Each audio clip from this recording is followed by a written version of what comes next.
So hello everyone and good morning सभी को। उम्मीद करता हूँ मेरी वॉइस प्रॉपर आ रही है। सभी से एक बार कंफर्म करेंगे सारी चीज़ें प्रॉपर हैं कि नहीं, एंड सच कोई बफरिंग वाला इशू तो नहीं है।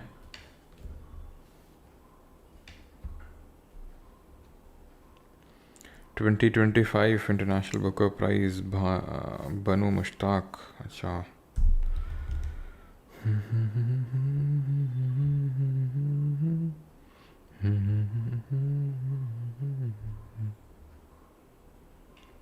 कंफर्म करिए एक बार जल्दी से सारी चीज़ें प्रॉपर हैं।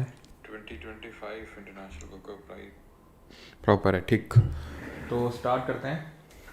आज केमिस्ट्री का वन शॉट करने वाले हैं। सबसे शॉर्टेस्ट वन शॉट रहेगा मेरे हिसाब से ये, है ना, क्योंकि ज्योग्राफी का बड़ा था और साइंस के तीनों सब्जेक्ट्स हैं, अलग अलग हैं, तो इसलिए थोड़े से छोटे रहेंगे। बायो ही सबसे बड़ा होता है, ठीक है। तो स्टार्ट करें फिर। हाँ जी, गुड मॉर्निंग सभी को। लेट यार, इसलिए क्या बताएं तुम्हें हम, ठीक है। अब आज क्या हो गया, आज तो क्लास टाइम पे स्टार्ट होता, लेकिन आज पंगा ये हो गया कि पता नहीं जो अपना गूगल प्ले स्टोर है वहाँ से एप्लीकेशन जो है वो उड़ चुकी है, ठीक है। अब उसी के चलते जो है थोड़ा सा आज क्लास को डिले करना पड़ा। जो गूगल प्ले स्टोर है ना, वहाँ पे अपनी एप्लीकेशन अभी दिख नहीं रही है, पता नहीं क्या हो गया है, मतलब इशू कुछ हुआ है। बाकी उसी को लेके ही अभी मतलब रिजॉल्व तो हो गया है काइंड ऑफ, लेकिन वो ऐप जो विजिबल होगी वो आई थिंक इवनिंग तक होगी।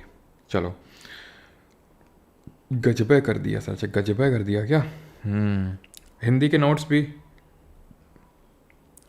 और अगर किसी ने ध्यान रखना, अगर बफरिंग हो रही तो चलो ठीक है, अगर किसी ने इस तरह से बोला बफरिंग हो रही है और अगर बफरिंग नहीं हो रही होगी, ठीक है, तो याद रखिएगा सीधा ब्लॉक होगा वो, ठीक है। ये चीज़ को थोड़ा सा ध्यान में रखिएगा।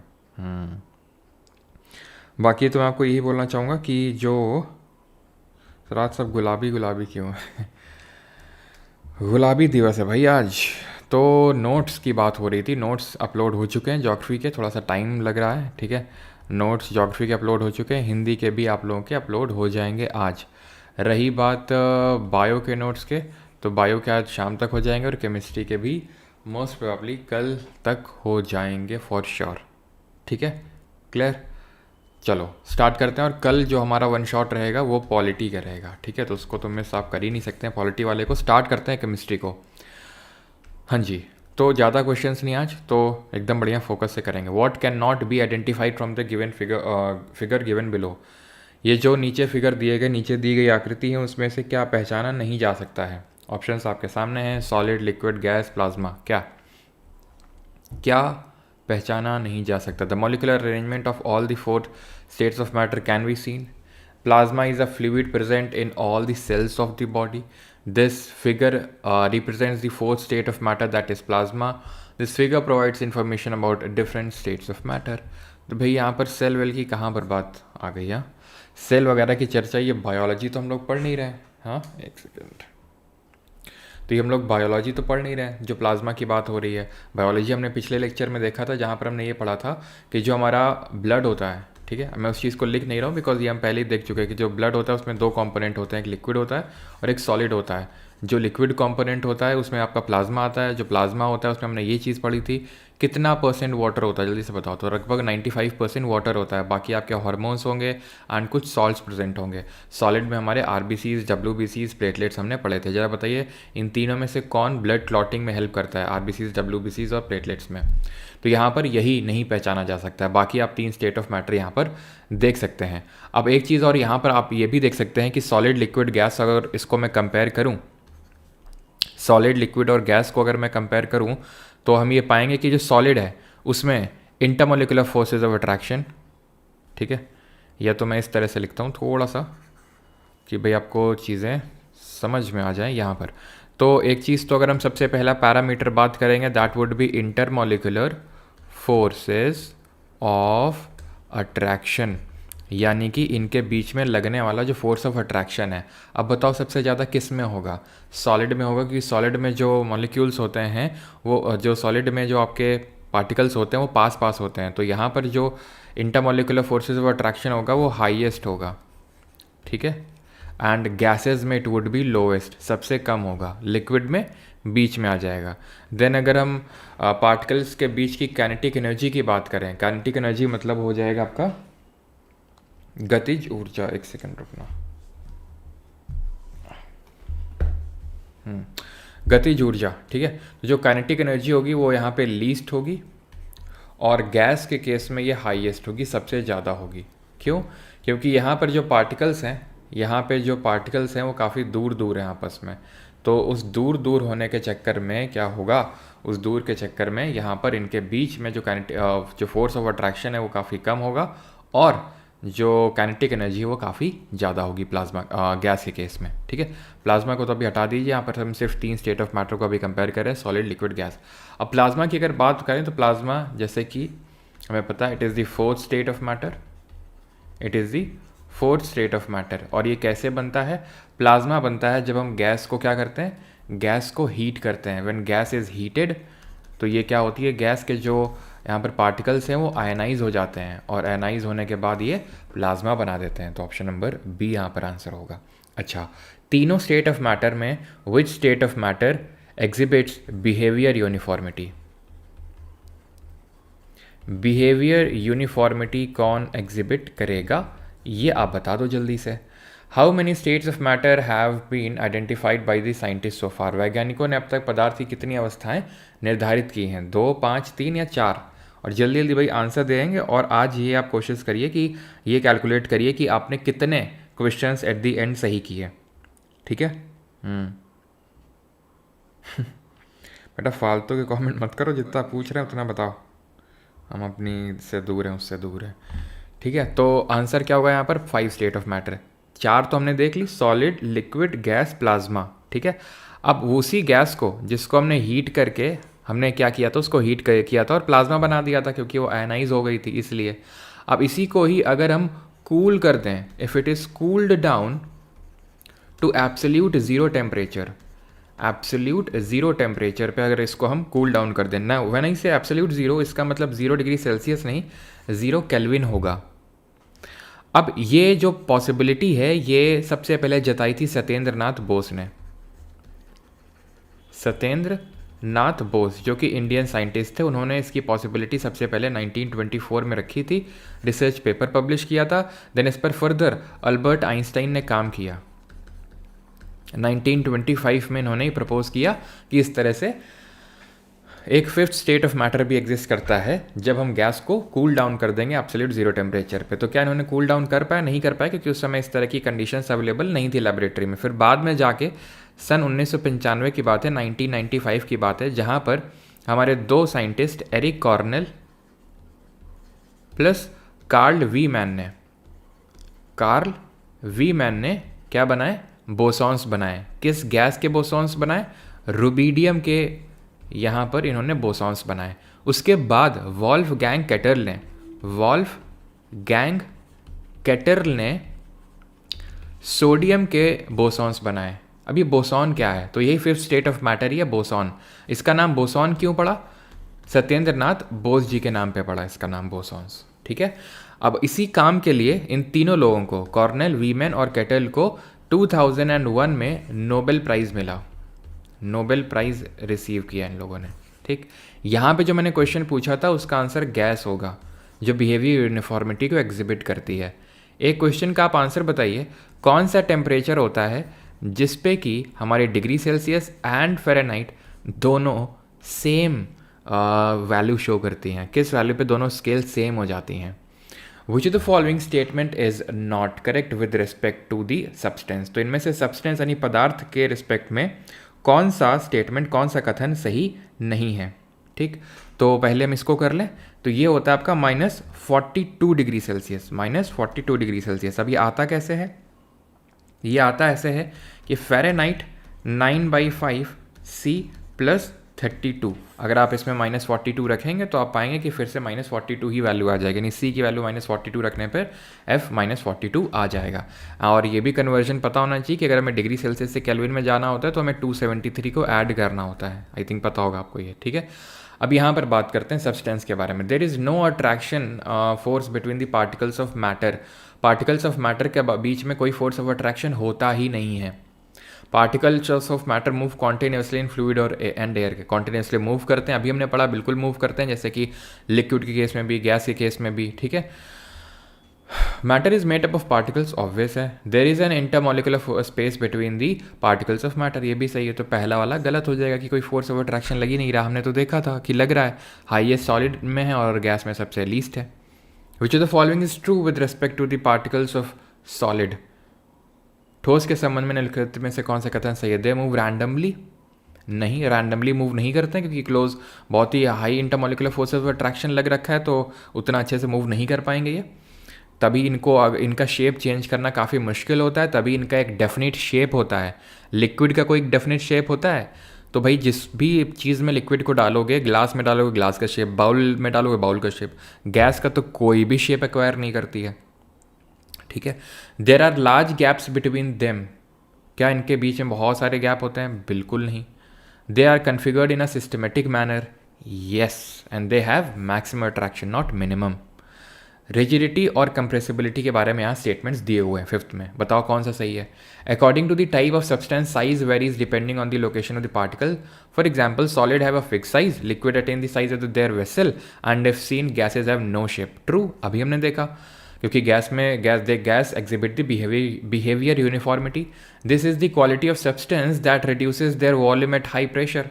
कंप्रेस कर देंगे हम, ठीक है, तो कंप्रेस करने पे क्या होता है? कंप्रेस करने पे उनका वॉल्यूम कम हो जाएगा, क्योंकि उनके बीच की जो स्पेस है वो कम हो जाएगी, ठीक है। और वो धीरे, this property is found in gases, this is the quality of substances that reduces their volume में, बिल्कुल ठीक है। गैसेस की काफ़ी कंप्रेसिबिलिटी होती है, क्योंकि उनके बीच में काफ़ी ज़्यादा गैप होता है। तो आंसर यहाँ हो जाएगा both A and B are true. What is the name of the process in which gas, तो सिंपल सी बात है, सिंपल सी बात है, आप ध्यान रखोगे कि अगर मान लो कि बहुत दूर दूर पार्टिकल्स हैं, ठीक है, तो अगर हमें इसके जो बीच में जो गैप है उसको कम करना है, तो इनको क्या करेंगे? इसमें हम बहुत ज़्यादा प्रेशर को अप्लाई करेंगे, प्रेशर अप्लाई करेंगे, और टेम्परेचर को क्या करेंगे? टेम्परेचर को कम कर देना होता है, टेम्परेचर को कम कर देना होता है। समझ रहे हैं आप? आपने पढ़ा है लिक्विफिकेशन ऑफ गैस, कि लिक्विफिकेशन ऑफ गैस, कि गैस को हम लिक्विफाई कर रहे हैं। अब गैस क्या है? गैस क्या है?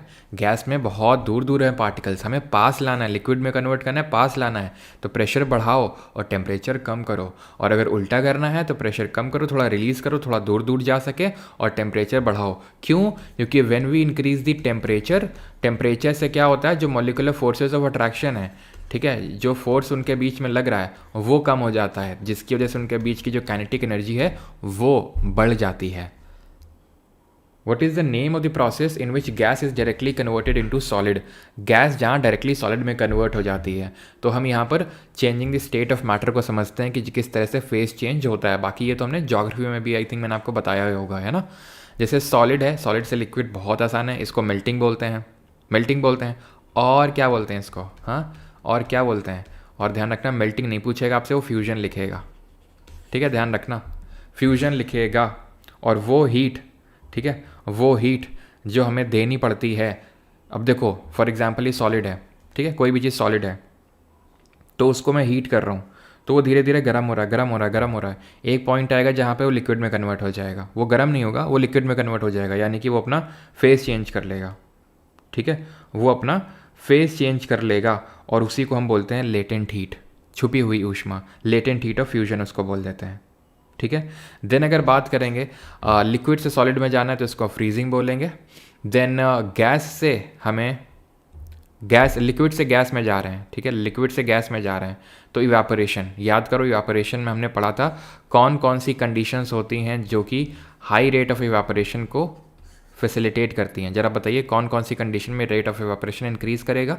गैस से लिक्विड में जा रहे हैं तो उसको कंडेंसेशन यानी कि संघनन बोलेंगे। ज्योग्राफी मैंने बताया था डिफरेंट फॉर्म्स ऑफ कंडेंसेशन, उसको बताइए।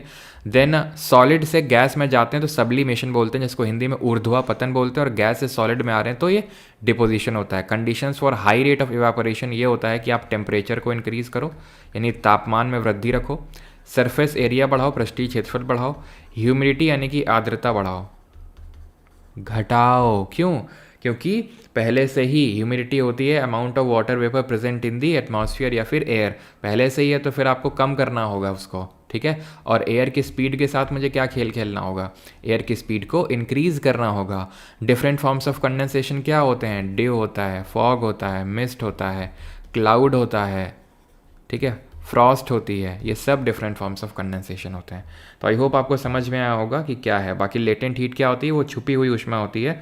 तो टर्म ह्यूमिडिटी क्या, टर्म ह्यूमिडिटी लो मतलब उर्ध्वा पतन। अच्छा एनोनिमस जी, ऐसा है क्या? चलो अभी आप यहाँ पर फोकस करो और आंसर देते रहो, ठीक है, जल्दी जल्दी। In which it directly converted into solid, solid में डायरेक्टली कन्वर्ट हो रहा है, that is called as deposition, ठीक है। आगे बढ़ते हैं। Liquids and solids are difficult to process due to which type of intermolecular forces. Liquids और सॉलिड को थोड़ा कंप्रेस करना मुश्किल होता है, क्यों? क्योंकि उनके बीच में high rate of intermolecular force है, और वो फोर्स कौन सा है, वो फोर्स है वॉन डर वॉल फोर्स। 4 तरह के हमारे फोर्सेज होते हैं इंटरमोलिकुलर फोर्सेज। एक वॉन डर वॉल फोर्स होता है, एक आपका डिस्पर्जन फोर्स होता है, एक लंडन फोर्स होता है, एक आपका लंडन फोर्स हो जाएगा, मतलब यहाँ पर एक तो वॉन डर वॉल, एक डिस्पर्जन, एक डाइपोल, डाइपोल लिखना, ठीक है। लंडन फोर्स तो इसी का टाइप हो जाएगा, और एक हाइड्रोजन, जो आपका हाइड्रोजन बॉन्ड होता है, ठीक है। एक सेकेंड, ठीक है। यहाँ पे जो लगता है लिक्विड सॉलिड के केस में, वो वॉन डर वॉल फोर्स लगता है। Which of the following is a physical change, भौतिक परिवर्तन कौन सा इनमें? अब 2 तरह के चेंजेस होते हैं, एक फिजिकल और एक केमिकल। क्या डिफरेंस होता है दोनों में? फिजिकल यानी भौतिक, केमिकल यानी कि रासायनिक। तो फिजिकल चेंज क्या होता है, ये रिवर्सिबल नेचर का होता है, यानी इसको फिर से हम रिवर्स कर सकते हैं। यहाँ पर यूजुअली जो स्टेट ऑफ मैटर है वो चेंज होती है, स्टेट ऑफ मैटर चेंज होती है। ये जो होता है केमिकली इरिवर्सिबल है, एक बार हो गया सो हो गया, आप इसको रिवर्स नहीं कर सकते हैं। यहाँ पे जो स्टेट ऑफ मैटर है वो नहीं चेंज होता है, यहाँ पे new product is formed, new product is formed, कोई ना कोई केमिकल रिएक्शन हो रही होती है। यहाँ पर न्यू प्रोडक्ट कैसे बनता है, जहाँ पर नए तरह के बॉन्ड्स, जो पुराने बॉन्ड्स हैं वो टूटते हैं, नए तरह के बॉन्ड्स बनते हैं। यहाँ पर बॉन्ड से कोई लेना देना नहीं होता, फिजिकल चेंज की अगर हम बात करें। अब इसमें क्या क्या हो जाएगा, जैसे यहीं पर अगर हम बात कर लें फर्मेंटेशन ऑफ ग्रेप्स, तो ग्रेप्स का फर्मेंटेशन करवा रहे हैं, और फर्मेंटेशन अगर आपको याद हो तो ये किस तरह की रिएक्शन होती है, एरोबिक या एनारोबिक। तो भाई ये रिएक्शन हो रही है, यहाँ पर हमने पढ़ा था एनर्जी बन रही है, एथेनॉल बन रहा है, याद है। अब ग्रेप्स का फर्मेंटेशन से क्या बना रहे हैं, एथेनॉल बना रहे हैं। तो भाई देखो अंगूर से दारू बना दी हमने, तो क्या दारू से फिर तुम अंगूर बना सकते हो? The answer is no. तो ये आपका केमिकल चेंज होगा। राइपनिंग ऑफ फ्रूट, यानी कि फल पक गया, फिर से कच्चा कर सकते हो? No, chemical change. Melting of ice cube, ice cube पिघल गई, फिर से आइस क्यूब बना सकते हो? यस। कर्डलिंग ऑफ मिल्क, दूध का कर्लिंग में हो गया, मतलब कि वो एक तरह से धीरे धीरे दही बन गया, तो फिर से रिवर्स कर सकते हो? नो। फर्मेंटेशन जो होता है वो एनएरोबिक होता है ना, हमने पढ़ा था बायोलॉजी में 3 तरह के रेस्पिरेशन, एरोबिक, एनारोबिक, और तीसरा तरह का जो था वो हमारी मसल सेल्स में हो रहा था। और मसल सेल्स में किस तरह के एसिड का डिपोजिशन हो रहा था ये बताइए। प्लस साथ ही साथ आप ये बताइए कि जो बर्निंग ऑफ कैंडल है, जो बर्निंग ऑफ कैंडल है, यानी कि जो मोमबत्ती का जलना होता है, वो किस तरह की रिएक्शन यानी अभिक्रिया होती है? फिजिकल चेंज होता है, मतलब किस तरह का चेंज होता है, फिजिकल होता है, केमिकल होता है? इनमें से केमिकल कौन सा नहीं है? फ्यूल कंबंशन, तो बिल्कुल ये केमिकल चेंज है। इलेक्ट्रोलिसिस ऑफ एसिडिक वाटर, बिल्कुल क्यों है, क्योंकि वाटर आपका इलेक्ट्रोलिसिस हो रहा है, उसका मतलब वो टूट रहा है, ठीक है। तो बिल्कुल यहाँ पर केमिकल रिएक्शन हो रही है। ऑक्सीडेशन एंड रस्टिंग, और बिल्कुल ये भी केमिकल रिएक्शन होगी। Rusting of iron, rusting of iron क्या है, एक तरह का कोरोजन है। अब कोरोजन क्या होता है, अभी इसके बारे में आगे मैं डिटेल में बताऊंगा, कोरोजन वगैरह क्या होता है, आयरन में क्या होता है, सिल्वर में क्या होता है, कॉपर में क्या होता है, सब में देखेंगे अभी, ठीक है। ग्लोइंग ऑफ प्लेटिनम वायर, अब तुमने एक प्लेटिनम वायर को हीट किया, वो ग्लो कर रहा हो, हीट हटा दो, थोड़ी देर में अपनी ओरिजिनल स्टेट में रिस्टोर हो जाएगा। बर्निंग ऑफ कैंडल जो होता है, both physical and chemical change, क्यों? क्योंकि जो कैंडल होती है, जो मोम होती है, उसकी जो वैक्स होती है, ठीक है, वो जो वैक्स होती है ना, वैक्स तो फिजिकल चेंज होता है यहाँ पर, लेकिन वैक्स जो यहाँ पे जो वैक्स है वो पिघलेगी, लिक्विड बनेगी, कुछ लिक्विड जो है वो वेपराइज हो जाता है, जो वापस नहीं आ सकता है। प्लस ये जो धागा था वो धागा जल के वापस नहीं आ सकता है, तो वो केमिकल चेंज का हिस्सा होंगे वो, the mixture can be dash in nature, मिश्रण प्रकृति में डैश हो सकता है, होमोजीनियस हो सकता है, हीट्रोजीनियस हो सकता है, दोनों हो सकता है, या फिर प्योर सब्सटेंस हो सकता है। नाउ ये चैप्टर होता है, इसको हम बोलते हैं इज मैटर प्योर, क्या मैटर प्योर है। जैसे फॉर एग्जाम्पल अगर हम बात करें मिल्क की, दूध की, तो क्या केमिस्ट्री के हिसाब से दूध प्योर है? नो, दूध ये प्योर नहीं है, और जो चीज़ केमिस्ट्री में प्योर नहीं होती उसको मिक्सचर बोलते हैं, याद रखेंगे इस चीज़ को, जो चीज़ प्योर नहीं होती उसको मिक्सचर बोलते हैं। तो फिर ये प्योर होता क्या है? तो प्योर वो होता है जो एक तरह के एटम्स या फिर मॉलिक्यूल से, या फिर आप ऐसे समझ लो कि सिर्फ एक तरह के मॉलिक्यूल से बना हुआ हो, वो एक तरह के ही सिर्फ मॉलिक्यूल से बना हो, सिर्फ सिंगल टाइप के मॉलिक्यूल्स होंगे। सिंगल टाइप के मॉलिक्यूल जैसे फॉर एग्जांपल ऑक्सीजन है, तो ऑक्सीजन ये है, ठीक है। तो एयर हमारा क्या हुआ? एयर हमारा प्योर सब्सटेंस हुआ कि मिक्सचर हुआ? जल्दी से बताओ, ठीक है। तो ये चीज़ हो गया, नाइट्रोजन हो गया, ये सब क्या प्योर सब्सटेंस। वाटर क्या है? वाटर प्योर सब्सटेंस होगा कि नहीं होगा? वाटर बी प्योर सब्सटेंस और नॉट? क्योंकि यहाँ पर तो H2O है, तो ये प्योर होगा कि नहीं होगा? तो आप में से हो सकता है काफ़ी लोगों ने, आई थिंक जो मैं देख पा रहा हूँ कि एयर को लिख रहे हैं कि एयर जो होता है वो इम्प्योर होता है, मतलब मिक्सचर होता है, मतलब प्योर होता है। बिल्कुल गलत बात है। Air is a mixture. क्यों? क्योंकि उसमें सिर्फ ऑक्सीजन तो है नहीं, हमने पढ़ा था ज्योग्राफी में, नाइट्रोजन 78% है, ऑक्सीजन 21% है, ऑर्गन 0.9% है, CO2 0.036% है, ऐसे हीलियम है, नियॉन है, ना जाने कितनी गैसेज हैं। तो ये तो बहुत सारे मॉलिक्यूल्स हैं, ऑक्सीजन का मॉलिक्यूल है, नाइट्रोजन का है, ऑर्गन का है, CO2 का, बहुत सारे मॉलिक्यूल है। अब इसकी बात करें पानी की, तो पानी में H2O का मॉलिक्यूल है, सिर्फ H2O का ही मॉलिक्यूल है, उसके अलावा और कोई मॉलिक्यूल नहीं देखने को मिलता है। तो इसलिए जो वाटर होता है ये प्योर सब्सटेंस होता है, ध्यान रखिएगा। वाटर सॉल्यूशन क्या होता है? गौरव अभी आ रहे हैं, ठीक है, अभी बस एंटर ही किए हैं इस टॉपिक पे। तो ये प्योर होगा। अब सर तो फिर इसमें और इसमें अंतर क्या हुआ? ऑक्सीजन भी प्योर बोल रहे हो, और ये हाइड्रोजन और ऑक्सीजन का जो कॉम्बिनेशन है उसको प्योर बोल रहे हो। तो बस प्योर सब्सटेंस को भी हम दो कैटेगरी में क्लासीफाई कर देते हैं, एक को बोलते हैं एलिमेंट और एक को बोलते हैं कंपाउंड। एक को बोलते हैं एलिमेंट और एक को बोलते हैं कंपाउंड। एलिमेंट में सेम तरह के एटम मिलके क्या बनाते हैं? मॉलिक्यूल बनाते हैं। जैसे ऑक्सीजन दोनों सेम तरह के एटम है, मॉलिक्यूल बना दिए O2। दो नाइट्रोजन मिलके बना दिए N2। लेकिन यहाँ पर क्या है? यहाँ पर आपका क्या है वाटर के केस में कि दो अलग अलग तरह के, ठीक है, दो अलग अलग तरह के एटम्स पास में आए, दैट इज हाइड्रोजन पास में आए और ऑक्सीजन, तो इसने बना दिया क्या? कंपाउंड, क्योंकि दो अलग तरह के एटम्स थे रहेंगे ये प्योर सब्सटेंस ही। जैसे फॉर एग्जांपल शुगर बताओ प्योर होगा या फिर मिक्सचर? जल्दी से बताओ। शुगर, चीनी प्योर होगा या फिर मिक्सचर? सॉल्ट प्योर होगा या मिक्सचर? तो ध्यान रखना दोनों ही प्योर होंगे। क्यों? क्योंकि इसमें जब शुगर में जाओगे तो तुमको ये कुछ देखने को मिलेगा, ठीक है। सॉल्ट में जाओगे तो ये देखने को मिलेगा NaCl का मॉलिक्यूल, यहाँ पर इसका शुगर का मॉलिक्यूल। अब सॉल्ट में तुमको NaCl के अलावा तो कुछ मिलेगा नहीं, और अगर मिलेगा, मान लो कि वो आयोडाइज्ड सॉल्ट आता है आजकल पैकेट में, आयोडीन होता है, तो वो फिर प्योर नहीं होगा। जो हमारे घरों में नमक होता है जो खाते हैं, जिसमें लिखा रहता है टाका, ठीक है, वो आयोडाइज्ड सॉल्ट होता है। तो iodise salt is not pure, क्योंकि आपने NaCl के अलावा उसमें आयोडीन भी ऐड कर दिया है। तो सर इसमें तो Na भी है, Cl भी है, तो बेटा मॉलिक्यूल तो एक ही है ना, दोनों मिले हुए हैं, अलग अलग तो है नहीं, दोनों मिले हुए हैं। ये तीनों मिल रखे हैं, कार्बन हाइड्रोजन ऑक्सीजन तीनों आपस में मिल रखे हैं, अलग अलग तो है नहीं, ठीक है। तो ये चीज़ ध्यान रखनी है। तो फिर सर मिक्सचर क्या होता है? तो मिक्सचर भी ना दो तरह के होते हैं। Mixture are of two types. एक होता है जो होमोजीनियस होता है, होमोजेनस मिक्सचर वो होता है जिसको हम हिंदी में सजातीय मिश्रण बोलते हैं, और दूसरा होता है हीट्रोजेनस जिसको कि हम विजातीय मिश्रण बोलते हैं। अब होमोजेनस में क्या हमें देखने को मिलते हैं फीचर्स? तो इसमें फीचर ये देखने को मिलता है कि जो पार्टिकल का जो साइज़ होता है ना बहुत छोटा होता है। अब भाई मिक्सचर है तो जैसे मैं तुम्हें उदाहरण दे दूँ, जैसे कि ये पानी है हमारा, पानी प्योर सब्सटेंस, अभी मैंने तुम्हें बताया। पानी में मैंने नींबू निचोड़ दिया, नमक डाल दी और चीनी थोड़ी सी डाल दी, नमक मतलब, और ये मैंने लेमनेड बना दिया, नींबू पानी बना दिया, तो ये मिक्सचर हो गया सर। ये मिक्सचर हो गया। क्या हो गया सर? ये मिक्सचर हो गया। क्यों?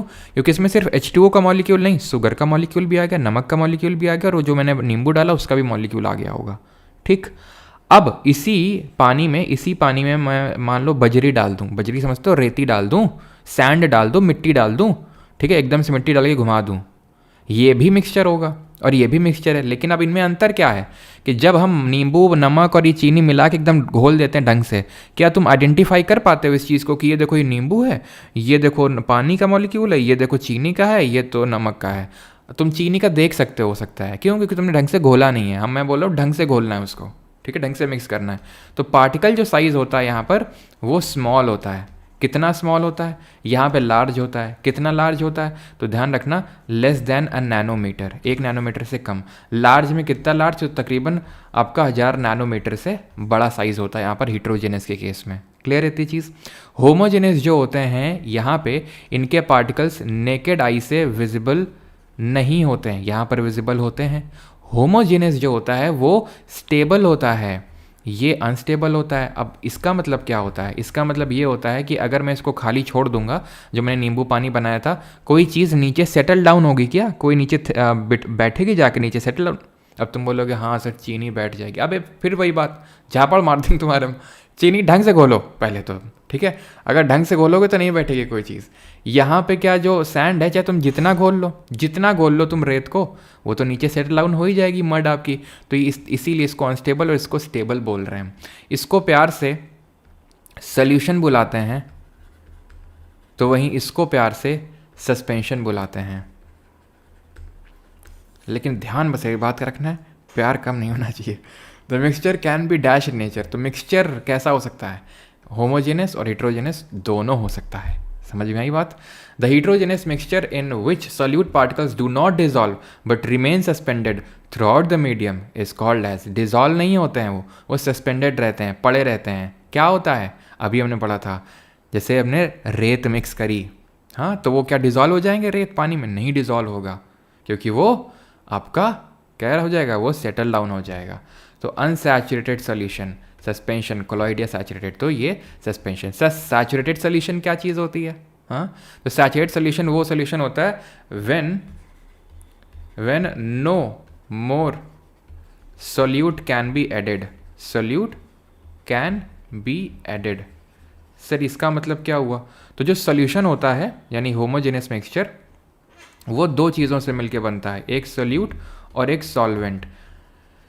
सोल्यूट वो होता है जो कम मात्रा में होता है, जो डाला जाता है सॉल्वेंट में ज़्यादा मात्रा में होता है, और जो जिसमें डाला जाता है वो है सॉल्वेंट। जैसे पानी में चीनी को डाला गया तो पानी सॉल्वेंट, चीनी सोल्यूट हो जाएगा। तो तुम मुझे बताओ, ये जैसे पानी है, ठीक है, अब इसमें चीनी डाला तो पानी के मॉलिक्यूल क्योंकि ऐसे ऐसे हैं, दूर दूर हैं, तो चीनी वाले मॉलिक्यूल को अंदर ले लेंगे। लेकिन कब तक लेंगे? मैंने 1 चम्मच चीनी डाली, घोल दिया, 2 डाली, घोल दिया, 3 डाली, घोल दी। अब एक बोरा ला के पटक दूंगा इसमें, तो क्या सब घोल लेगा क्या अपने अंदर? लिमिट तो होगी ना कोई। तो उसी को बोलते हैं सैचुरेटेड। और ये तुम्हें ज्योग्राफी में पढ़ाया था अगर याद हो, कि सैचुरेटेड एयर वो एयर होती है जो अब ज़्यादा, इससे ज़्यादा मॉइस्चर नहीं ले सकती है, यानी वो अपना ड्यू पॉइंट रीच कर गई, और तभी क्या हो जाता है? कंडेंसेशन के बाद प्रेसिपिटेशन हो जाता है ना, बारिश वारिश हो जाती है। तो ऑप्शन नंबर बी आंसर होगा, सस्पेंशन बोलेंगे कि वो सस्पेंडेड है, डिजॉल्व नहीं हुआ है। ठीक। When two liquids do not dissolve in each other and do not form a solution, what it is called as. जब दो लिक्विड आपस में डिजॉल्व नहीं होते हैं और सॉल्यूशन नहीं फॉर्म करते हैं तो उसको हम क्या बोलते हैं? ऐसे सॉल्यूशन को हम इमिसिबल बोलते हैं। और आपको क्या पता है कि हम इमिसिबल जो सॉल्यूशन जो होते हैं उनको सेपरेट कैसे करते हैं, अलग कैसे करते हैं? अलग कैसे किया जाता है? तो इनको अलग करने के लिए एक टेक्निक होती है जिसको हम बोलते हैं सेपरेटिंग फनल। उदाहरण दे दो जल्दी से, इसका एक एग्जाम्पल लिखो जल्दी से, इमिसिबल का एग्जाम्पल। तो एग्जाम्पल हो जाएगा वाटर एंड ऑयल। तेल पानी में क्या मिलता है? नहीं मिलता है, तो हम इसको इससे अलग कर सकते हैं। चलो अब ये है हमारा इम्पैक्ट प्लेयर क्वेश्चन। ठीक है यार, चूं चूं क्यों बोल रहे भैया ये कुर्सी? चूं चूं चूं। Which are the following statement defines chromatography.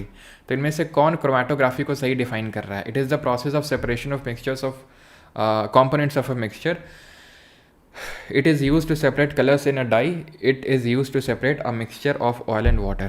देखो अभी मैंने तुम्हें बताया कि दो इमिसिबल अगर मिल नहीं रहे हैं तो उसको हम सेपरेटिंग फनल से अलग करते हैं। लेकिन अगर मैं तुमसे बोल दूं कि दोनों मिसिबल हैं यानी आपस में ये मिल रहे हैं, तो फिर इनको कैसे अलग करना रहेगा? अगर दोनों आपस में मिल रहे हैं तो मिसिबल है ना, तो इसमें भी दो कैटेगरी तुम ले आओ। एक हम यूज़ करते हैं डिस्टिलेशन यानी कि आसवन, और एक होता है फ्रैक्शनल डिस्टिलेशन यानी कि आणविक आसवन। Fractional distillation. इसका इस्तेमाल तब करते हैं जब वो दो मिसिबल जो आपस में मिल चुके हैं, समझ नहीं आ रहा कौन कहाँ है लेकिन मिल गए हैं, ठीक है, तो उनके बीच का जो बॉइलिंग पॉइंट का डिफरेंस है, बॉइलिंग पॉइंट का जो डिफरेंस है that is greater than 25 kelvin, और अगर ये लेस देन 25 केल्विन है तो हम फ्रैक्शनल डिस्टिलेशन आणविक आशवन का यूज़ करेंगे। उदाहरण के तौर पे एग्जांपल यहाँ पर नोट करेंगे एसीटोन एंड वाटर, और यहाँ पर नोट करेंगे एयर, हवा, हवा के जो डिफरेंट कंपोनेंट्स हैं उनको अलग करना है, तो हम फ्रैक्शनल डिस्टिलेशन का यूज़ करेंगे। क्लियर। क्रोमैटोग्राफी क्या होता है? क्रोमैटोग्राफी होता है क्रोमा, कलर। जैसे एग्जांपल के तौर पे ये मैंने ली इंक। इंक क्या चीज़ होती है? इंक होती है डाई प्लस वाटर, ये होता है इंक। तो अगर मुझे डाई को अलग करना है इंक से तो मैं किसका इस्तेमाल करूँगा?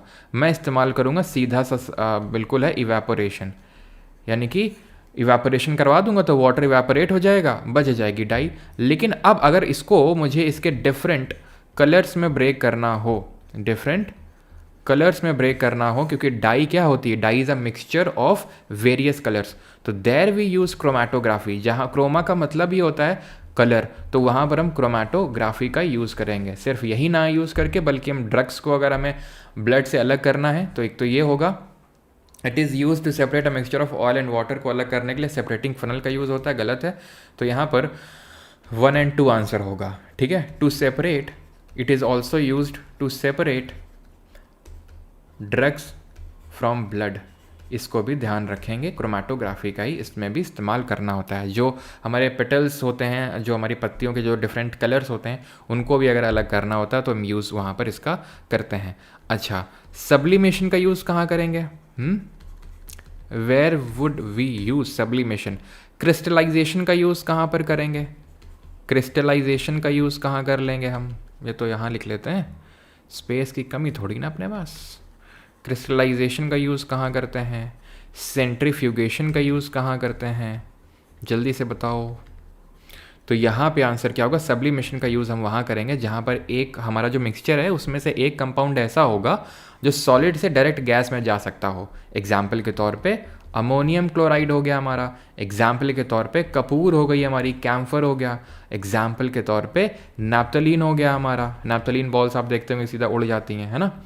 देन क्रिस्टलाइजेशन का यूज़ वहाँ पर करते हैं जहाँ पर हमें बहुत ही प्योर फॉर्म में कोई सब्सटेंस चाहिए, तो इवेपोरेशन, जैसे फॉर एग्जांपल नमक चाहिए अपने को, ठीक है, नमक चाहिए तो सी वाटर जो समुद्री पानी इवेपोरेशन करवा दो, नमक मिल जाएगा। लेकिन वो नमक एकदम से तो हम ऐसे खा नहीं सकते क्योंकि उसमें इम्प्योरिटीज़ काफ़ी रहेंगी, तो हमें प्योर अगर चीज़ चाहिए तो वहाँ पर हम क्रिस्टलाइजेशन का यूज़ कर लेते हैं। सेंट्रीफ्यूगेशन का to separate what? To separate cream from milk.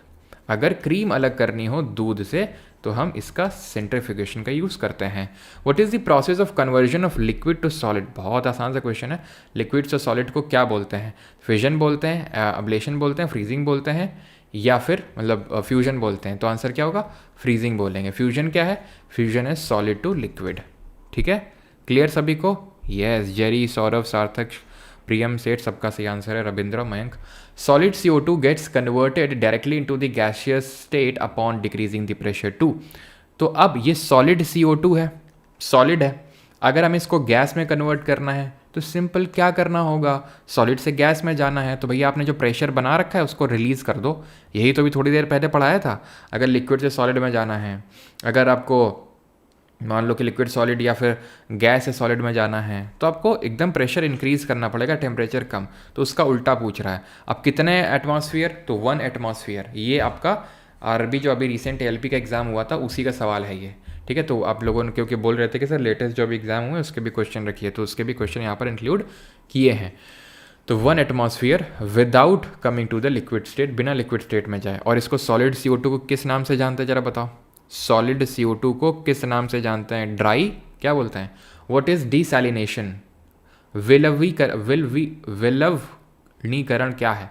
It is a process of cleaning the environment? No. It is a process in which the mineral material is separate from the salty water? Yes, ठीक। Then अगर बात करेंगे dry ice बोलते हैं, शुष्क बर्फ बोलते हैं इसको। देन है 16th, what is the common name for a saturated solution of calcium hydroxide widely used as a raw material in the chemical industry? तो क्या है कैल्शियम हाइड्रोक्साइड, जिसको कि हम केमिकल इंडस्ट्री में बहुत यूज़ करते हैं? स्टेग लाइम है, कैलोमल है, बर्न्ट लाइम है या लाइमस्टोन है? तो सही आंसर होगा यहाँ पर option number A, slaked lime, which is CaOH का होल ट्वाइस। ये होता है स्लेग्ड लाइम। कैसे बनता है? ये कॉम्बिनेशन रिएक्शन से बनता है, जब हम कैल्शियम ऑक्साइड, जिसको कि हम क्विक लाइम बोलते हैं, जब हम पानी की रिएक्शन H2O से करवाते हैं तो ये दोनों आपस में कंबाइन हो जाते हैं, जिसको कि हम कॉम्बिनेशन रिएक्शन बोलते हैं। या रिएक्शंस भी अभी हम देखेंगे डिफरेंट तरह की, ठीक है। देन फर्दर हमें पता है कि इसको हम कहाँ पर यूज़ करते हैं, इसको हम यूज़ करते हैं वाइट वॉशिंग ऑफ वॉल्स में। वाइट वॉशिंग ऑफ वॉल्स में कैसे यूज़ होता है ये हम आगे देखेंगे अभी, कि किस तरह से इसको पोत दिया जाता है। CO2 होती है एटमॉस्फेयर में, वो रिएक्ट करती है एंड CO2 को फिर हम बोलते हैं the gas that turns lime water milky, वो कैल्शियम कार्बोनेट बनता है, और वो फिर उस तरह से हम और आगे उसको प्रोसीड करते हैं तो कैल्शियम हाइड्रोजन कार्बोनेट बन जाता है। वो अभी हम देखेंगे reaction. The process of glare resulting from a collision caused by a collision with the particles floating in a fluid of light is called as, क्या बोलते हैं इस ग्लेयर को? तो इस ग्लेयर को रमन इफेक्ट बोलते हैं, टिंडल इफेक्ट बोलते हैं, स्नेल इफेक्ट बोलते हैं, या फिर हाइजिन्स इफेक्ट बोलते हैं? बताइए भाई कौन सा इफेक्ट बोलते हैं? तो इसको हम बोलते हैं टिंडल इफेक्ट। ठीक, टिंडल इफेक्ट क्या होता है वो समझ लो। तो टिंडल इफेक्ट होता है जब हम लाइट पास करें मिक्सचर से, तो अगर लाइट का पाथ विजिबल हो जाए तो हम बोलते हैं कि वो टिंडल इफेक्ट शो कर रहा है। नहीं विजिबल होता है तो हम बोलते हैं वो टिंडल इफेक्ट शो नहीं करता है। जैसे यहाँ पर हमें लाइट का पाथ विजिबल नहीं हो रहा है कि लाइट कहाँ है, लेकिन यहाँ पे लाइट हमें अंदर दिख रही है, लाइट हमें अंदर यहाँ पे दिख रही है।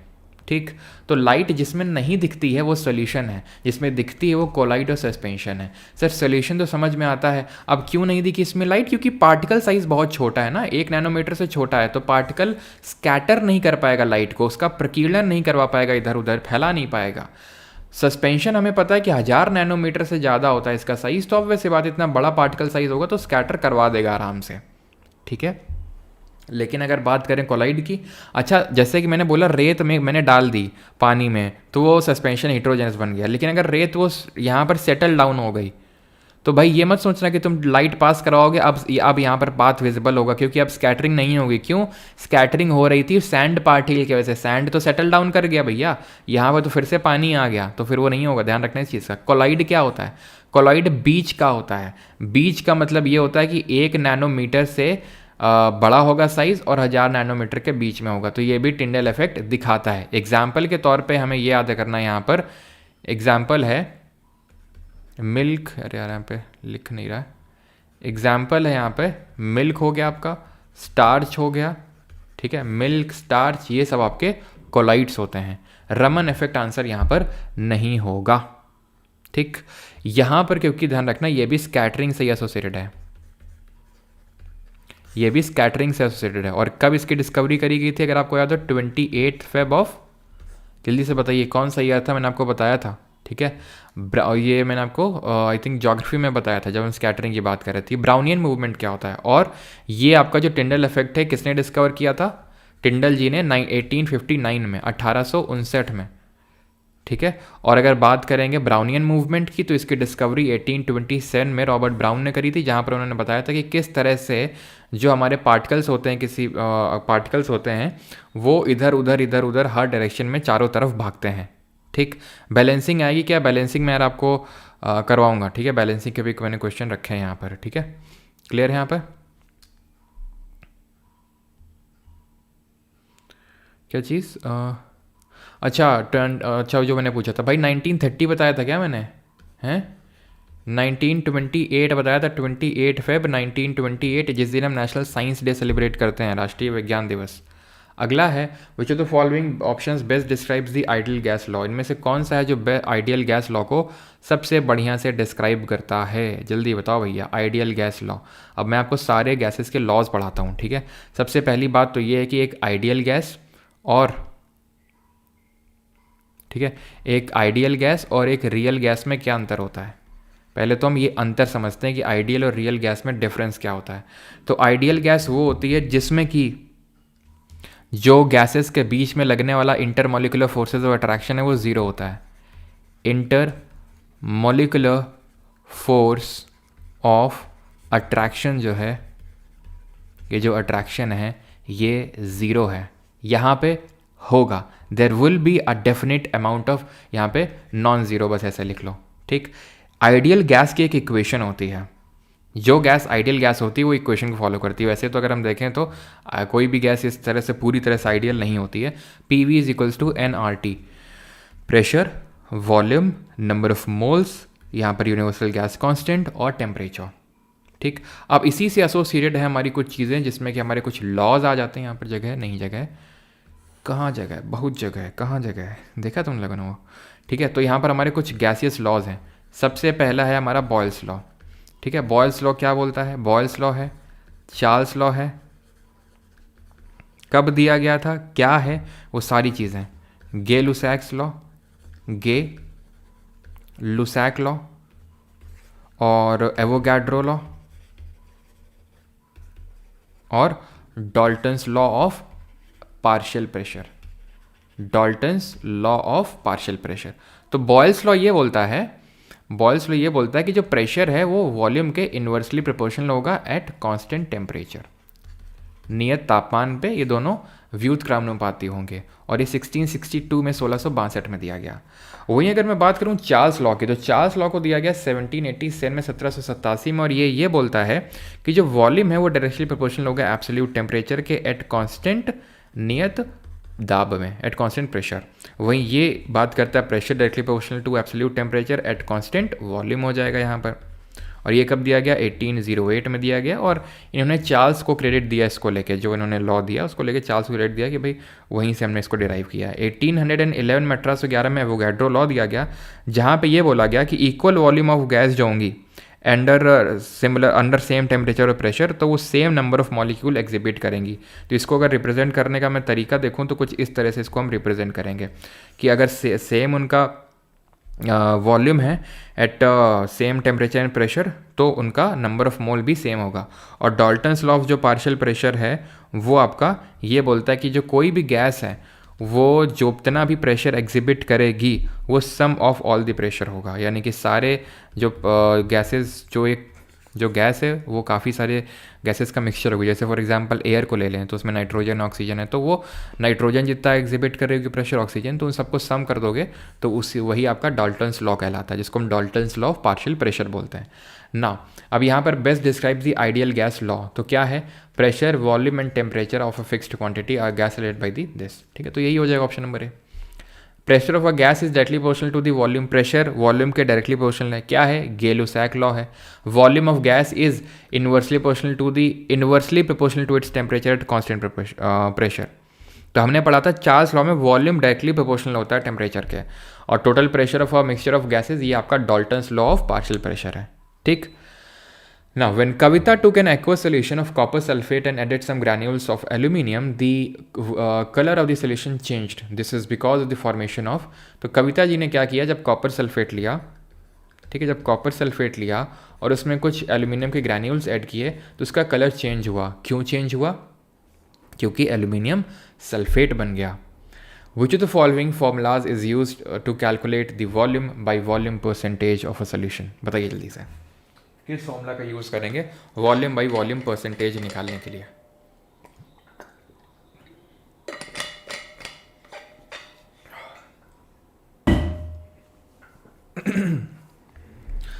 तो ऊपर रखेंगे मास ऑफ सोल्यूट, नीचे रखेंगे मास ऑफ सोल्यूशन, इनटू 100 कर देंगे। ऑप्शन नंबर बी आंसर आएगा। सोल्यूशन का मतलब क्या होता है? सोल्यूशन का मतलब होता है सोल्यूट प्लस सॉल्वेंट, दोनों ये ध्यान रखना है। कई बार सोल्यूट देता है क्वेश्चन में, सॉल्वेंट देता है, स्टूडेंट सोल्यूट ऊपर रख देते हैं, सॉल्वेंट नीचे रख देते हैं और आंसर निकाल देते हैं, जो कि गलत होता है, ठीक है। हमें सोल्यूट प्लस सॉल्वेंट दोनों नीचे रखना होता है, ठीक है। अब सोल्यूशन की क्योंकि बात आई ही है तो ज़रा बताओ, जो टिंक्चर ऑफ आयोडीन होता है, टिंक्चर ऑफ आयोडीन होता है, ये किन दो चीज़ों का सोल्यूशन होता है? किन दो चीज़ों का सोल्यूशन होता है ये, ठीक है। और क्या जो सोल्यूशन है वो दो सॉलिड चीज़ों से मिला के बनाया जा सकता है? क्या दो सॉलिड चीज़ों से मिलकर सोल्यूशन बनाया जा सकता है, हाँ या ना? What is a scale for measuring a hydrogen ion concentration in a solution? विलयन में हाइड्रोजन आयन की सांद्रता मापने के लिए क्या पैमाना होता है? देखो, टिंक्चर ऑफ आयोडीन, जिसको कि हम एंटीसेप्टिक के तौर पे भी इस्तेमाल करते हैं, एंटीसेप्टिक मतलब कि कहीं पर अगर हमारे चोट वगैरह लग जाती है तो वहाँ पर अगर कुछ इन्फेक्शन ना हो जाए तो एंटीसेप्टिक। एनाल्जेसिक क्या होता है, तो पेन को, दर्द को कम करने के लिए एनाल्जेसिक का यूज़ करते हैं। ठीक, अब ये जो होता है आयोडीन, ये होता है आयोडीन, आयोडीन इन एल्कोहल। ठीक है, या फिर किसी केस में वाटर भी ले लेते हैं, लेकिन जनरली अल्कोहल प्रेफर किया जाता है। अब आपने देखा भी होगा, पहले वो एक दवा आती थी रेडिश ब्राउन कलर की, वो यही होती थी वो, ठीक है, एंटीसेप्टिक के तौर पे। अब आयोडीन यहाँ पर सॉलिड है, ये लिक्विड है, तो इसको सॉलिड लिक्विड सोल्यूशन बोलते हैं। सॉलिड सॉलिड सोल्यूशन हो सकता है, बिल्कुल हो सकता है। जो हमारे एलॉय होते हैं ये सॉलिड सॉलिड सोल्यूशन ही होते हैं। फॉर एग्जाम्पल जैसे ब्रास किसका एलॉय है, ब्रॉन्ज किसका एलॉय है, जर्मन सिल्वर किसका एलॉय है, सोल्डर किसका एलॉय है, बताओ जल्दी से। पीएच क्या, अच्छा ठीक है, हाँ अगले वाले क्वेश्चन का सही आंसर है। तो ब्रास किसका है, कॉपर और जिंक का, कॉपर और जिंक का, तांबे और जस्ते का। ब्रॉन्ज है कॉपर और टिन का। सोल्डर किसका है, लेड और टिन का, यानी शीशे और टिन का। ठीक है, टिन होता है एसएन, लेड होता है पीबी, कई बार ये एलिमेंट का सिंबल भी पूछ लेता है। और जर्मन सिल्वर होता है कॉपर जिंक और निकल, कॉपर जिंक और निकल, ध्यान रखना, क्लियर। और अगर गन मेटल बता दो, गन मेटल, तो गन मेटल होता है कॉपर, टिन और जिंक का। और स्टेनलेस स्टील का भी लगे हाथ बता ही दो, स्टेनलेस स्टील। तो स्टेनलेस स्टील किसका होता है, इसमें आपका आयरन होता है, क्रोमियम होगा, कार्बन होगा, निकल होगा। ठीक, चलो आगे बढ़ते हैं। What is the scale for measuring, तो ये हो जाएगा आपका pH scale, option number C. कैसे मेजर किया जाता है, तो इसका फॉर्मूला होता है minus of log, logarithmic hydrogen ion.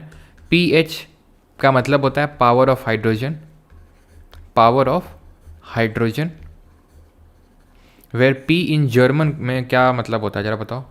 German में इसका मतलब होता है पोटेंज, ठीक है, जिसको इंग्लिश में हम पावर बोल देते हैं। अब अगर हम पीएच स्केल की बात कर ही रहे हैं तो जरा इस पीएच स्केल को जरा हम देख लेते हैं। आपको पता है 0 अगर है पीएच वैल्यू पर, मतलब ये कहाँ से कहाँ तक जाती है, तो ये जो जाती है 7 से लेकर 14 तक जाती है। 0 से अगर, क्या बोल रहा हूँ मैं यार, 0 से लेकर 14 तक जाती है, जहाँ पर जो 7 होगी वो आपकी न्यूट्रल वैल्यू होगी। तो 7 से अगर कम होगी, अगर 7 से वैल्यू कम होगी, दैट इज़ लेस देन 7, तो उसको हम बोलेंगे एसिडिक। और अगर 7 से ज़्यादा होगी तो उसको हम क्या बोलेंगे, बेसिक। 7 से कम है तो एसिडिक और 7 से ज़्यादा है तो उसको बेसिक बोला जाता है। क्लियर रहती चीज़। अब हम कुछ चीज़ें यहाँ पर लिस्ट कर लेते हैं, जैसे फॉर एग्जांपल तुम बताओ जो आपका लेमन जूस होगा, या फिर लेमन जूस छोड़ो, लेमन का तो तुम्हें बता ही दोगे एसिडिक होता है, ठीक है। ये बताओ गैस्ट्रिक जूस का कितना रखोगे, गैस्ट्रिक जूस कहाँ पर रखोगे गैस्ट्रिक जूस को, ठीक है। देन आप ये बताओ कि जो आपका मिल्क ऑफ मैग्नीशिया है, मिल्क ऑफ मैग्नीशिया है, उसको कहाँ पर रखोगे, सलाइवा को कहाँ रखोगे, ब्लड को कहाँ रखोगे, यूरिन को कहाँ रखोगे, बताओ। तो गैस्ट्रिक जूस का जो पीएच वैल्यू होता है that is 1.6, that is highly acidic, यानी कि लेमन से जूस से भी ज़्यादा एसिडिक नेचर का होता है। मिल्क ऑफ मैग्नीशिया का 10 होता है। 14 बता सकते हो किसका होता है, तो यहाँ पर मिल्क ऑफ मैग्नीशिया आएगा। और इसीलिए मिल्क ऑफ मैग्नीशियम को हम मिल्क ऑफ मैग्नीशिया को किस तरह से यूज़ करते हैं और इसका फॉर्मूला बताइए। ये स्लाइटली एसिडिक होता है, दैट मीन्स रफली 6.4। स्लाइटली एल्कलाइन होता है, ठीक है, यानी दैट इज़ 7.4। यूरिन जो होता है ये आपका 4.8 रफली होता है, ठीक। मिल्क ऑफ मैग्नीशिया जो होता है दैट इज़ MgOH का होल ट्वाइस, और इसको हम यूज़ करते हैं एंटासिड के तौर पे। एंटासिड वो होते हैं जो हमारी पेट की एसिडिटी को ख़त्म करते हैं, ठीक। 14 अगर मैं बात करता हूँ तो जो आपका सोडियम हाइड्रोक्साइड है, जिसको कि हम और किस नाम से जानते हैं, हाइड्रोक्साइड,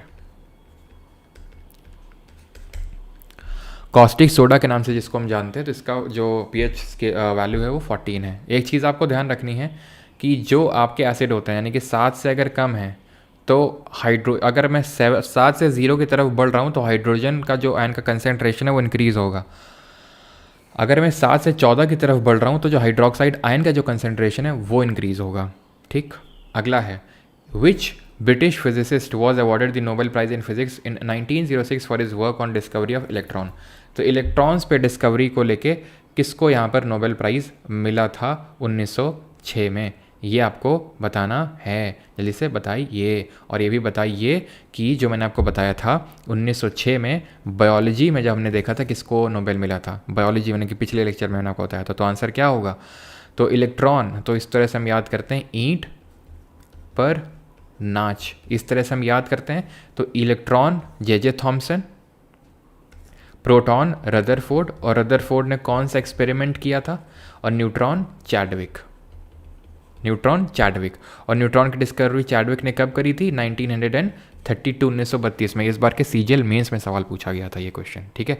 अर्न्स्ट रदरफोर्ड ने जो एक्सपेरिमेंट किया था वो alpha gold scattering alpha particle scattering, जिसको हम अल्फा पार्टिकल स्कैटरिंग बोलेंगे, अल्फा पार्टिकल स्कैटरिंग, ठीक है। अल्फा पार्टिकल स्कैटरिंग एक्सपेरिमेंट, जहाँ पर उन्होंने क्या किया था? एक गोल्ड फॉयल को लिया था। क्वेश्चन पूछता है कितनी थिक थी ये, कितने एटम्स थिक थी? तो गोल्ड फॉयल जिन्होंने ली थी बहुत थिन थी, बहुत पतली थी, और 1000 एटम्स थिक ली थी, यानी 1000 एटम्स थिक थी वो, ठीक है। और गोल्ड को ही क्यों लिया था? आप गेस कर सकते हो, बाकी तो हम पढ़ेंगे। बताओ गोल्ड को ही क्यों लिया था रदरफोर्ड ने? तो इस पर्टिकुलर एक्सपेरिमेंट से इन्होंने अल्फा पार्टिकल, जो कि डबली चार्ज्ड हीलियम एटम्स होते हैं, आपको पता होगा, they are doubly charged helium atoms, तो इनको बम्बार्ड करवाया था इन्होंने इस गोल्ड फॉयल में। And what he discovered was कि ही डिस्कवर्ड कि ज़्यादातर जो है चले गए। कौन? जो अल्फा पार्टिकल्स थे, कुछ जो थे, दैट मीन्स बहुत कुछ जो थे वो आपके डिफ्लेक्ट कर गए, कुछ जो है डिफ्लेक्ट कर गए, और बहुत कुछ का मतलब है, जैसे कि फॉर एग्जांपल मान लो कि ये मैंने बोल रहा हूँ कि बहुत कुछ चले गए, ठीक है, सीधा बिना किसी डिफ्लेक्शन के, कुछ डिफ्लेक्ट किए, और बहुत कम तो क्या हुए? एकदम रिबाउंड मार गए, पीछे मतलब एकदम 180 डिग्री पे ऑलमोस्ट आ गई है, ठीक है। तो ये इन्होंने ऑब्जर्व किया। क्या ऑब्जर्व किया? कि most of the alpha particle passed through the gold foil, few deflected to a certain angle, and very very few rebounded, वापस आ गया। तो यहाँ से इन्होंने, रदरफोर्ड ने, न्यूक्लियस की डिस्कवरी करी कि भाई जो एक एटम होता है ना, उसके अंदर काफ़ी सारी चीज़ें खाली हुई होती हैं, मतलब ओपन, सब खाली होता है। जो उसका मास है वो उसके सेंटर में भरा हुआ है, और वो प्रोटॉन और न्यूट्रॉन का मिल के बना हुआ है, जिसको कि collectively we called as nucleons, और इलेक्ट्रॉन इसके इर्द गिर्द घूम रहे हैं। तो पूरा जो मास है एटम का वो उसके सेंटर पे लाई कर रहा है, as opposed to the earlier theory proposed by J Thomson. अभी जे थॉमसन की मैं बात कर रहा था, यानी कि जब हम लोग बात कर रहे थे इलेक्ट्रॉन की डिस्कवरी में, तो इलेक्ट्रॉन की डिस्कवरी उन्होंने 1898 में दिया जे थॉमसन ने, और उन्होंने अपने कुछ पॉस्टुलेट्स दिए जे थॉमसन ने, जिसमें कि पॉस्टुलेट में ये था कि एक जो एटम होता है उसमें पॉजिटिव चार्ज स्फीयर होता है, यानी कि इधर पॉजिटिव, इधर पॉजिटिव, इधर पॉजिटिव, इधर पॉजिटिव, हर जगह पॉजिटिव ही पॉजिटिव, चारों तरफ कोहरा ही कोहरा, चारों तरफ पॉजिटिव ही पॉजिटिव, ठीक। और इसको इन्होंने इसको बोला जाता है plum pudding model, plum pudding model, ठीक है। ये आई थिंक पता होगा वो आपको, है ना, जिस तरह से वो खरबूजा होता है, खरबूजे में पूरा लाल लाल होता है, बीज कहीं कहीं होते हैं, ठीक है। तो पूरा लाल लाल उसको कंपेयर किया पॉजिटिव से, प्रोटॉन से, और नेगेटिव को कंपेयर किया वो बीज से। प्लम पडिंग को खीर से कंपेयर किया उन्होंने, ठीक है। रेजिन वाटरमेलन मॉडल भी बोलते हैं, प्लम पडिंग बोलते हैं, रेजिन पडिंग मॉडल भी बोलते हैं, ठीक है। तो चीज़ समझ में आ गई होगी। फिर बाद में ये रदरफोर्ड ने बताया अपना जो 1909 में उन्होंने जो एक्सपेरिमेंट स्टार्ट किया 1909 में, तो उसमें उन्होंने बताया कि नहीं भाई, जो पॉजिटिव है वो तो अंदर है, बीच में है, ठीक है। यहीं पे आपका प्रोटॉन पड़ा हुआ है जो पॉजिटिव है, और यहीं पे आपका न्यूट्रॉन भी, क्योंकि न्यूट्रॉन तो न्यूट्रॉन है, न्यूट्रल है, वो तो न्यूट्रल है, तो फिर वो तो कुछ चार्ज एग्जिबिट करेगा नहीं, तो पूरा मास जो है वो यहाँ पर पड़ा हुआ है। और जो अल्फा पार्टिकल यहाँ पर वो हिट किया था वही रिबाउंड किया था, जो थोड़ा सा पास से निकला था वो डिफ्लेक्ट किया था, और बाकी सब इस तरह से निकल गए थे दूर दूर से, ठीक। क्लियर है? इतनी चीज़ यहाँ तक सभी को क्लियर है कि नहीं? The equivalent anti particle of electron, एक एंटी पार्टिकल ऑफ इलेक्ट्रॉन, तो हर पार्टिकल का एक एंटी पार्टिकल होता है। जैसे कि न्यूटन का थर्ड लॉ बोलता है, for every reaction there is an equal and opposite reaction, so like that only for every particle there is an equal and oppositely charged anti particle. And electron का होता है positron, जिसकी discovery करी थी Karl Anderson ने। कब करी थी डिस्कवरी? 1932 में। अच्छा, पॉजिट्रॉन क्या होता है?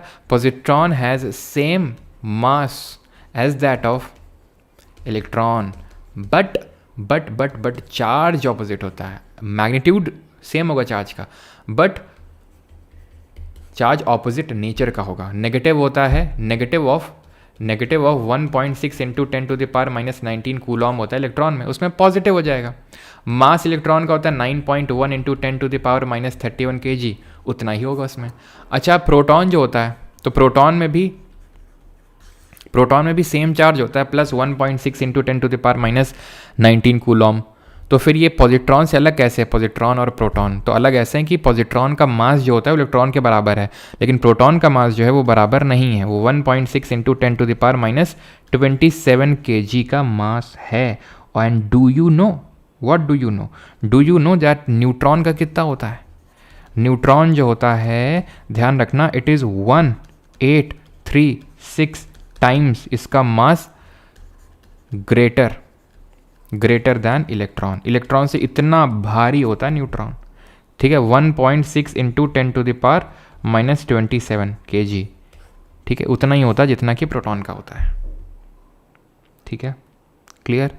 Which of the following is not, और इसमें चार्ज बताओ कितना होगा न्यूट्रॉन पे, कितने कूलॉम का चार्ज लगा होगा इस पर। Which of the following is not true about atoms, तो atoms of 2 element are same, 2 element के एटम सेम होंगे। ये आयरन है, ये कॉपर का एलिमेंट है, तो आयरन का एटम क्या कॉपर से सेम होगा? बिल्कुल गलत बात है, ठीक, खत्म। प्रोटॉन्स का पे कितना चार्ज होता है? तो प्लस का 1.6 इंटू 10⁻19 कूलॉम, और न्यूट्रॉन पे तो ऑब्वियस सी बात है, ज़ीरो ही होगा। हाँ, which is the following statement is correct according to the law of conservation of mass, यानी कि जो द्रव्यमान का संरक्षण का सिद्धांत है। पहले तो तुम ये बता दो ये दिया किसने था, लॉ ऑफ कंजर्वेशन ऑफ मास, तो ये दिया था, एल से नाम शुरू होता है, और कब दिया था? Mass can be created, no, mass can neither be created nor be destroyed in a chemical reaction. एक अभिक्रिया में ना तो मास को क्रिएट किया जा सकता है द्रव्यमान को, ना तो उसको बिगाड़ा जा सकता है। ये दिया था लाइवोइजियर ने, कब दिया था? 1789 में, 1789 में। The law of constant proportion states that, तो मच्छर काट के देख रहे हो, रुकते नहीं हैं मच्छर, लोग अपना काम जारी रखते हैं। The law of constant proportion states that, स्थिर अनुपात का नियम क्या कहता है? क्या कहता है स्थिर अनुपात का नियम? Constant proportion. और ये किसने दिया था? कांस्टेंट प्रोपोर्शन, उनका नाम जे से शुरू होता है, बताओ। The pressure of a gas is directly proportional to its, ये क्या बात कर रहे हो भैया, तो गेल-लुसाक लॉ है। Energy can neither be created not be destroyed, ना। The total mass of reactant, ये तो law of conservation of mass है। Given chemical compound always contains its component elements in a fixed ratio by mass, यानी कि जैसे पानी है, यानी कि पानी का जो मॉलिक्यूल होगा, पानी में H2O का मॉलिक्यूल होगा। अब ये पानी तुम अपने घर का ले लो, नाले का ले लो, ठीक है, कहीं का ले लो, मेरे घर का, तुम्हारे घर के, ठीक है, नाले का पानी, कहीं का भी पानी ले लो, H2O फिक्स्ड प्रोपोर्शन होगा, यानी कि 2 हाइड्रोजन के एटम्स और 1 ऑक्सीजन का एटम मिलके ही पानी का मॉलिक्यूल बनाएंगे, फिक्स्ड प्रोपोर्शन होता है। और ये साइंटिस्ट का नाम था जोसेफ प्राउस्ट, 1794 में डिस्कवरी करी थी इन्होंने। All samples of carbon dioxide contain carbon and oxygen in a mass ratio 3:8, this is an agreement with the rule of, तो कौन सा रूल है ये? Conservation of mass, no. Mutual proportion, no. Constant proportion, option number B. Dalton's theory was based on which rule, किस पे based थी Dalton की theory? Fixed ratio, chemical combination, conservation of mass, या फिर मोमेंटम, या फिर मास कंजर्वेशन? तो ये मास कंजर्वेशन पे बेस्ड थी डाल्टन की जो थ्योरी थी। विच of the following statements is correct regarding the Dalton's method, निम्नलिखित में से डाल्टन विधि के अनुसार निम्नलिखित में से कौन सा कथन सही है? Which of the following statement is true Dalton भैया के हिसाब से? तो द मॉलिक्यूल, तो डाल्टन जी के ये पॉस्टुलेट हैं, ठीक है, अगर इनकी थ्योरी के पॉस्टुलेट की अगर बात करें, the matter is made up of indivisible particle, इनका कहना था एटम इनडिविजिबल पार्टिकल, इसको ब्रेक नहीं कर सकते हैं, यानी इलेक्ट्रॉन, प्रोटॉन, न्यूट्रॉन के बारे में तब तक पता ही नहीं था लोगों को, ठीक है, वो तो बाद में डिस्कवरी हुई, ठीक है। ये चीज़ आपको पता होनी चाहिए कि डाल्टन के जब इन्होंने मॉडल दिया था तब तक चीज़ें नहीं पता थी कि भाई क्या कैसे होते हैं, ठीक है, मतलब इलेक्ट्रॉन, प्रोटॉन, न्यूट्रॉन क्या होते हैं। The properties of all the atoms of a given element are the same including the mass, this can also be stated as a, ये ठीक है, atoms of different elements combine in fixed ratios to form compound and atoms are neither created not destroyed, ठीक है, ना तो create होते हैं और ना तो डिस्ट्रॉय होते हैं, ठीक है। तो आंसर क्या हो जाएगा? Option number D. क्या पढ़ने तो दीजिए काइंडली, क्या पढ़ना है, क्या नहीं पढ़ने दिया?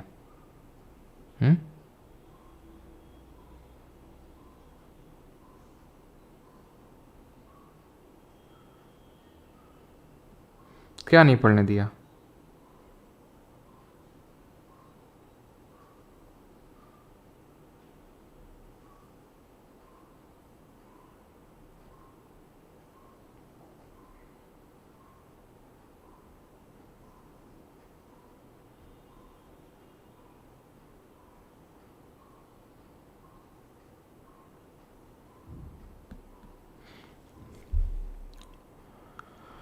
कहाँ पे? एक सेकेंड,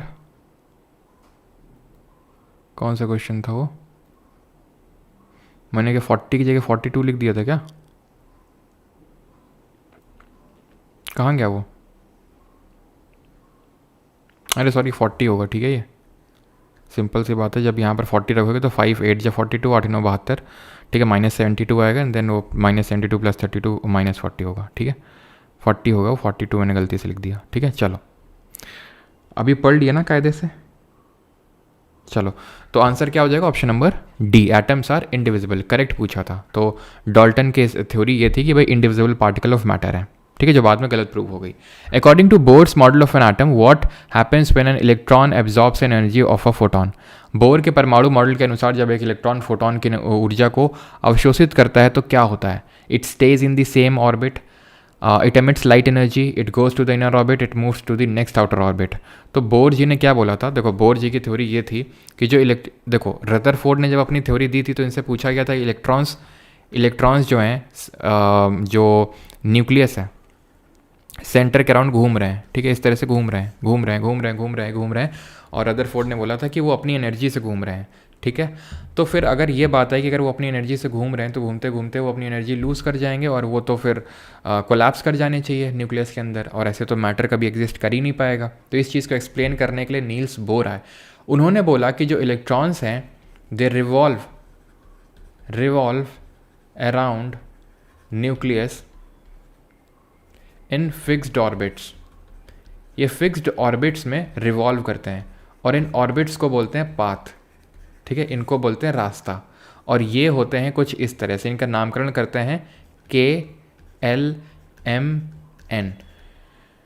ये इस बेसिस पे होता है कि जो पहली शेल होती है, पहला ऑर्बिट होता है, शेल इनको बोला जाता है, शेल या ऑर्बिट। तो पहली शेल होती है K शेल, दूसरी होती है L, तीसरी होती है M, चौथी होती है N, एंड सो ऑन, ठीक।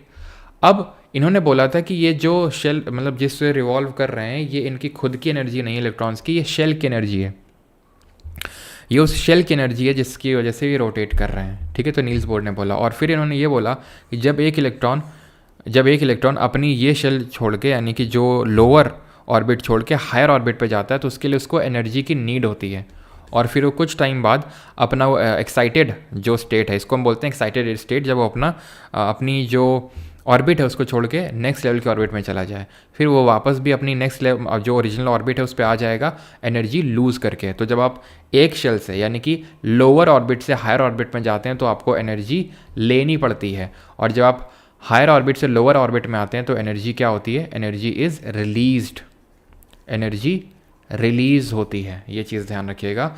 तो it stays in the same orbit but oscillates rapidly. क्या what happens when electron absorb an energy obtain कर रहा है तो वो नेक्स्ट ऑर्बिट में चला जाएगा। सिंपल, ऑप्शन नंबर डी, ठीक है। इसी को हम बोर-बरी मॉडल बोलते हैं। और अभी हम देखेंगे कि इन्होंने ये भी बताया था कि किस तरह से एक शेल में ऐसा नहीं कितने भी इलेक्ट्रॉन्स आप डाल दो, एक लिमिट होती है इलेक्ट्रॉन्स की, ठीक है। और ये बोर्स मॉडल दिया कब गया था अगर पूछ ले आपसे? When was it given? 1913, 1913 में दिया गया था ये, ठीक है। अगला है, अच्छा यहीं पे ज़रा बताइए कि किसने who gave the symbol of element for the first time? Symbol of elements सबसे पहले किसने दिए थे? Combining power of an element को क्या बोलते हैं? एटॉमिसिटी, परमाणुता, मॉलिकुलर वेट, नॉर्मेलिटी या फिर वैलेंसी। इसको हम बोलते हैं option number D, valency, combining capacity of an element. पहले हम एटॉमिसिटी को जरा देख लें, फिर वैलेंसी को भी समझते हैं। एटॉमिसिटी होती है कि कितने एटम्स मिलके एक मॉलिक्यूल बना रहे हैं। एग्जाम्पल के तौर पे मैंने बोला पानी, तो 3 एटम मिले, 2 हाइड्रोजन के और 1 ऑक्सीजन के, तो मिलके बना दिया पानी का मॉलिक्यूल। मैंने बोला ओजोन, तो एटॉमिसिटी 3 होगी इसकी भी, क्योंकि 3 ऑक्सीजन के एटम आके एक मॉलिक्यूल बना रहे हैं ओजोन का। मैंने बोला ऑक्सीजन, एटॉमिसिटी 2, क्योंकि 2 ऑक्सीजन के एटम आके बना रहे हैं ऑक्सीजन का मॉलिक्यूल। तो आप यहाँ पर देखिए आर्गन, हीलियम, ऑक्सीजन, मतलब आर्गन, हीलियम, जितने भी हैं इनर्ट गैसेस, जो 18th ग्रुप की गैसेस होती हैं इनर्ट गैसेस, हेमा, नेहा और करीना जीती रहना, that is helium, neon, argon, krypton, xenon, radon, ये सब मोनो एटॉमिक नेचर की होती हैं, क्योंकि सब की एटॉमिसिटी परमाणुता 1 होती है। ऑक्सीजन की 2, हाइड्रोजन आपका H2 होता है 2, नाइट्रोजन N2 होता है, क्लोरीन, फॉस्फोरस टेट्रा एटॉमिक क्यों है? क्योंकि ये P4 इसके मॉलिक्यूल्स, इसका मॉलिक्यूल तब बनता है जब 4 फॉस्फोरस के एटम्स आते हैं। सल्फर पॉली एटॉमिक का मतलब क्या है? तो सल्फर के 8 एटम लगते हैं तब एक मॉलिक्यूल बनता है। तो भाई जब 5 से ज़्यादा हो जाता है, वैसे तो बोलने को हम बोल सकते हैं टेट्रा एटॉमिक है 4 को, पेंटा 5 को, हेक्सा 6 को, हेप्टा 7 को, ऑक्टा 8 को, तो ऑक्टा एटॉमिक बोल सकते हैं। लेकिन पॉली लिख देते हैं। पॉली का मतलब है कि फिर वो 5 से ज़्यादा, 6, 7, 8, 9, 10, 11 पॉली सब हो जाता है वो, ठीक है। तो ये एटॉमिसिटी होती है। वैलेंसी क्या होती है? कंबाइनिंग कैपेसिटी होती है एलिमेंट की। वैलेंसी अभी आप रुक जाओ, ठीक है, वैलेंसी अभी आपको बताते हैं आगे, क्योंकि वैलेंसी के लिए आपको वैलेंस इलेक्ट्रॉन का कॉन्सेप्ट पता होना चाहिए। सिंबल ऑफ एलिमेंट की अगर बात करेंगे तो सबसे पहले बर्जीलियस ने दिए थे 1913 में, 1913 में, और इनको यूज़ करने वाले पहले बने थे डाल्टन। यूज़ किसने किया था? डाल्टन। अच्छा, यहाँ पर मैं अब ड्रॉ कर रहा हूँ, ज़रा आइडेंटिफाई करना, ठीक है। चलो, तो इसकी वैलेंसी बताओ, और यहाँ से माइनस हटा लेना, ठीक है। चलो वैलेंसी बताओ। अब यहाँ पर मैं बता रहा हूँ, ये बताओ एलिमेंट कौन सा है, विच इज़ दिस एलिमेंट, पहचानो इसको, ठीक है। पूरा भर दिया मैंने इसको, अब पहचानो इसको, ये कौन सा एलिमेंट है। ये जो बर्जीलियस ने दिए थे, बर्जीलियस के टाइम के हैं, इसको पहचानो, पहचानो जल्दी से। तो और एक और बना लो,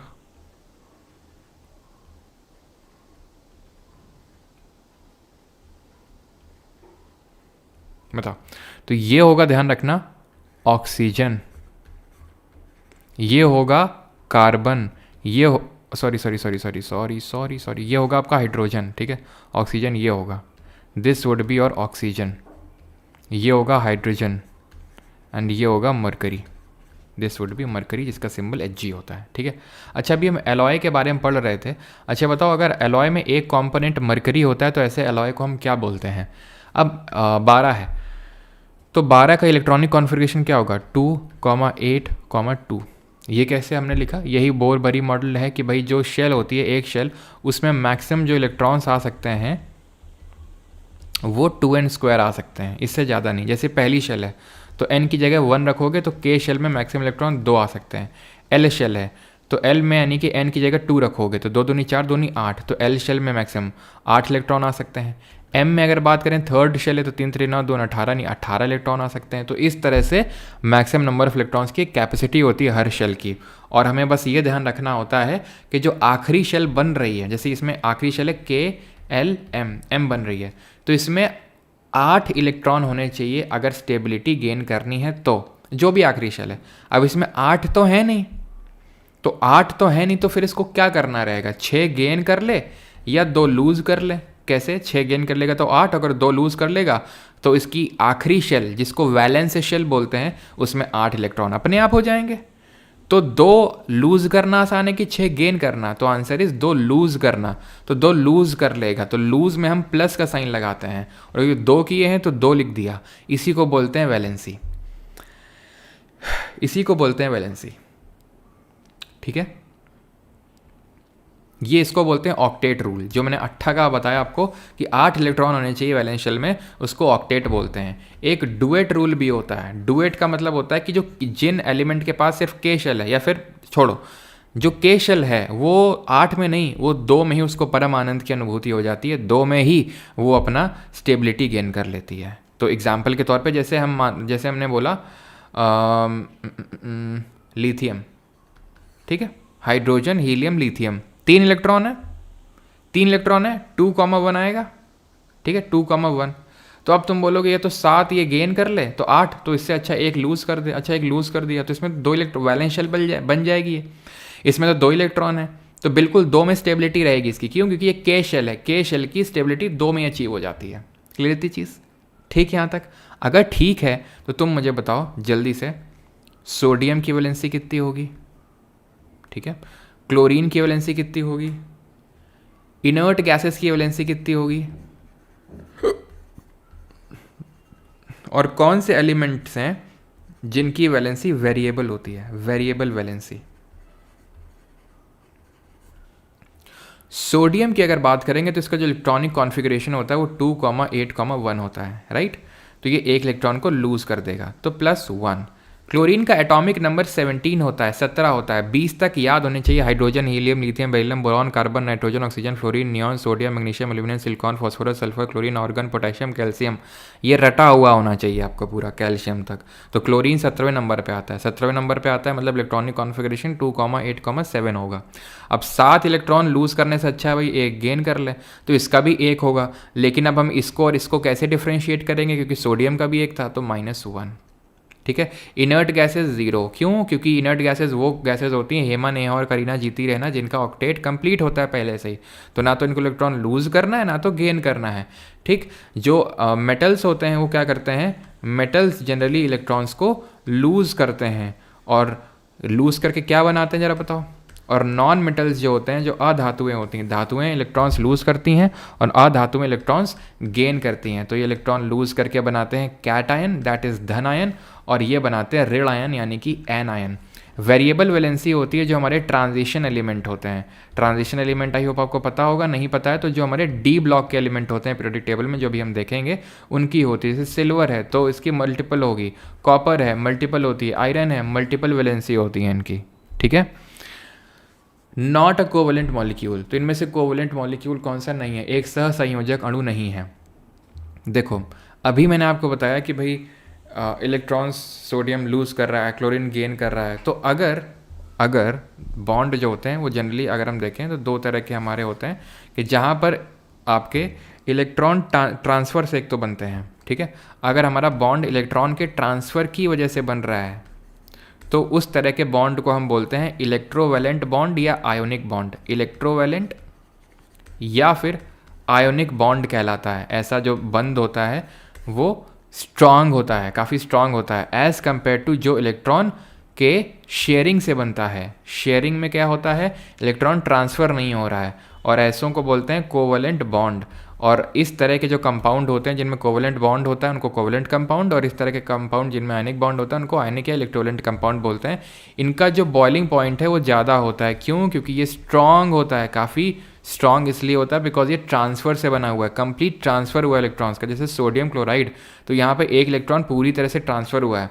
लेकिन अगर हम जब ऑक्सीजन के मॉलिक्यूल की बात कर लें, ऑक्सीजन मॉलिक्यूल की बात कर लें, तो इनके दोनों के अगर हमें पता है कि वैलेंस शेल में 6 इलेक्ट्रॉन होते हैं, ठीक है, दोनों ही नॉन मेटल्स हैं, तो भाई अब कौन इलेक्ट्रॉन देगा, किसको देगा, ये तो बड़ी मुश्किल वाली बात है। तो ये आपस में शेयर कर लेते हैं इलेक्ट्रॉन्स को, क्या कर लेते हैं, शेयर कर लेते हैं। तो ये जो होता है ये बनता है जब नॉन मेटल के बीच में बॉन्डिंग होती है। नॉन मेटल ये तब बनता है जब मेटल और नॉन मेटल के बीच में बॉन्डिंग होती है। क्लियर इतनी चीज़? तो यहाँ पर आप देखो ये नॉन मेटल, तो यहाँ पर मेटल नॉन मेटल के बीच जो बनेगा दैट वुड बी आयनिक या फिर इलेक्ट्रोवैलेंट बॉन्ड, ठीक है। अच्छा ये बताओ, ये पोलर कंपाउंड है या नॉन पोलर है, ये पोलर है या नॉन पोलर है, ये पोलर है या नॉन पोलर है, जल्दी से बताओ। ये कार्बन टेट्राक्लोराइड, ये कैसा होगा, नॉन पोलर होगा, क्योंकि सारी पोलैरिटी कैंसिल आउट हो जाएगी। ये पोलर होगा, ये भी पोलर होगा आपका। ये क्या है हमारा, ये लोन पेयर ऑफ इलेक्ट्रॉन है। ये क्या है, ये लोन पेयर ऑफ इलेक्ट्रॉन है, और इसको हम क्या बोलते हैं, Lewis dot structure. Lewis dot structure में तुम ये मुझे बताओ कि ये लुईस बेस है या लुईस एसिड है, जल्दी बताओ। लुईस बेस है या लुईस एसिड है, अमोनिया। तो भाई ध्यान रखना, लुईस एसिड और बेस क्या होते हैं। लुईस एसिड वो होते हैं जो इलेक्ट्रॉन एक्सेप्ट करते हैं, लुईस बेस वो होते हैं जो इलेक्ट्रॉन डोनेट करते हैं। तो इलेक्ट्रॉन इसके पास हैं ज़्यादा, इसके पास भी ज़्यादा हैं, तो ये भी लुईस बेस होगा, ये भी लुईस बेस होगा आपका, ठीक है। Arrange the following element in the order of increasing atomic number, यानी कि निम्नलिखित तत्वों को बढ़ते परमाणु क्रमांक के क्रम में व्यवस्थित करें। तो भाई बहुत आसान है, इंक्रीजिंग एटॉमिक नंबर अभी वही hydrogen, helium, lithium, beryllium, boron, ठीक है, नियॉन, पोटेशियम, ऑक्सीजन, ये सब पता होना चाहिए भैया। Hydrogen, helium, lithium, beryllium, boron, carbon, nitrogen, oxygen किया, ठीक है, तो तुम देखो कहाँ आ रहा है, तो वही उसका एटॉमिक नंबर हो जाएगा। सिंपल सी बात है, ठीक है, बस आपको उंगलियों में गिन लेना उसको।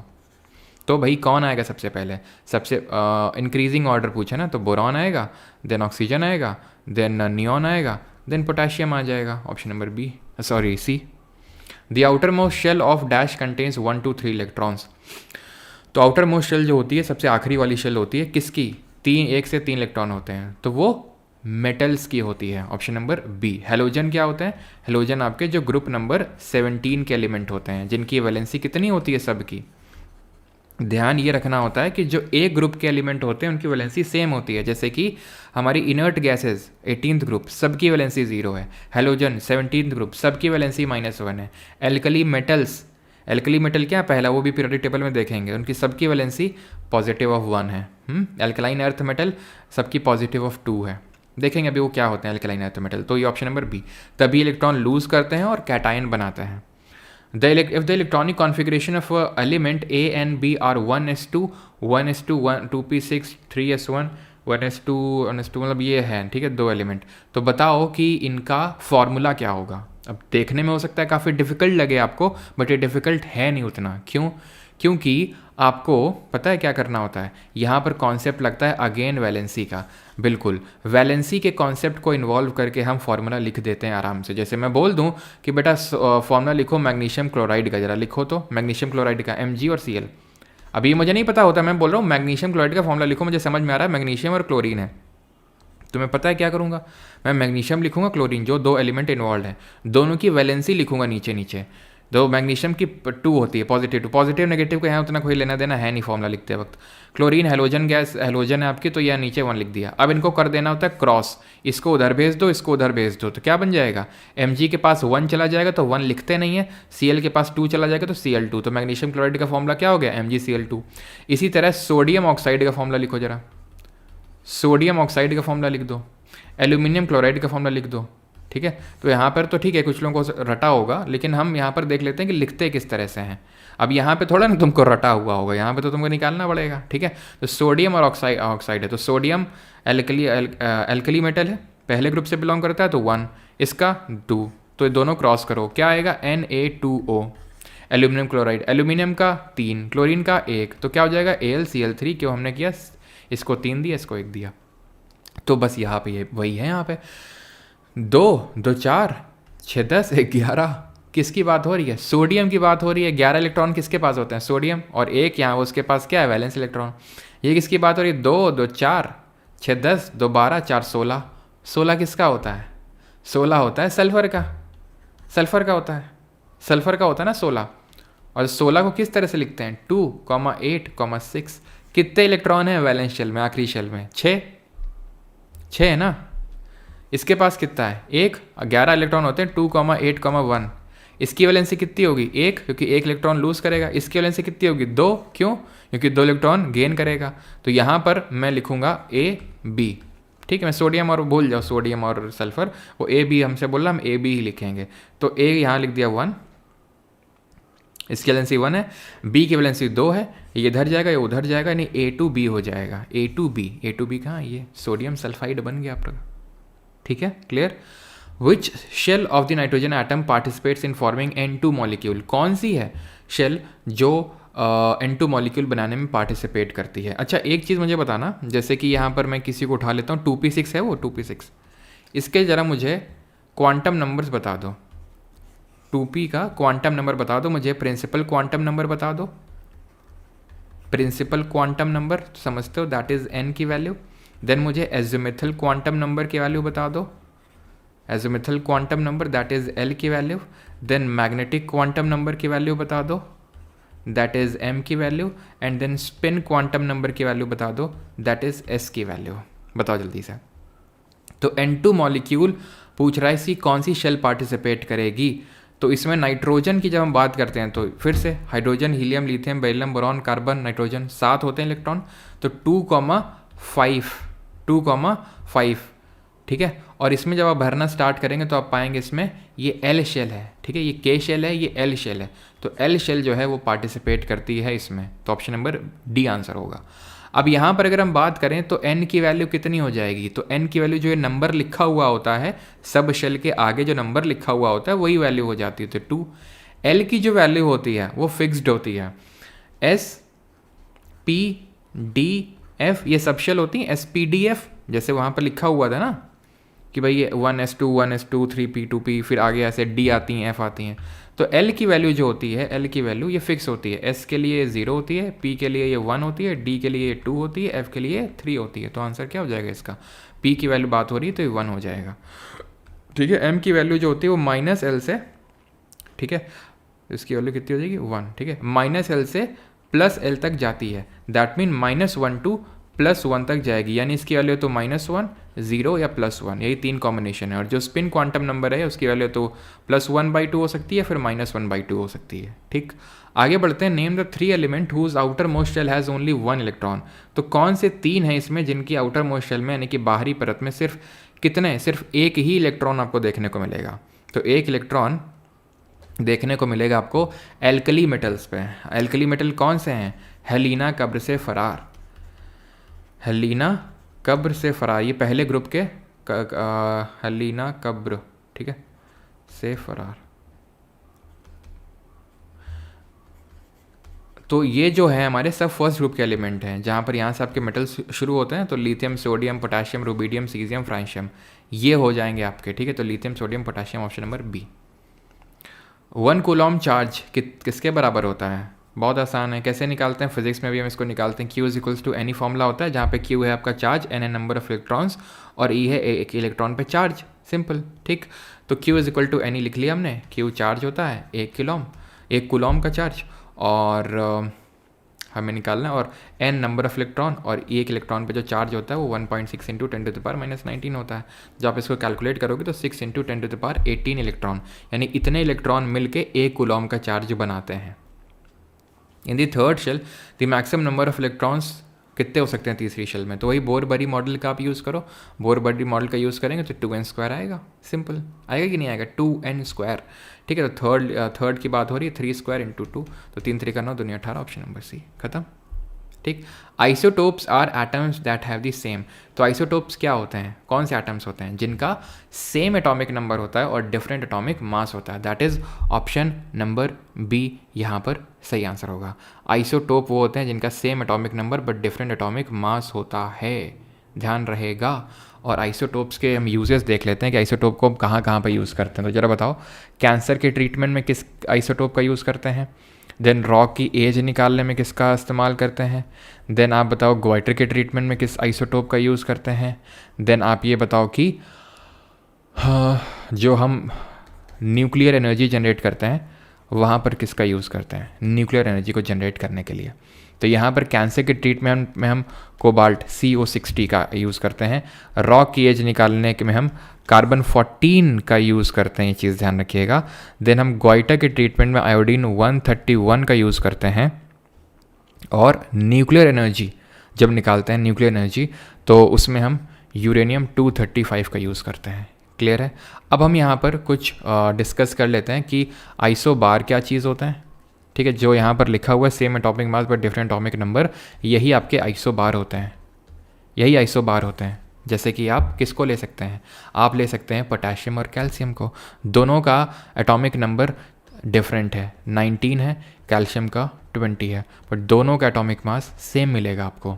ठीक है, आइसोटोन क्या होते हैं, आइसोटोन होते हैं जिनमें सेम नंबर ऑफ न्यूट्रॉन्स होते हैं। हम नंबर ऑफ न्यूट्रॉन्स कैसे निकालते हैं, हम एटॉमिक मास से एटॉमिक नंबर को घटा देते हैं। ये सिंबल्स याद रखिएगा जो हेनरी मॉजले ने दिए थे एटॉमिक मास और एटॉमिक नंबर के लिए।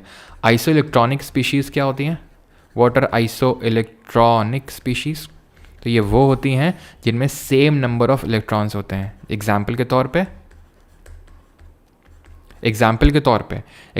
तौर पे जैसे मैंने लिख दिया O2 नेगेटिव और F negative, Mg2 positive, 12 electron होते हैं मैग्नीशियम के ग्राउंड स्टेट में, 2 इलेक्ट्रॉन इसने लूज़ किए, ये हमें बता रहा है, तो 10 इलेक्ट्रॉन होंगे इसमें।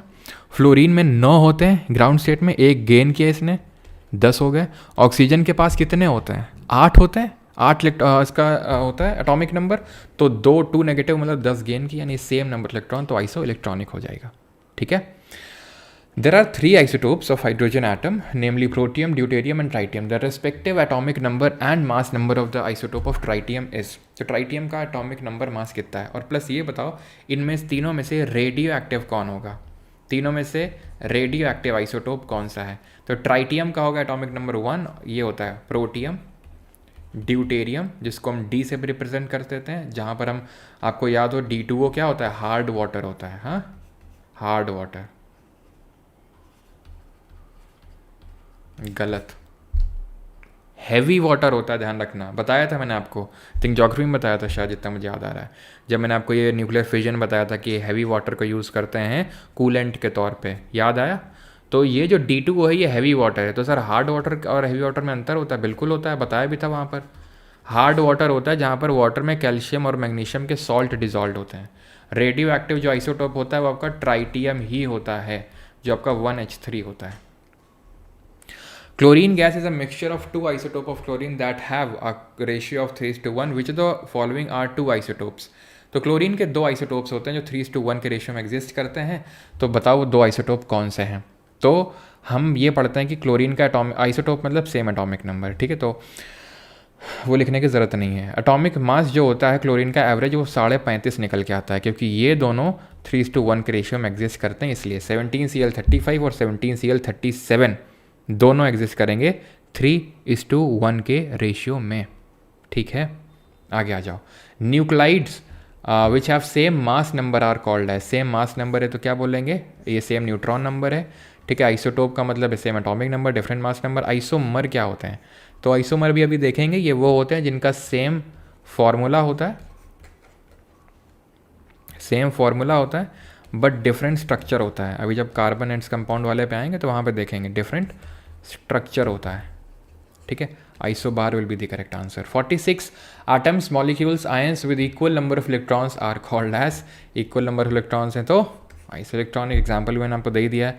Now when cotton and rubber are rub together it will result in which of the following. जब कपास और रबर को हम एक साथ रगड़ देते हैं तो क्या होता है, क्या होता है, cotton will be positively charge, rubber will negatively charge. तो कॉटन जो होता है वो इलेक्ट्रॉन को लूज़ करेगा और रबर जो इलेक्ट्रॉन को गेन करेगा, तो पहला वाला ही ऑप्शन सही हो जाएगा, ठीक है। सभी लोग आंसर दो, सोनाली, सालू, SSC with Vaishnavi, Rahul walkie, बिल्कुल सही है सभी का। तो ज्योग्राफी के नोट्स में क्वेश्चन का आंसर, अच्छा देखते हैं संगीता जी, एक बार चेक करवाते हैं कैसा क्या है। Which of the following statement regarding an atom is correct. तो एटम के बारे में कौन सा स्टेटमेंट सही है। Atom are not electrically neutral. Atom electrically neutral नहीं होते हैं, होते हैं भैया, कैसी बात कर रहे हैं आप, गलत है। Atom does not contain any positive charge. Atom as a whole are electrically neutral, ठीक है, as a whole are electrically neutral. Which of the following 49th, ठीक है, 50th के बाद 2 मिनट का ब्रेक दे देंगे, ठीक है। तो अभी 49 50 अच्छे से कर लो। Which of the following statements regarding metals is incorrect. तो मेटल्स के बारे में कौन सा कथन गलत है, यहाँ पर पूछ रहा है। Metals are good conductor of heat. Metals have to be drawn to thin wires, ठीक है, metal have to be drawn to thin wires and metal have to lead and mercury are comparatively good conductor of heat. Metal in their pure state have a shining surface. तो क्या सही answer होगा, बताओ भैया। तो metal are good conductor of heat and electricity, सही है। इनको हम थिन वायर में ड्रॉ कर सकते हैं। इसी प्रॉपर्टी को हम क्या बोलते हैं जो डी से नाम शुरू होता है। Lead and mercury are comparatively good conductor of heat, सही है, सही है कि नहीं है। हीट का नहीं, नहीं नहीं नहीं नहीं, हीट का गलत हो गई, ठीक है, ऑप्शन नंबर सी गलत है यह, ठीक है। Metal in their pure state have a shining surface, इसको क्या बोलते हैं जो एल से शुरू होता है। ये होता है डक्टिलिटी, जिसको नमनीयता बोलते हैं। डक्टिलिटी का मतलब होता है जब हम मेटल्स को लंबे लंबे तारों में बदल सकते हैं। मैलिएबिलिटी क्या होती है, what is malleability, what is sonorosity, what is sonorosity. तो मैलिएबिलिटी होती है जब हम थिन शीट्स में ड्रॉ कर सकते हैं मेटल्स को, थिन शीट्स को। अब याद करो वो अल्फा जो गोल्ड की जो फॉयल ली थी रदरफोर्ड ने, मैंने पूछा था क्यों ली थी, इसीलिए ली थी क्योंकि मेटल मैलिएबल होते हैं। Gold is one of the most malleable metal. अगर हम डक्टिलिटी की बात करें तो gold is the most ductile. Gold का पता है आपको, 1 ग्राम गोल्ड से आप 1 ग्राम गोल्ड से, गोल्ड का सिंबल यही होता है, लगभग 2 किलोमीटर लंबा तार खींच सकते हो। This is called as lustre. Lustre का मतलब होता है शाइनिंग सरफेस होना उस पर, ठीक है, that is called as lustre. और सोनोरोसिटी का मतलब होता है, आपने देखा होगा मंदिर की घंटे होते हैं, स्कूल में हमारे घंटे होते हैं, तो ये सब क्या होते हैं, ये सोनोरोसिटी, यानी कि जहाँ पर ये साउंड प्रोड्यूस करते हैं, दैट इज़ कॉल्ड एज, ठीक है। अच्छा, इसमें एक्सेप्शन क्या हो जाएंगे, अपवाद क्या हो जाएंगे, मैलेबिलिटी डक्टिलिटी में एक्सेप्शन हो जाएंगे जो हमारे मेटल लिक्विड स्टेट में एग्जिस्ट करते हैं, फिर जिनका बहुत ही लो मेल्टिंग या बॉइलिंग पॉइंट होता है। एग्जाम्पल के तौर पे जैसे mercury, mercury is the only metal जो आपका लिक्विड स्टेट में एग्जिस्ट करता है रूम टेम्परेचर पे। सीजियम का मेल्टिंग पॉइंट काफ़ी कम होता है, तो उसको भी आप क्या ही 3 शीट्स में ड्रॉ करोगे। अच्छा, मैंने पूछा था कि इसके अलॉय को क्या बोलते हैं, तो इसको अलॉय को अमलगम बोलते हैं, ये चीज़ आपको ध्यान रखनी है। यहाँ पर बोल रहा है कि मेटल्स नहीं है क्या, चलो कोई नहीं, तो अभी हम यही प्रॉपर्टी देखते हैं, बाकी आगे प्रॉपर्टी आएंगे तो वहाँ देखेंगे, ठीक है। और कुछ और कुछ और कुछ और कुछ यहाँ पर एक्सेप्शंस में आपके सोडियम पोटेशियम भी नोट कर सकते हो आप, सोडियम पोटेशियम ये सब क्या हैं, एक्सेप्शंस हैं, अपवाद हैं। क्यों अपवाद हैं, क्योंकि सोडियम पोटेशियम बहुत सॉफ्ट होते हैं, इनको आप कहाँ ही खींचोगे, ठीक है, तो बहुत सॉफ्ट होते हैं, लश्चर होता है। लेकिन इसमें एक्सेप्शन जो होता है वो आयोडीन हो जाता है, क्योंकि आयोडीन में आपको लश्चर देखने को नहीं मिलता है। सॉरी, आयोडीन बोल रहा हूँ, लेड, लेड में लश्चर देखने को नहीं मिलता। वही नॉन मेटल जो होते हैं वो नॉन लेस्चरस होते हैं, लेकिन आयोडीन वहाँ पर एक्सेप्शन होता है, iodine has lustre being a non metal, ठीक है। अगले पे आते हैं, that is which of the given statements about non metals is true. तो नॉन मेटल्स के बारे में कौन सा स्टेटमेंट सही है, जल्दी से करिए। मोनिका जी बोल रही हैं क्वेश्चन नंबर 20 एक बार फिर से देख लीजिए। ओके,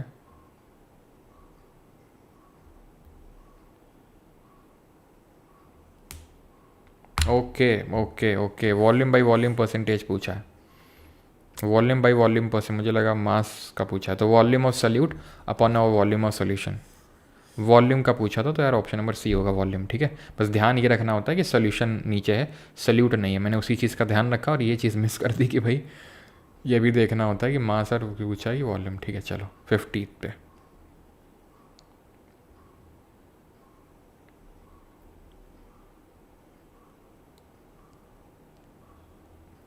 इनकरेक्ट होगा यार, ये मतलब इनकरेक्ट है ये, ठीक है, यहाँ पर असत्य होगा, असत्य असत्य असत्य, ठीक। चलो भाई, तो थोड़ा सा ब्रेक ले लें, मतलब जल्दी से 2 मिनट का ब्रेक ले लें, मात्र 2 मिनट का ब्रेक रहेगा, ये मत समझना खाने पीने वाला ये कोई ब्रेक है, क्योंकि आज ज़्यादा क्लास लंबी नहीं होगी, 100 क्वेश्चन हैं, ठीक है, 100 या फिर 110 टाइप क्वेश्चन हैं, जल्दी जल्दी ख़त्म करने अपने को, ठीक है। तो ज़्यादा 100-110 क्वेश्चन है।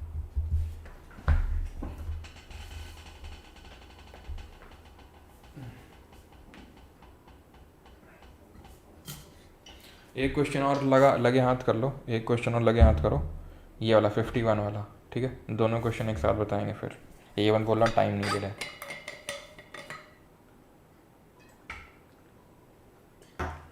ये वाला बताओ, ठीक है, 51 वाला, और लगे हाथ ये भी करो 52 वाला भी, फिर तीनों एक साथ डील करते हैं, ठीक है, तीनों एक साथ।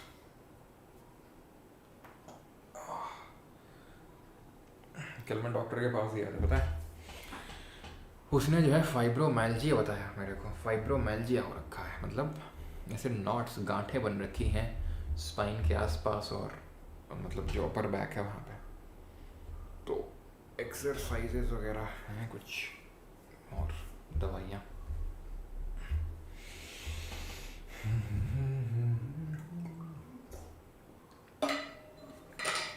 चलो शुरू करते हैं, हो गया ब्रेक, हो गया ब्रेक, शुरू करते हैं 50th से। ज्योग्राफी का हिंदी का मिलेगा, बन रहा हिंदी का, ठीक है। चलो ठीक है, सी आंसर आ रहा है। Okay, which of the following given statement about non metals is true. तो नॉन मेटल्स के बारे में कौन सा कथन सही है, ट्रू है, सत्य है। तो non metals are electronegative nature के होते हैं, गलत है, ठीक है, गलत है। इलेक्ट्रॉन्स लूज नहीं करते हैं, गेन करते हैं, ठीक है। तो इलेक्ट्रोनेगेटिविटी, ये चलो भी आगे बताते हैं इसको भी, ठीक है। तो ये चीज़ समझ में आई आपको, ठीक है। What is the correct order of metallic character of the following metals. तो मेटालिक करेक्टर का सही ऑर्डर क्या है यहाँ पे, बदल दी से। तो सोडियम मैग्नीशियम से ज़्यादा मेटालिक है, बात सही है, सीजियम बेरियम से ज़्यादा, लेकिन लेकिन लेकिन सीजियम तो सोडियम से ज़्यादा होगा भैया, ये तो गलत है, क्योंकि आप देखो हेलीना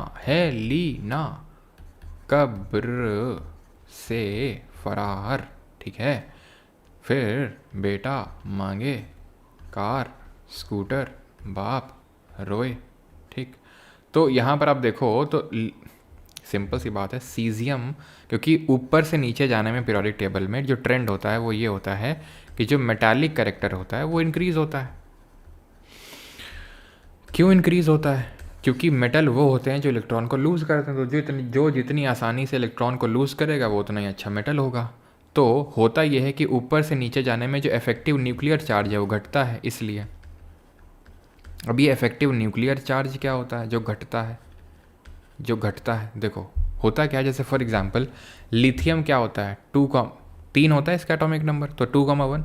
सोडियम क्या होता है 2,8,1 होता ही, ठीक है। पोटेशियम का एटॉमिक नंबर कितना होता है 19, तो इसको कैसे लिखोगे इलेक्ट्रॉनिक कॉन्फ़िगरेशन 2,8, 8, 2 10, 18 और 1 19। तो तुम देखो यहाँ पर एक चीज़ तुम ऑब्जर्व कर रहे होगे, यहाँ के शेल है, यहाँ एल शेल है, यानी इस तरह से बनेगा ये लिथियम।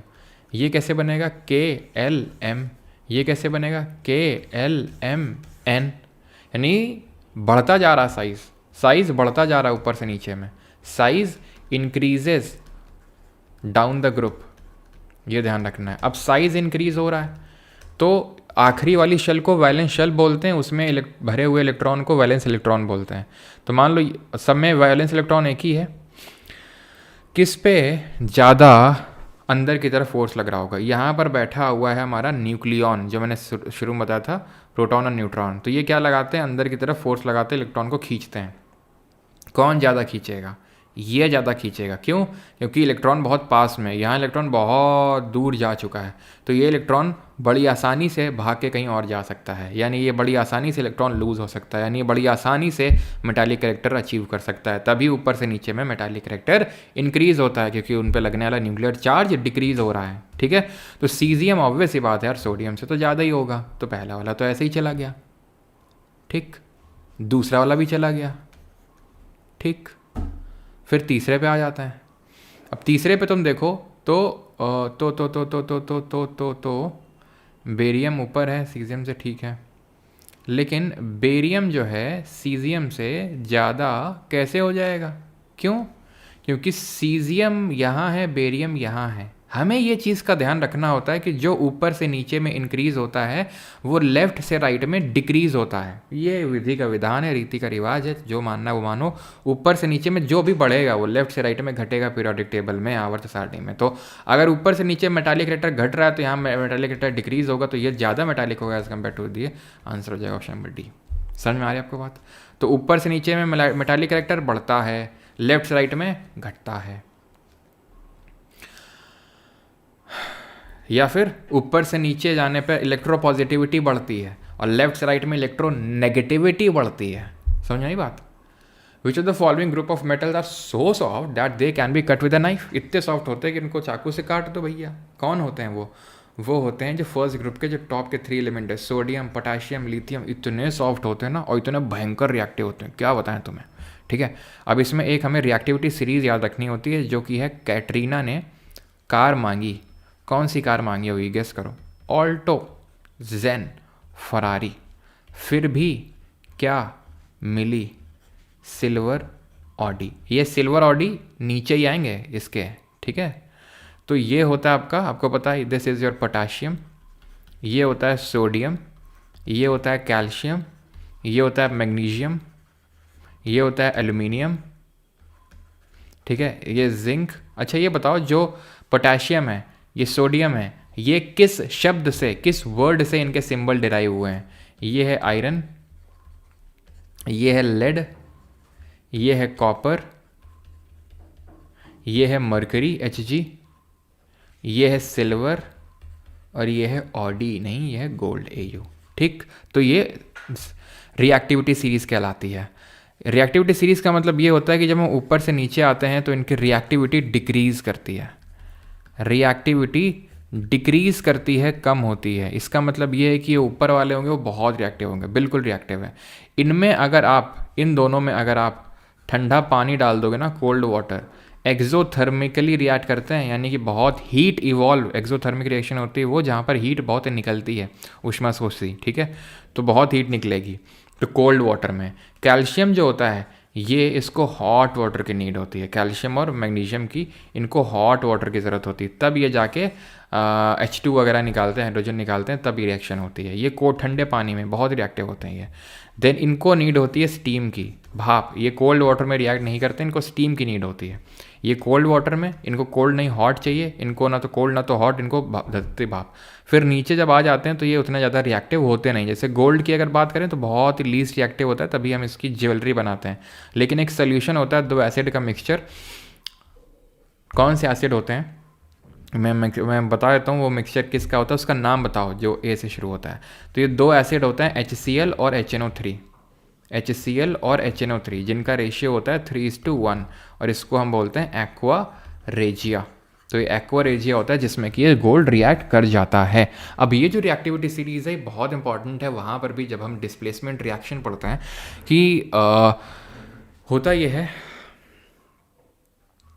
है कि यहाँ पर आपका हाइड्रोजन पड़ता है, और हाइड्रोजन से जितने भी ऊपर एलिमेंट होते हैं जो आपके मेटल्स हैं, वो किसी भी एसिड से हाइड्रोजन को डिस्प्लेस कर देता है, हाइड्रोजन को निकाल देते हैं। हाइड्रोजन से नीचे वाले मेटल्स जो होते हैं वो नहीं डिस्प्लेस कर पाते हैं, पहली। दूसरी चीज़ ये होती है जब हम डिस्प्लेसमेंट रिएक्शन पढ़ते हैं कि जो ऊपर वाला मेटल है, क्योंकि नीचे वाले से ज़्यादा रिएक्टिव है, तो वो ऊपर वाला मेटल नीचे वाले के सॉल्ट से उसको हटा सकता है। मान लो ये एल्यूमिनियम का कोई सॉल्ट होगा, एल्यूमिनियम सल्फेट, उसमें तो मैग्नीशियम डाल दोगे ना, तो मैग्नीशियम पता है क्या करेगा, उसके सल्फेट को उठा लेगा। जैसे एल्यूमिनियम सल्फेट है तो इसके सल्फेट के साथ चिपक जाएगा, एल्यूमिनियम को भगा देगा। जैसे मान लो एल्यूमिनियम को डाल दो जिंक सल्फेट में, तो एल्यूमिनियम क्या करेगा, एल्यूमिनियम सल्फेट बना लेगा, एल्यूमिनियम सल्फेट ले लेगा, जिंक को सिंगल कर देगा। क्यों? क्योंकि वो ऊपर वाला ज़्यादा रिएक्टिव है। लेकिन अगर मान लो कि हमने आयरन को इसमें डाल दिया जिंक में, और ये जिंक सल्फेट है, तो कुछ नहीं होगा। क्यों? क्योंकि ये कम रिएक्टिव है। समझ में आते हैं? इसको बोलते हैं विस्थापन अभिक्रिया, डिस्प्लेसमेंट रिएक्शन। क्लियर रहती है चीज़? तो यहाँ पर ऑप्शन नंबर सी आंसर हो जाएगा। बहुत ये होते हैं, तभी इनको केरोसिन ऑयल में डुबो के रखना पड़ता है इनको, ठीक है। Due to which properties of metals it is easy to make foils, इनको ही हम फॉयल्स बना सकते हैं किस प्रॉपर्टी की वजह से? बहुत आसान है, बहुत आसान है। क्या होगा? Malleability. Option number A will be the correct answer. और सभी लोग आंसर्स देते रहें भाई, ठीक है, आंसर्स रुकने नहीं चाहिए। What is a solar cell made up of? तो सोलर सेल किसकी बनी होती है? सिलिकॉन होती है उसमें।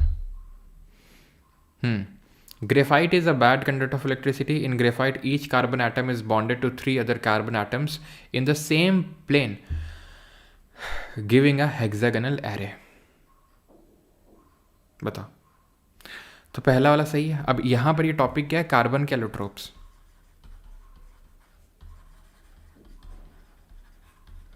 कार्बन के एलोट्रोप्स, अपरूप बोलते हैं हिंदी में। तो अपरूप कौन कौन से हमें पढ़ने होते हैं? एक तो ग्रेफाइट, ठीक, एक पढ़ना होता है डायमंड,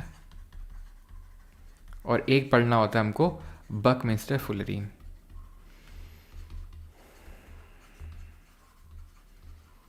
ठीक, ग्रेफाइट और डायमंड, इनमें पता है मेन डिफरेंस क्या होता है? यहाँ एक carbon atom 3 other carbon atom से बॉन्डेड होता है, यहाँ एक carbon atom 4 other carbon atom से बॉन्डेड होता है।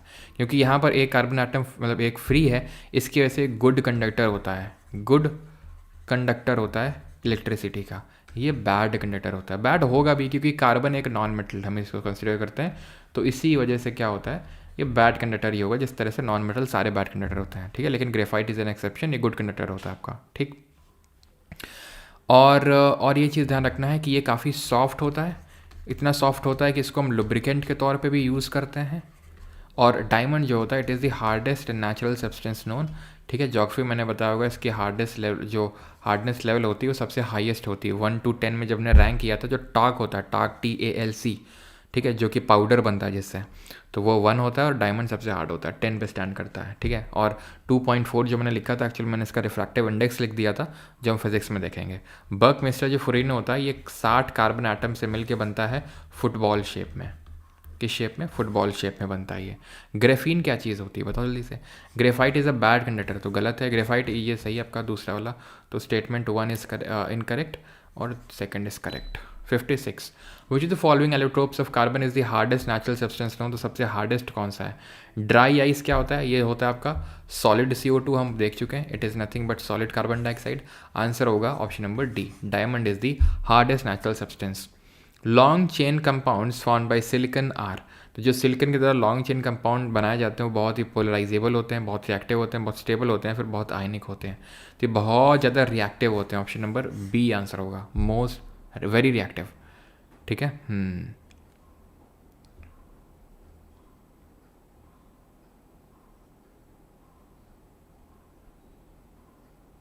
हाइब्रिडाइजेशन सर बताओ। अच्छा, हाइब्रिडाइजेशन कार्बन में क्योंकि 4 से बॉन्डेड है तो यहाँ पर sp3 होगा हाइब्रिडाइजेशन, और ग्रेफाइट पे sp2 होगा। ठीक है, ध्यान रखना इसको।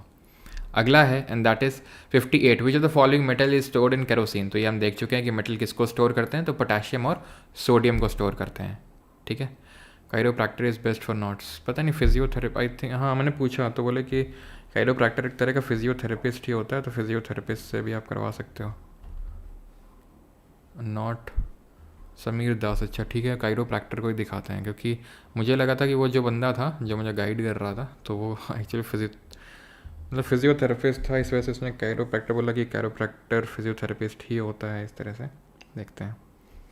तो विच of the following is the use of sodium carbonate which is an alkali, और उसने पता नहीं कुछ बताया था, हाइपर मलेशिया ऐसा कुछ बताया था उसने, वो करवाना रहता है इसमें, नाम याद नहीं आ रहा मुझे। तो प्रोड्यूसिंग सोडियम का, तो यहाँ पर पूछ रहा है कि सोडियम कार्बोनेट का यूज़ कहाँ पे होता है? Producing sodium compound such as borax, सही है। बोरैक्स क्या होते हैं? सोडियम और बोरॉन के कंपाउंड होते हैं, जैसे for example sodium borate. Sodium borate क्या होता है? Na2B4O7, और इसमें कितने वाटर के मॉलिक्यूल्स अटैच होते हैं, कितने वाटर ऑफ क्रिस्टलाइजेशन होते हैं? To remove permanent hardness of water, yes, used in glass and soap and paper industry. Sodium, अभी देखो ध्यान से पहले समझ लो, इसमें पहली बात तो 10 वाटर ऑफ क्रिस्टलाइजेशन होते हैं। ये जो हम सोडियम कार्बोनेट की बात कर रहे हैं, जिसको हार्डनेस ऑफ वाटर को रिमूव करने के लिए यूज़ किया जाता है, इट इज़ वॉशिंग सोडा, इसको बोलते हैं वॉशिंग सोडा।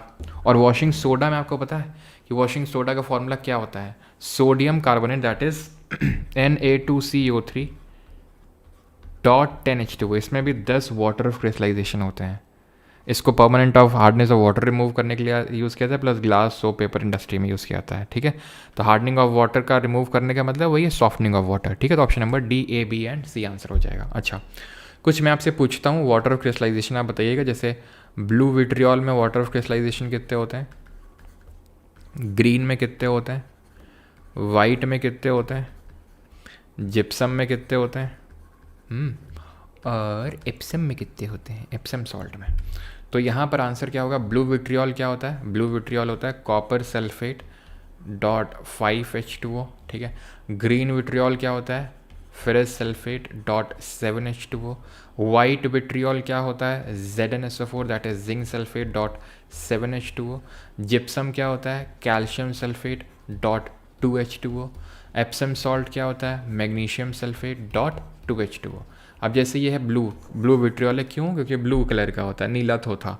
ठीक है, तो तुम इसमें को अगर डिहाइड्रेट कर दोगे तो ये वाटर का मॉलिक्यूल, ये वाटर ऑफ क्रिस्टलाइजेशन निकल जाएंगे and it would again turn into colourless from blue से कलरलेस हो जाएगा। ध्यान रखना अगर वाटर ऑफ क्रिस्टलाइजेशन निकाल डाले आपने तो। A football player got fractured by playing football, he went to the hospital, the doctor took एक substance and mixed it with water for supporting the fractured bones in the right position. What is the name of the substance? उस substance का नाम क्या है? क्या नाम है उसका? Gypsum, calcium sulphate, plaster of Paris या फिर सोडियम हाइड्रोक्साइड?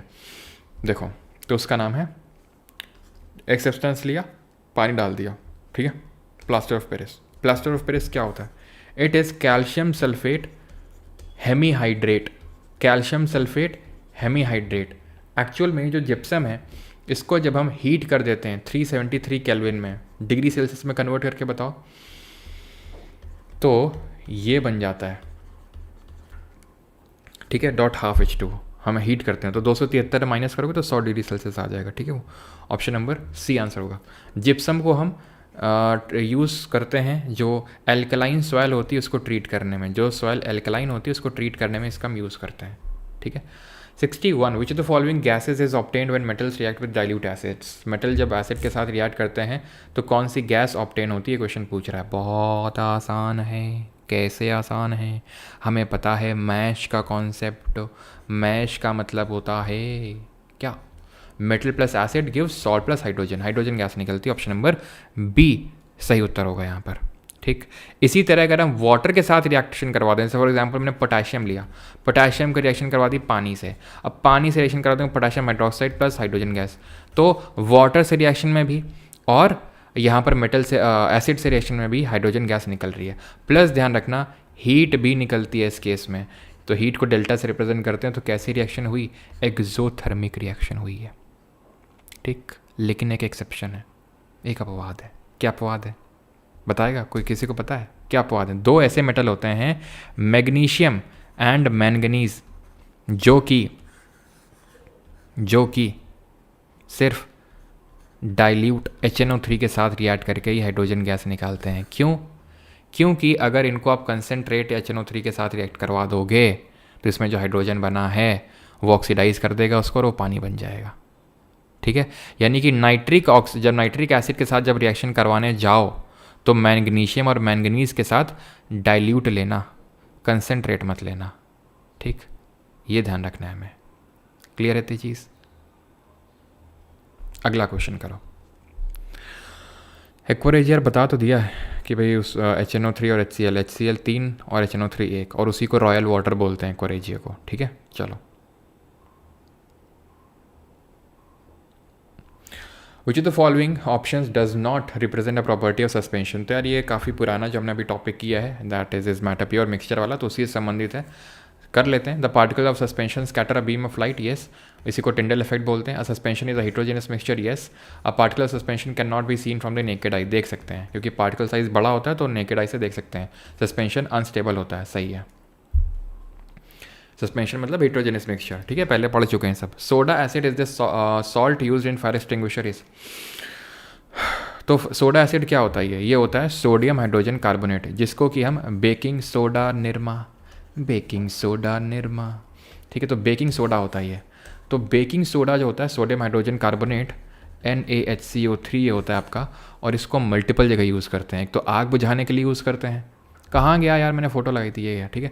तो सोडियम बाइकार्बोनेट सोल्यूशन है, इसमें जब नॉब प्रेस करते हैं हम तो H2SO4 निकलता है इसका, ठीक है। और होता ये है कि जब हम इसको एसिड के साथ रिएक्शन करवाते हैं ना, जैसे फॉर एग्जांपल H2SO4 है, किसी भी एसिड के साथ आप जब रिएक्शन करवाओगे तो यहाँ पर CO2 गैस का इवोल्यूशन होता है, that is carbon dioxide gas निकलती है, क्योंकि जो हमारा सोडियम हाइड्रोजन कार्बोनेट है, this is a kind of salt, ये हमारा क्या है, ये नमक है। तो जब आप इसकी रिएक्शन करवाओगे H2SO4 से तो यहाँ पर CO2 गैस का एवोल्यूशन होगा, क्योंकि ये हमें रिएक्शन पता होनी चाहिए कि जब हम किसी मेटल कार्बोनेट या मेटल हाइड्रोजन कार्बोनेट की अभिक्रिया की रिएक्शन ये एसिड के साथ करवाते हैं तो CO2 गैस निकलती है, ध्यान रखना। सॉल्ट बनेगा और CO2 गैस निकलेगी, ये चीज़ आपने भूलनी नहीं है। इसी कारणवश बेकिंग सोडा को हम बेकिंग पाउडर बनाने में इस्तेमाल करते हैं। बेकिंग पाउडर क्या होता है? तो बेकिंग पाउडर होता है बेकिंग सोडा में जब हम माइल्ड, यानी कि बहुत स्ट्रांग नहीं, माइल्ड एडिबल एसिड मिक्स कर देते हैं। एग्जाम्पल के तौर पे टार्टारिक एसिड किस में मिलता है? तो टार्टारिक एसिड मिलता है टैमरिंड में, ठीक। इसको हम एज अ एंटासिड भी यूज़ करते हैं। एंटासिड क्या होते हैं? जो हमने बताया था पेट की एसिडिटी को ख़त्म करते हैं। तो पेट की एसिडिटी को ख़त्म कौन करता है? और मिल्क ऑफ मैग्नीशिया, MgOH का होल ट्वाइस। नाइट्रोजन को इलेक्ट्रिक बल्ब में क्यों यूज़ करते हैं? बता जल्दी से, why we use this in electric bulbs. तो आंसर क्या हो जाएगा? आंसर हो जाएगा it is lighter than there, it produces more light in the bulb, does not support combustion, it is not toxic. तो भैया टॉक्सिक ऑक्सी का कोई लेना देना नहीं है, ठीक है। आंसर होगा क्या यहाँ पर? It is lighter then the air, ठीक है। Option number A will be the correct answer. Sir बनता किस तरह से? वैसे तो मैंने क्वेश्चन रख रखा है, लेकिन बना के दिखा देते तुमको कि बनता किस तरह से। तो हो तो बनता इस तरह से है ये आपका बेकिंग सोडा कि इसमें हमें लेना पड़ता है नमक, थोड़ा सा नमक लोगे, स्वादानुसार लेना है, थोड़ा सा पानी लोगे स्वादानुसार, उसमें थोड़ी सी CO2 फूंक के मारना और हल्की सी अमोनिया डाल देना उसमें, बस बन गया बेकिंग सोडा। टाइम थोड़े नहीं लगता है। और पता है इसमें एक सबलाइम कंपाउंड नहीं लिखेंगे, एक तुम बताओ इसमें कौन सा सबलाइम कंपाउंड बनता है, उसका नाम लिखो जल्दी से। ठीक है, अगला, विच of the following is not true about manganese. Manganese के बारे में कौन सा सही नहीं है? ठीक है, मैंगनीज के बारे में कौन सा सही नहीं है, जल्दी बताओ। मैंगनीज के बारे में कौन सा सही नहीं है? तो पहली बात तो ये अमोनियम क्लोराइड होगा। ठीक है, NH4Cl। ठीक, क्लियर। फिर इसमें आर्टिस्ट लाइटर तो होता है, ऑप्शन नंबर C आंसर करो उसका। ठीक है, लाइटर तो होता है एयर से, लेकिन क्योंकि बल्ब में यूज़ हो रहा है स्पेसिफिकली अगर पूछ रहा है तो फिर क्योंकि कंबशन सपोर्ट नहीं करता है, क्योंकि इनर्ट होता है ना, इसलिए इसको हम यूज़ करते हैं, ऑप्शन नंबर C। ठीक, हाँ, मैंगनीज तो it is used in heating element of iron toaster. ठीक है, temperature effects is रेसेंट high levels. ठीक है, इलेक्ट्रोनेगेटिव होता है, डज नॉट ऑक्साइड इजीली, सही होता है। ये आपका ट्रू नहीं है, क्यों? क्योंकि टेम्परेचर इसके रेजिस्टेंस को इफेक्ट नहीं करता है हाई लेवल्स पे, तो ऑप्शन नंबर B यहाँ पर उत्तर होगा इसका। ठीक है, और मैग्नीशियम मैंगनीज के बारे में पढ़ा था कि ये कंसनट्रेटेड HNO3 के साथ रिएक्ट नहीं करते हैं। ठीक है, अच्छा, एक मेटल की रिएक्शन में एसिड के साथ अभी मैंने पढ़ाई थी, तो तुम बताओ जैसे कि ये बताओ तुम। अरे दिमाग में आई थी यार, एकदम चली गई भी। चलो अभी पूछते हैं। ठीक है, which of the following statement is incorrect regarding the strong acid. तो इसमें से स्ट्रॉन्ग एसिड के बारे में कौन सी रिएक्शन गलत है, आपसे पूछ रहा है, बता जल्दी से। तो strong acid react very rapidly with other substance such as metal carbonate and metal hydrogen carbonate. Yes, hydrochloric acid, sulphuric acid, nitric acid और स्ट्रॉन्ग एसिड। यस, क्यों स्ट्रॉन्ग है? क्योंकि ये मिनरल एसिड्स हैं। सल्फ्यूरिक एसिड, नाइट्रिक एसिड, ये सब mineral acid है। Mineral acid strong होते हैं। मिनरल एसिड क्या होते हैं? जो मिनरल से मिलते हैं। ऑर्गेनिक एसिड क्या होते हैं? जो हमें मिलते हैं किससे? नेचर से। Acids are chemical substances that have salty taste. Salty नहीं होता, सोअर टेस्ट होता है। क्वेश्चन में आपसे ये पूछ रहा था कि जब हम मेटल की रिएक्शन, मेटल को हीट करते हैं तो ये होती है आपकी एक कंबशन रिएक्शन। ठीक है, कंबशन रिएक्शन होती है। ठीक है, तो एक रिएक्शन ध्यान रखना है, दैट इज मैग्नीशियम को जब हीट करते हैं, हीट मतलब कंबशन का मतलब होता है ऑक्सीजन देना। ठीक है, तो ये बनता है MgO प्लस, और ये पता है ये वाइट मतलब इसका PPT हमें ऑब्टेन होता है। ठीक है, मैग्नीशियम ऑक्साइड का, प्लस यहाँ पर वाइट डैजलिंग लाइट मिलती है। वाइट डैजलिंग लाइट, ये ध्यान रखना। बैलेंस करने जाएंगे तो 2 MgO और इस तरह से बैलेंस हो जाएगी ये। ठीक है, आगे बढ़ें अभी। अगला ये रहा, what happens when acid is mixed in water. तो जब हम अम्ल को पानी में मिलाते हैं तो क्या होता है? ऑप्शंस आपके सामने हैं। तो पहली बात तो ध्यान ये रखना कि हमेशा acid is added to water, not water is added to acid. What is the reason behind it? The reason is कि अगर हम वाटर को एसिड में डाल देंगे तो इट इज़ एक्सो नहीं, हाईली एक्सोथर्मिक। इतना भयंकर स्प्लैश होगा ना कि आप जल सकते हैं, भून सकते हैं, सब कुछ हो सकता है। तो ये कभी हरकत नहीं करनी है आपको, खैर आप कहाँ ही करोगे, ये तो स्कूल लेवल में होती थी सब। ठीक है, तो एसिड को वाटर में ऐड किया जाता है और वो भी साइड से धीरे धीरे ऐड किया जाता है, क्योंकि ये रिएक्शन एक्सोथर्मिक नेचर की होती है, हीट बहुत निकलती है। और अगर आपने पानी को डाल दिया तो बहुत भयंकर हीट निकलेगी। तो यहाँ पर आप एसिड और वाटर को मिक्स कर रहे हैं साथ में, यानी कि आप एसिड का डाइल्यूशन कर रहे हैं, यानी कि hydrogen ion concentration, hydronium ion concentration घटेगा। It will decrease the concentration. क्यों? क्योंकि एसिड में हाइड्रोनियम आयन कंसनट्रेशन को भर भर के आप पानी डाल रहे हो, तो फिर वो धीरे धीरे आप उसको डाइल्यूट कर रहे हो, कम कर रहे हो। ठीक है, which of the following statement is not true about acid के बारे में कौन सा सही नहीं है? It forms H+ in aqueous medium, liquid taste, liquid state हो गया। ठीक है, it is bitter in taste, no it is sour in test, तो गलत हो जाएगा ये। ठीक है, it turns blue litmus into red, yes. ये क्या होते हैं हमारे? ये होते हैं एसिड बेस इंडिकेटर, इनको बोलते हैं। तो एसिड बेस इंडिकेटर के बारे में पढ़ लेते हैं दोस्तों, एसिड बेस इंडिकेटर। ठीक है, एक तो पहला लिटमस है हमारा, लिटमस को ध्यान रखना, ये एक तरह की कैसी डाई होती है? तो ये होती है नेचुरल कलर जो होता है इसका पर्पल होता है, पर्पल डाई होती है। देन ये जो है ब्लू से रेड में, देन रेड से ब्लू में कन्वर्ट होती है। देख रहे हो, पूरे रंगों का ध्यान रख रहा हूँ मैं, कोई रखता है इतना ध्यान नहीं। ब्लू टू रेड एसिड होता है ये, ठीक है, और रेड टू ब्लू बेस होता है ये, ठीक है। तो यानी कि एसिड जो होता है वो ब्लू लिटमस को रेड में कन्वर्ट करता है, वहीं बेस जो होता है वो रेड को ब्लू में। और भी होते हैं हमारे, जैसे कि क्या बोलते हैं उसको, अरे क्या बोलते हैं उसको, फेनोप्थलीन, फेनोप्थलीन, मिथाइल ऑरेंज, ये भी यूज़ करते हैं हम। फेनोप्थलीन क्या होता है, तो फेनोप्थलीन अब कलर नहीं यूज़ कर पाएंगे, क्यों, क्योंकि एसिड में कलरलेस होता है यार, कलरलेस फिर लिखूंगा कैसे, तुम्हें दिखेगा कैसे। बेस में क्या होता है,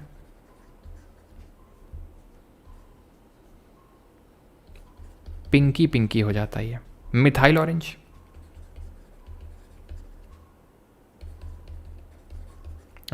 मिथाइल ऑरेंज एसिड में पिंकी नहीं होगा, रेड होगा, रेड रेड रेड रेड, ठीक है। और बेस में हो जाता है ब्लू, सॉरी ब्लू बोल रहा हूँ, येलो, ठीक। तो मिथाइल ऑरेंज जो है बेस में येलो हो जाएगा, ऑरेंज जो कलर होता है इसका एसिड में रेड हो जाएगा, एसिड में रेड ओरिजिनल कलर होता है ऑरेंज। फिनोप्थलीन एसिड में कलरलेस हो जाएगा, बेस में पिंक हो जाएगा। लिटमस बता दिए। ऑल फैक्ट्री इंडिकेटर क्या होता है, जल्दी बताओ जल्दी बताओ जल्दी बताओ, टाइम नहीं है। ऑल फैक्ट्री इंडिकेटर क्या होते हैं,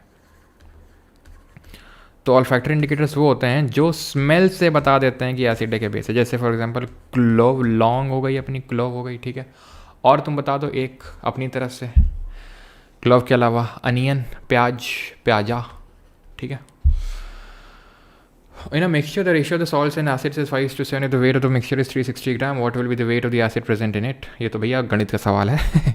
रेशियो एंड प्रोपोर्शन बड़े हो, रेशियो एंड प्रोपोर्शन कि भैया 5 और 7 के अनुपात में सॉल्ट और एसिड, यानी कि पूरा सोल्यूशन कितना हुआ, 5 + 7 = 12। पूरे सोल्यूशन का वेट कितना दिया मिक्सचर का, 360। 12 बता रहा है 360 को, एक बताएगा 360/12 को, एक बताएगा 30 ग्राम को, एक बताएगा 30 ग्राम को, तो 7 बताएगा कितने ग्राम को, 210 ग्राम को। टेक्नोलॉजिया, टेक्नोलॉजिया। Which is the following statement is true और फॉल्स, बताओ उसमें से कौन सा सही गलत है। बेटा तुम हमको हल्के मत लेना, पहले हम गणित ही पढ़ाते थे। पहले हम गणित ही पढ़ाते थे, पहले हम रीजनिंग ही पढ़ाते थे। वो तो समय समय की बात है कि धीरे धीरे हम जीके में शिफ्ट हो गए। चलो भाई, तो सही आंसर क्या होगा यहाँ पर, ट्रू और फॉल्स पूछा आपसे। An alkali that is completely ionized in water produces large amount of hydroxide ions. An alkali that is कोई क्वेश्चन छोड़ा है क्या, मुझे ऐसा क्यों लग रहा है, नहीं ठीक है। An alkali that is partially ionized in water produces small amounts of hydroxide ion, for example KOH। बताओ आंसर, उत्तर बताओ बेटा इसका। तो तुम्हें पता होना चाहिए कि जब एसिड डिजॉल्व होता है तो हाइड्रोजन आयंस देता है, ठीक है। और जब बेस डिजॉल्व होता है ना तो हाइड्रोक्साइड आयन देता है, ध्यान रखना है। अब जितना बढ़िया बेस होगा, जितना स्ट्रॉन्ग बेस होगा, उतना हाइड्रोक्साइड आयन ज़्यादा होगा। जैसे मैंने बताया था pH स्केल में आप 7 से 14 की तरफ जाएंगे तो हाइड्रोक्साइड आयन बढ़ेगा, ठीक है, कंसनट्रेशन। और 7 से पीछे जाएंगे तो उतना ही ज़्यादा H+ आयन कंसनट्रेशन बढ़ेगा, बिकॉज उतना ही ज़्यादा एसिडिक होगा वो। तो an alkali that is completely ionized in water produces large amount of hydroxide, for example NaOH, बिल्कुल सही है। अब यहाँ बोल रहे हैं an alkali that is partially ionized, वो कम हाइड्रोक्साइड, बिल्कुल बात सही है, लेकिन उदाहरण गलत दे दिया। पोटेशियम हाइड्रोक्साइड ऊपर लिखा तो है तुमने कि पोटेशियम हाइड्रोक्साइड बहुत सारे आयंस देता है, हाइड्रोक्सिल आयनाइंस, वही एग्जाम्पल यहाँ पे भी डाल दिया। तो दोनों तो सही नहीं हो सकते थे, यानी कि ये वाला तो ऑप्शन बिल्कुल ही गलत था यार, इसको तो तुम मार ही नहीं सकते थे, सिंपल सी बात है। और ये भी कहीं ना कहीं होगा ही नहीं, कोई एक ही सही होगा। Potassium hydroxide is a strong base, ध्यान रखना, ये स्ट्रॉन्ग बेस होता है। वीक बेस में क्या एग्जाम्पल लिख दो एक वीक बेस का, तो ये गलत हो जाएगा आपका। यहाँ तक तो सही था पूरा, लेकिन एग्जाम्पल गलत दे दिए ना ये, तो ओनली ए इज़ करेक्ट, ठीक है। अच्छा, वीक बेस का एग्जाम्पल, वीक बेस का एग्जाम्पल हो गया जैसे कि अमोनियम हाइड्रोक्साइड NH4OH। ये जो होता है ना, इसको पता है कहाँ यूज़ करते हैं, इसको ग्लास क्लीन करने में यूज़ करते हैं, इसको ग्लास क्लीनिंग में यूज़ करते हैं इसको, ठीक है। Metallic oxide are alkaline in nature meaning they are. अच्छा एक चीज़ बताओ, ये जो लिखा है एल्कली, एल्कली एल्कली क्या होता है, व्हाट इज एल्कली।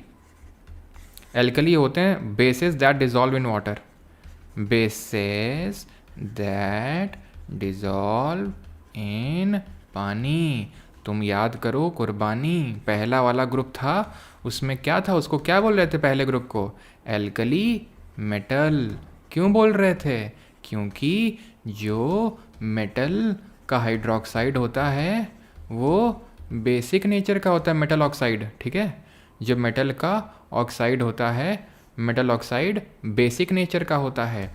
तो अब तुम समझ पाए दया कि अभी भी नहीं समझ पाए कि भैया इन लोगों के जो बेस होते होंगे, यानी कि लिथियम का, सोडियम का, पोटेशियम का, रुबिडियम का, सीजियम का,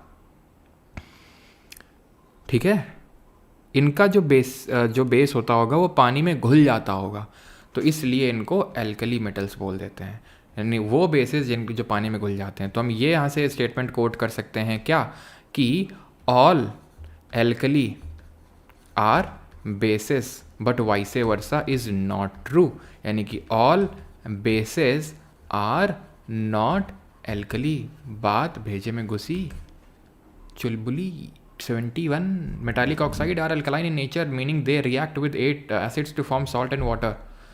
देखो वही ना, मतलब बेसिक वही, मतलब बेसिक अल्कलाइन सेम चीज़ होती है। Which of the following is a metallic oxide different from the other, इनमें से कौन है जो दूसरों से अलग है। पता है दूसरों से अलग कौन होता है?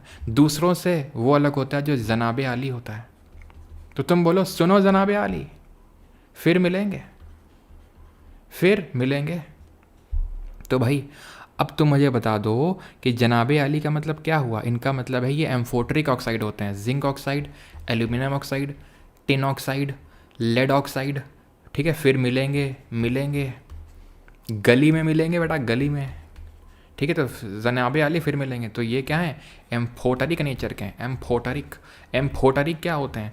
तो ध्यान रखना कि जो एसिड होता है वो बेस के साथ रिएक्ट करके सॉल्ट और वाटर बना देता है। इस रिएक्शन को क्या बोलते हैं जरा बताओ। तो एसिड बेस के साथ रिएक्ट करता है, एसिड के साथ रिएक्ट नहीं करेगा, बेस के साथ रिएक्ट नहीं करेगा।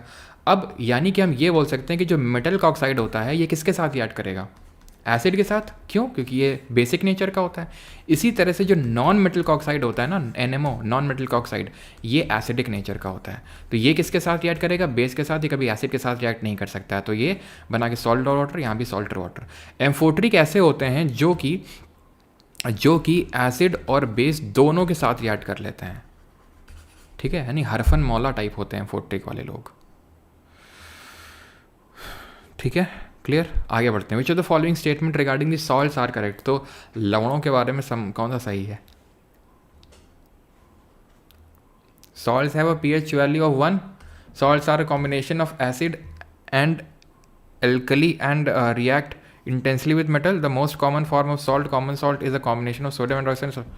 तो भैया पहली बात तो pH वैल्यू 1 नहीं होती। सॉल्ट की pH वैल्यू ऐसे डिसाइड होती है, सॉल्ट की pH ऐसे डिसाइड होती है कि सॉल्ट बना कैसे है।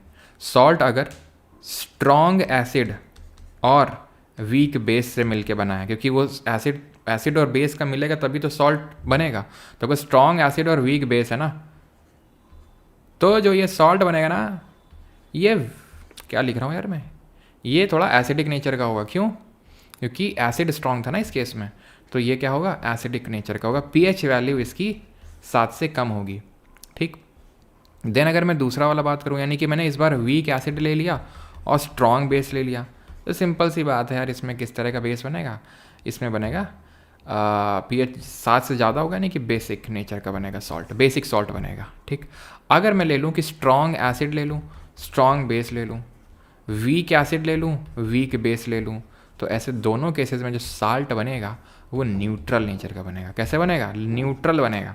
तो ये सॉल्ट हैव अ pH क्या है, मतलब क्या फिक्स थोड़ी ना होता है ऐसा। Salt are combination of acid alkali, salt are combination of acid and alkali and react intensely with metals.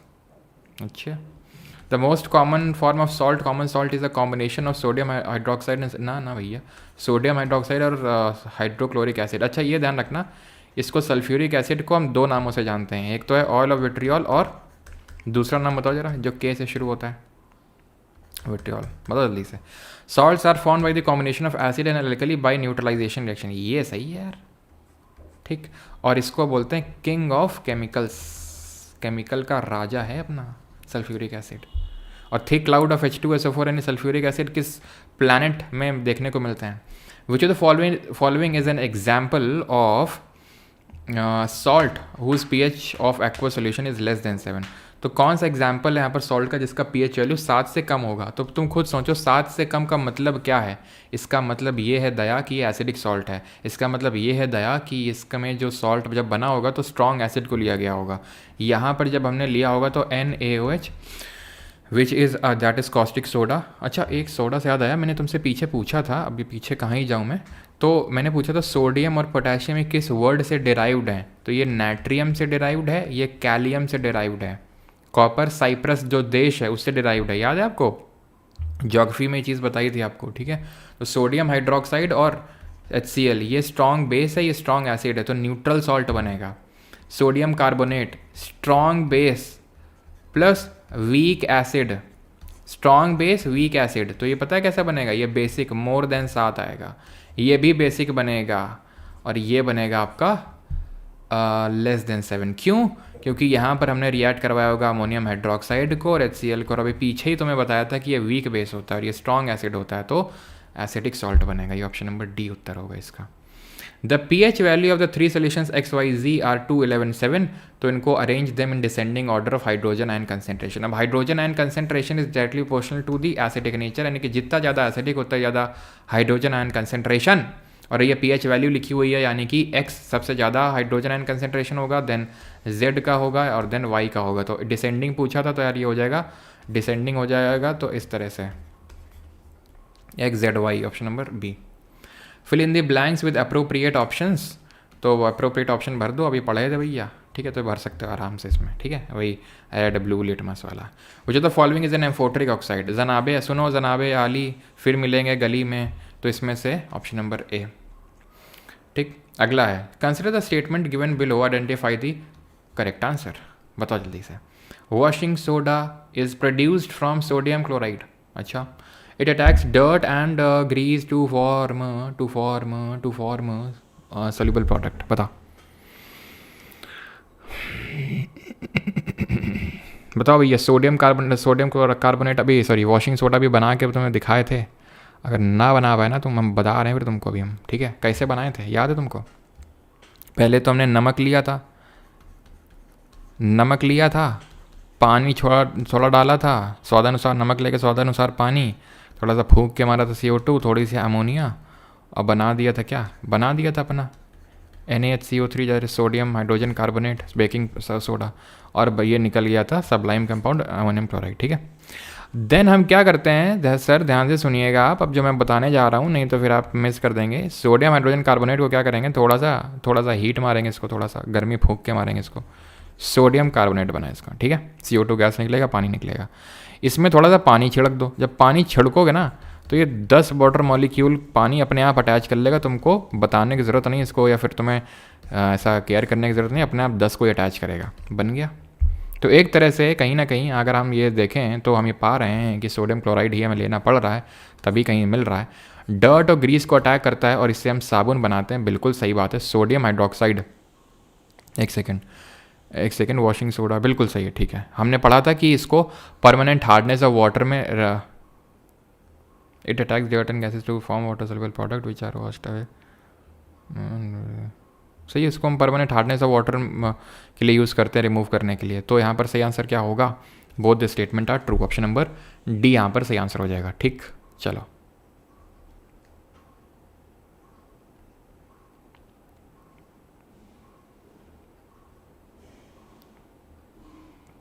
आवाज़ क्यों चेंज करते हैं? जो लोग सो रहे हैं ना उनके लिए आवाज़ चेंज करते हैं। तो ये चीज़ समझ में आई आपको, ठीक है, कि किस तरह से ये मैंने रिएक्शन पहले ही बताई थी। Sodium chloride, water, CO2, ammonia लिया था, बेकिंग सोडा बनाया, अमोनियम क्लोराइड निकला, बेकिंग सोडा को हीट किया, सोडियम कार्बोनेट मिला, sodium carbonate water crystallization add किया, तो ये वॉशिंग सोडा बन गया। सोडियम इसके हम यूजेस पढ़ चुके हैं, एंटासिड के तौर पे, बेकिंग पाउडर बनाने के तौर पे, सोडा एसिड फायर एक्सटिंग्विशर के तौर पे, यानी आग बुझाने के लिए। आग बुझाने के लिए क्यों? क्योंकि इसमें हमेशा ज़्यादातर CO2 गैस निकलती है जब भी एसिड डालते हैं, तो CO2 क्या करती है, वो लेयर बना देती है जिससे कि वो आग नहीं पकड़ पाती है, ठीक है। आगे बढ़ते हैं। Which of the following properties is not shown by bleaching powder? Bleaching powder कौन सी प्रॉपर्टी शो नहीं करता है, जल्दी से बताओ। तो ब्लीचिंग पाउडर हम बनाते कैसे हैं? तो कैल्शियम हाइड्रोक्साइड हम शुरुआत में पढ़े थे, COH का होल ट्वाइस, जो कि स्लेक्ड लाइम है। इसमें जब हम क्लोरीन की रिएक्शन करवाते हैं तो यहाँ पे बन जाता है CaOCl2। इसी को बोलते हैं, कॉमन नेम है ब्लीचिंग पाउडर, इसी को हम बोलते हैं कैल्शियम हाइपोक्लोराइट या फिर कैल्शियम ऑक्सी क्लोराइड। ठीक, ये नाम ध्यान रखेंगे। तो फॉर ब्लीचिंग, बिल्कुल ये ब्लीचिंग पाउडर है तो ब्लीचिंग के लिए तो यूज़ करेंगे ही, यानी कि डीकलरेशन के लिए यूज़ करते हैं। ऑक्सीडाइजिंग एजेंट के तौर पे यूज़ करेंगे, बिकॉज यहाँ पर जो ऑक्सीजन है ये एक पावरफुल ऑक्सीडाइजिंग एजेंट के तौर पे इसको काम करवाएगा। वाटर प्योरिफिकेशन में भी यूज़ करते हैं, रिड्यूसिंग एजेंट के तौर पे यूज़ नहीं करते हैं इसको। 79, which one of the following is not true about plaster of Paris के बारे में कौन सा कथन सही नहीं है। अभी थोड़ी देर पहले बताया था कि प्लास्टर ऑफ पेरिस जो होता है ये ज्वाइन करने के लिए, ठीक है, plaster of Paris doesn't change on waiting with water. गलत है ये, क्यों? क्योंकि प्लास्टर ऑफ पेरिस क्या होता है, कैल्शियम सल्फेट डॉट हेमीहाइड्रेट, ठीक है। अब इसमें हमें पता है कि पानी ऐड करेंगे तो बिल्कुल ये क्या बन जाएगा, जिप्सम काफ़ी सॉलिड हो जाएगा। जिप्सम में 2 वाटर के मॉलिक्यूल होते हैं, ठीक है। इसको यूज़ करते हैं ब्रोकन बोन्स को रिपेयर करने के लिए, बिल्कुल सही है ना। It is use for making ornamental designs, ये भी सही है। और वाइट कलर का होता है, ये भी सही है, ठीक है। 80th पे आते हैं, तो यहाँ पर क्या लिखा हुआ है, एसिड लिखा हुआ है और उसमें फूड सोर्स लिखा हुआ है, क्योंकि हमें पता है कि एसिड 2 तरह के होते हैं, मिनरल और ऑर्गेनिक।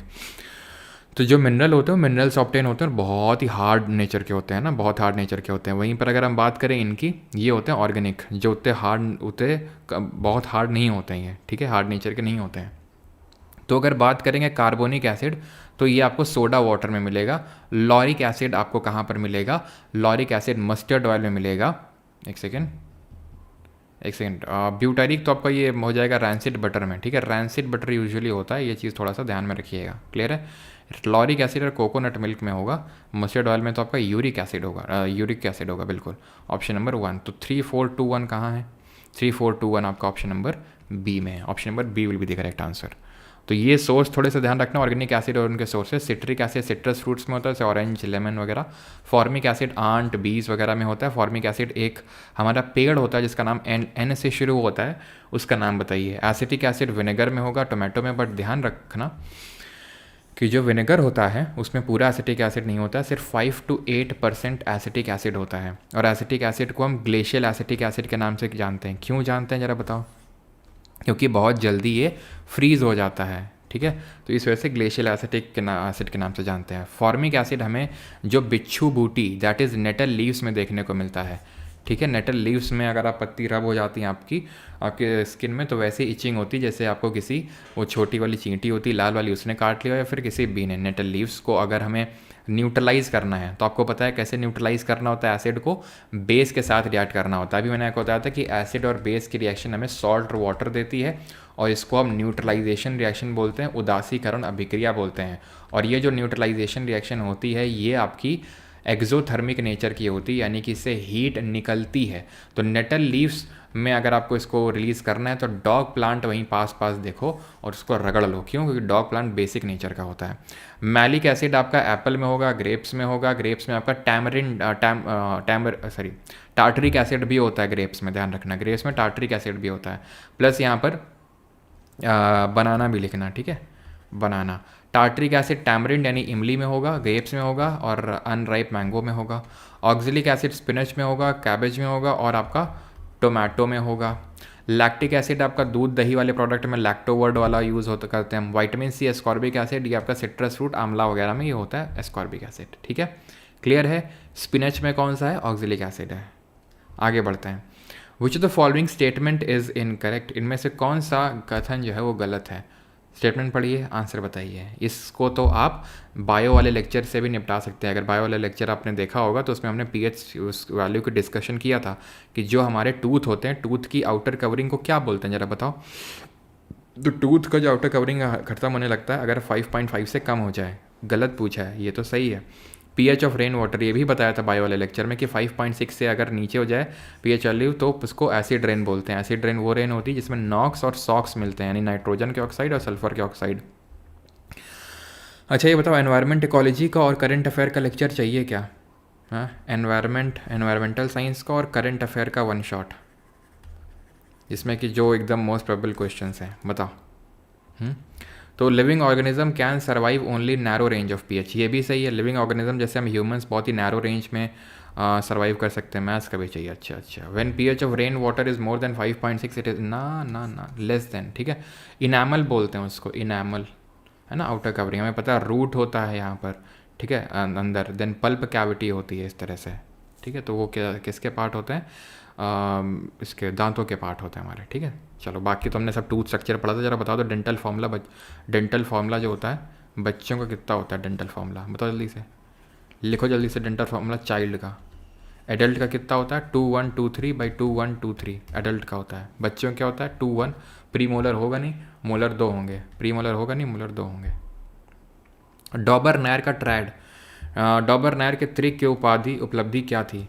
तो अब यहाँ से हम पीरियोडिक क्लासिफिकेशन ऑफ एलिमेंट वाला जो है टॉपिक हमारा I think second last topic है, इसके बाद बस केमिकल रिएक्शन वाला है, बस खत्म है इसके बाद।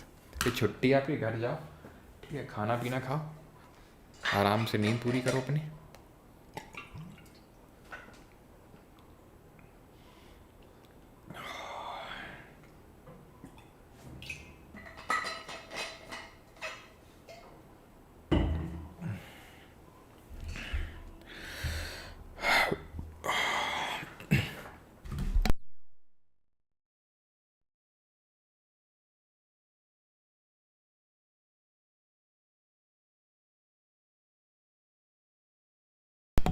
चलो, तो डॉबर नायर ट्राइड की बात करते हैं। तो डॉबर नायर ने जो है सबसे पहले 1800 एंड कब कब इन्होंने दिया था अपना क्लासिफिकेशन ऑफ एलिमेंट, जिसको जिसको हमने ट्राइड बोला था।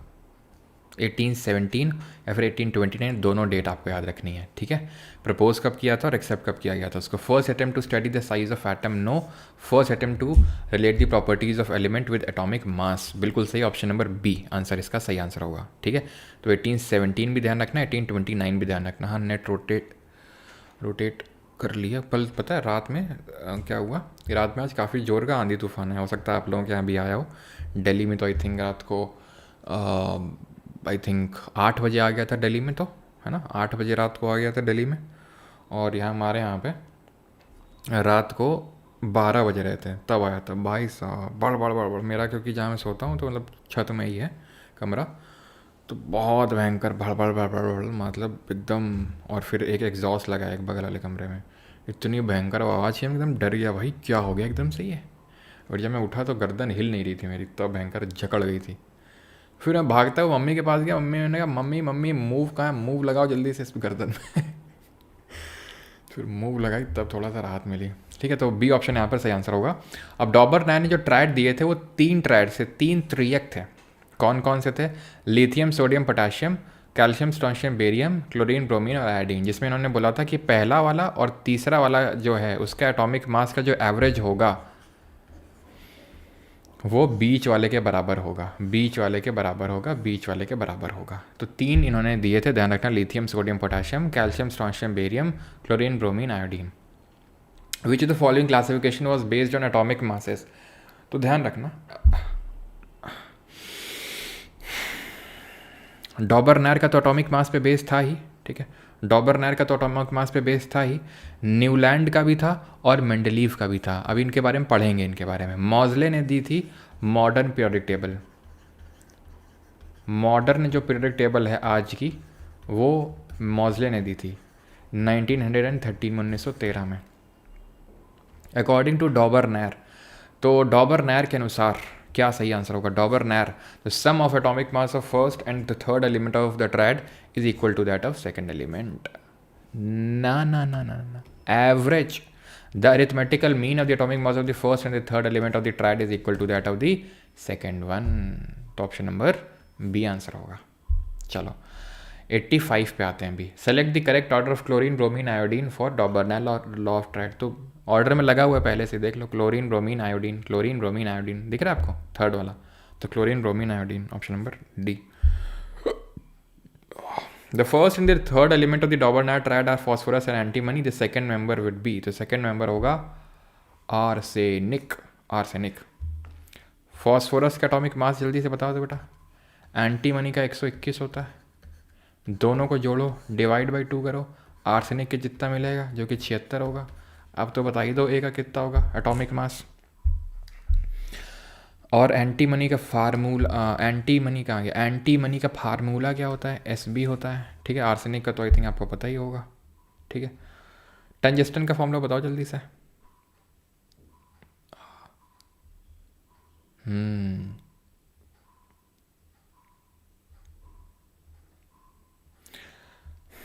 30 यस, डब्ल्यू होता है टंजस्टन का।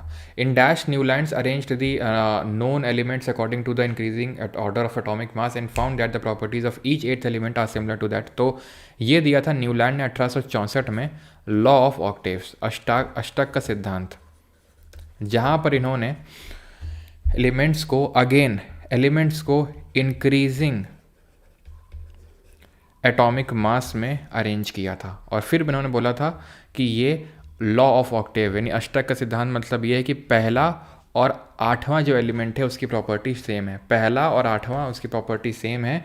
जिस तरह की एक म्यूज़िकल नोट में सा रे गा मा पा दा नी के बाद फिर सा आ जाता है, तो उसी तरह से पहला और आठवां जो एलिमेंट है वो रिपीट करता है अपनी प्रॉपर्टीज़ को। तो यानी बोला था कि म्यूज़िकल नोट्स पे की तरह ये भी है आपका, जैसे हाइड्रोजन, जैसे सा रे गा मा पा दा नी ऊपर लिखा हुआ है, और इस तरह से अंग्रेजी में होता है दो रे मी फा सो ला टी, ठीक है।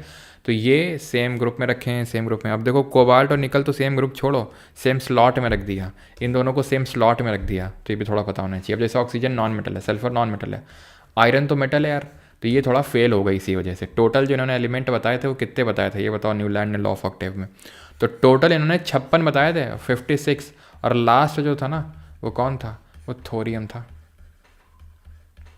थोरियम जो होता है कहाँ की सैंड में, किस तरह की सैंड में मिलता है देखने को। Which two element were put in the same slot by Newland. तो अभी हमने देखा दो को किसको सेम स्लॉट में रखा, तो कोबाल्ट और निकल को सेम स्लॉट में रख रखे थे, देखो यहाँ पे कोबाल्ट और निकल को, है ना।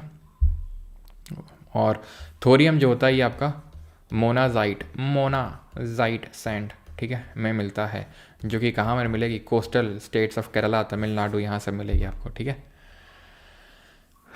लॉ ऑफ ऑक्टेव्स जो है इसमें से आपको पूछा है कौन सा करेक्ट है, कौन सा सही है। तो लॉ ऑफ ऑक्टेव्स अष्टक का जो सिद्धांत है वो सिर्फ कैल्शियम तक, ओनली अप टू कैल्शियम है। अच्छा सही है, क्यों कैल्शियम तक है, after calcium every eighth element did not possess the property similar to that of first, यानी कि कैल्शियम के बाद वो प्रॉपर्टी सेम नहीं होती है पहले और आठवें एलिमेंट की। तो ये भी बात सही है और रीज़न भी, एक्सप्लेनेशन भी सही है यहाँ पर। तो दोनों सही हैं और स्टेटमेंट 2 सही से एक्सप्लेन भी कर रहा है पहले वाले को। Who invented the periodic table की आवत सारणी की आविष्कार किसने किया। तो ये चीज़ समझ में आ गई आपको कि लॉ ऑफ ऑक्टेव, ठीक है, जो न्यूलैंड ने दिया था 1864 में, वो सिर्फ कैल्शियम तक ही लागू हो रहा था, उसके बाद पहले और आठवें वाली की प्रॉपर्टी रिपीट हो ही नहीं रही थी, इसलिए फेल हो गया।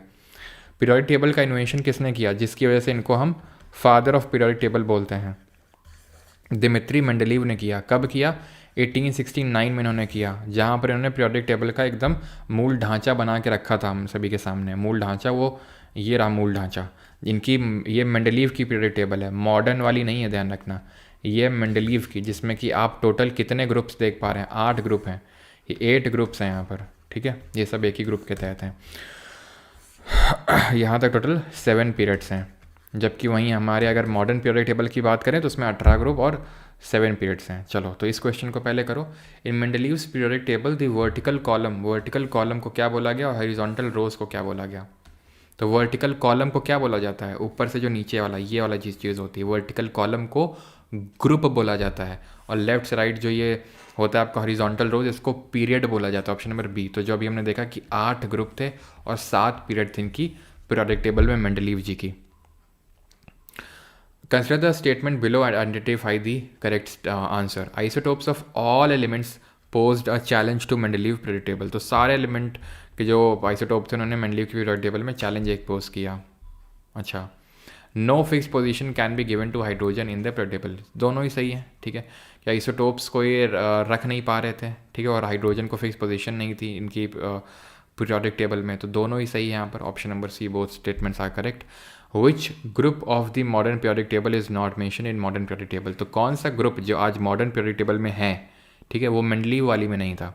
चैल्कोजन कौन होता है, चैल्कोजन जो ऑक्सीजन फैमिली होती है, ऑक्सीजन फैमिली मतलब 16th ग्रुप, 16th ग्रुप को चैल्कोजन बोलते हैं, ठीक। उससे उससे टीपो, ऑक्सीजन, सल्फर, सेलेनियम, टेलीरियम, पोलोनियम, ये 16th ग्रुप के एलिमेंट होते हैं आपके, ठीक है। 17th ग्रुप के कौन से हैं? Fluorine, chlorine, bromine, iodine, astatine. 15th group के बताओ जरा। 15th ग्रुप के, जिसको हम निक्टोजन के नाम से जानते हैं, निक्टोजन बोलते हैं, और ये हमारी नाइट्रोजन फैमिली है। नोबल गैस ग्रुप नहीं था आपका, दैट इज़ 18th ग्रुप के एलिमेंट नहीं थे, लेकिन इन्होंने इतने अच्छे से सजा के गए थे कि जब हमने 18th ग्रुप को अरेंज करना चाहा तो वो आराम से 18th ग्रुप साइड में आ गए। तो ये खासियत है मेंडलीव की पीरियोडिक टेबल की। लेकिन है क्या कि इनकी भी पीरियोडिक टेबल आपकी एटॉमिक मास पे बेस्ड थी, यानी कि इन्होंने बोला था कि जो एटॉमिक प्रॉपर्टी होती है, केमिकल प्रॉपर्टी होती है किसी एलिमेंट की, वो उसकी एटॉमिक मास पे डिपेंड करती है। It is a periodic function of their atomic mass, जो बाद में चल के गलत प्रूव हो गई थी, क्योंकि एटॉमिक नंबर पे प्रॉपर्टी डिपेंड कर रही थी एलिमेंट की, जो कि मॉडर्न पीरियोडिक टेबल जो हेनरी मॉजले ने दी थी उसमें उन्होंने एटॉमिक नंबर की बात करी थी, क्योंकि एटॉमिक नंबर का कॉन्सेप्ट तब तक आया नहीं था जब तक, ठीक है। फर्जी से मेरा मतलब है इन्होंने ज़बरदस्ती उस पर नहीं करी कि भाई इसको इससे भर देते हैं, इसको उससे भर देते हैं। इन्होंने क्या किया, इन्होंने पहले ये बोल के गए, इन्होंने संस्कृत वर्ड एका का यूज़ किया और इन्होंने बताया कि जो भी कोई, जैसे बोरॉन के बाद जो गैप है उसको एका बोरॉन बोला, और उसको इन्होंने प्रेडिक्ट किया कि भाई इसका एटॉमिक मास इतना होगा। जैसे एका बोरॉन को इन्होंने प्रेडिक्ट किया कि लगभग 44.9 समथिंग होगा। फिर स्कैंडियम यहाँ पर इसकी जगह पे आया जिसका लगभग 44 निकल के आया। तो काफ़ी अच्छे प्रेडिक्शन इन्होंने मारे।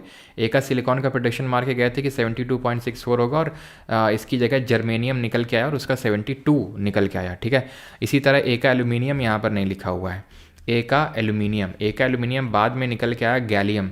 तो एका एल्यूमिनियम को उन्होंने बताया था 69.723, इस तरह से कोई एक एलिमेंट होगा, कोई बाद में एलिमेंट डिस्कवर होगा जिसका एटॉमिक मास इतना होगा। तो जब बाद में ये गैलियम डिस्कवर हुआ तो 68, यानी कि इन्होंने बहुत अच्छे से चीज़ प्रेडिक्ट करके गए थे कि देख लो एका बोरॉन मतलब होगा, कोई एक एलिमेंट होगा एका बोरॉन, उसको वो नाम कर गया। वो क्या होगा एग्जैक्टली तो उस समय नाम नहीं पता था, लेकिन फिर बाद में जब स्कैंडियम निकल के आया तो जो उन्होंने प्रेडिक्शंस दी थी वही निकली, ठीक है। तो ध्यान रखना एका बोरॉन क्या होता है, एका सिलिकॉन क्या होता है, एका एल्यूमिनियम गैलियम होता है आपका, ये सब याद रखना है आपको, ठीक है।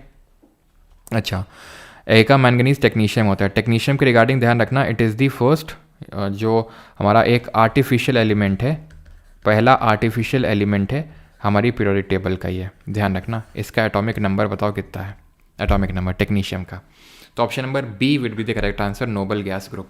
अच्छा, जो नीचे जो स्टेटमेंट लिखा हुआ है लोदर मेयर के बारे में हुआ, जिन्होंने 1870 के टाइम पे पहली बार किसी साइंटिस्ट ने यहाँ पर एटॉमिक मास, और ये भी इनका भी एटॉमिक मास पे बेस था, पहली बार एटॉमिक मास को इन्होंने प्रॉपर्टी पे प्लॉट किया था ग्राफ में।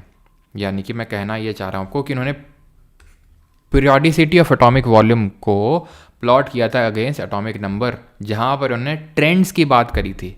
तो लोदर मेयर 1870 में इनका भी एटॉमिक मास पे बेस था, लेकिन अगर ये ग्राफ की बात करेगा कि इसने एटॉमिक वॉल्यूम वर्सेस वेट का ग्राफ प्लॉट किया तो it would be Luther mayor, ये ध्यान रखना है। और इसका जो एटॉमिक नंबर होता है दैट इज जेड, वो 43 होता है। अगले आते हैं 95। At present dash elements are known of which dash are naturally occurring element. तो मॉडर्न पीरियोडिक टेबल में आज कितने एलिमेंट हैं और उसमें से कितने नेचुरली अकरिंग है? तो टोटल 118 एलिमेंट हैं, जिसमें कि 94 नेचुरली अकरिंग है। ध्यान रखना, ऑप्शन नंबर डी। कहाँ पे गूगल में क्या दिखा रहा है क्या नहीं दिखा रहा है उस पर नहीं जाना है, क्योंकि NCERT के हिसाब से हमें जाना है, ठीक है। विच is the following is the modern periodic law. तो निम्नलिखित में से कौन सा आधुनिक आवर्त नियम है? Properties of element are a periodic function of their melting point, properties of element are periodic function of the atomic mass. ये तो अभी तक मेंडलीव की पीरियोडिक टेबल और बाकी लोगों की पीरियोडिक टेबल बोल रही थी, मॉजले और इन लोगों की, ठीक है। ये मेंडलीव जी का था, लेकिन मैंने आपको बताया था ये गलत हुआ क्योंकि एटॉमिक नंबर पे उनकी प्रॉपर्टी बेस थी। क्यों? क्योंकि आप देखो, जैसे कि फॉर एग्जांपल जब हम आइसोटोप्स की बात करते हैं तो आइसोटोप क्या होता है? जिनका सेम एटॉमिक नंबर होता है बट डिफरेंट एटॉमिक मास होता है, ठीक है। सॉरी, क्या बोल रहा हूँ मैं, ये तो आइसोबार हो गए, ठीक है। मैं कहना क्या चाह रहा हूँ, मैं आइसोटोप्स की बात कर रहा हूँ, जिनका सेम एटॉमिक नंबर होता है और डिफरेंट एटॉमिक मास होता है, ठीक। तो आइसोटोप के साथ क्या होता है कि जो आइसोटोप्स होते हैं इनकी सिमिलर केमिकल प्रॉपर्टी होती है, डिफरेंट फिजिकल प्रॉपर्टी होगी लेकिन जो इनकी केमिकल प्रॉपर्टी होती है वो सिमिलर होती है, जैसे कि ये। तो इससे हमें पता चला क्योंकि इनके एटॉमिक नंबर सेम है इसलिए इनकी केमिकल प्रॉपर्टी सेम है। इसका मतलब ये है कि किसी भी एलिमेंट की केमिकल प्रॉपर्टी उसके एलिमेंट एटॉमिक मास नहीं, एटॉमिक नंबर पे डिपेंड करती है। ध्यान रहेगी बात कि आइसोटोप की केमिकल प्रॉपर्टी सिमिलर होती है। Not a feature of transition element. Transition element क्या होते हैं? तो जो हमारी पीरियोडिक टेबल है उसको हम डिफरेंट ब्लॉक्स में डिवाइड करते हैं। तो पहला और जो दूसरा ग्रुप है ना, ये वर्टिकल क्या होते हैं आपके ग्रुप्स होते हैं, इन दोनों को हम बोलते हैं एस ब्लॉक। ठीक है, ये पूरा जो आएगा इसको बोलते हैं पी ब्लॉक, यानी कि पहला और दूसरा ग्रुप एस ब्लॉक, 13 से लेकर 18 तक पी ब्लॉक, और 3 से लेकर 12 तक ये हो जाएगा आपका डी ब्लॉक, ये हो जाएगा डी ब्लॉक, और ये दोनों हो जाएंगे आपके एफ ब्लॉक। ये एफ ब्लॉक कहाँ से निकल के आया? अब पहली बात तो आप ये समझो एस पी डी एफ बोल क्यों रहे हैं, क्योंकि यहाँ पर इन एलिमेंट, जितने भी एलिमेंट हैं यहाँ पर, इनमें वैलेंस इलेक्ट्रॉन एस ऑर्बिटल में घुस रहा है, यहाँ पी ऑर्बिटल में घुस रहा है, यहाँ डी ऑर्बिटल में घुस रहा है, और यहाँ एफ में घुस रहा है। ये क्लियर इतनी चीज़ ना? जितने भी मेटल्स हैं, क्या मैंने बोला, जितने भी मेटल नहीं, जितने भी नॉन मेटल हैं, all non metal are in P block, all non metals, सारी अधातुएं आर इन पी ब्लॉक, सब पी ब्लॉक में पड़े हुए हैं। दैट डज नॉट मीन कि P block consist of only non metals, क्योंकि एल्यूमिनियम, गैलियम ये सब तो मेटल है, यानी पी ब्लॉक में मैंने ये बोला है कि सारे नॉन मेटल पी ब्लॉक में हैं, मैंने ये नहीं बोला कि पी ब्लॉक के सारे एलिमेंट नॉन मेटल हैं, यानी वहाँ मेटल भी हो सकते हैं। ठीक, क्लियर थी चीज़? क्योंकि मेटल भरे पड़े हैं। एस ब्लॉक में पूरा मेटल है, डी ब्लॉक पूरा मेटल है, और पी ब्लॉक में थोड़े मेटल है, एफ ब्लॉक मेटल है। एफ ब्लॉक कहाँ से आता है? तो जब हम 6th वाले पीरियड में आते हैं तो यहाँ ला मिलता है। ला मतलब क्या है? ये ला लैंथेनाइड। तो लैंथेनाइड से आगे, लैंथेनाइड और उससे आगे आने वाले 14 एलिमेंट, यानी टोटल मिला के 15, इनकी प्रॉपर्टी सिमिलर होती है, तो इनको निकाल के हमने अलग से लैंथेनाइड सीरीज बना दी। ऐसे 7वें पीरियड और तीसरे ग्रुप इसमें आते हैं जब, ठीक है, 7वें पीरियड में आएंगे तो यहाँ पर जब हम आते हैं तीसरे ग्रुप में, तो हमें यहाँ पर देखने को मिलता है कि ये जो एक्टीनियम है, एक्टीनियम और उसके आगे आने वाले 14 एलिमेंट, यानी टोटल मिला के 15 एलिमेंट, इनकी प्रॉपर्टी सिमिलर है, तो इनको निकाल के अलग से इनकी एक्टिनाइड सीरीज बना दी।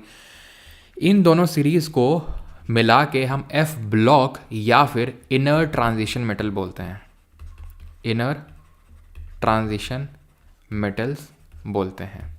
तो टोटल कितने एलिमेंट हैं एफ ब्लॉक में? 30। ध्यान रहेगी बात।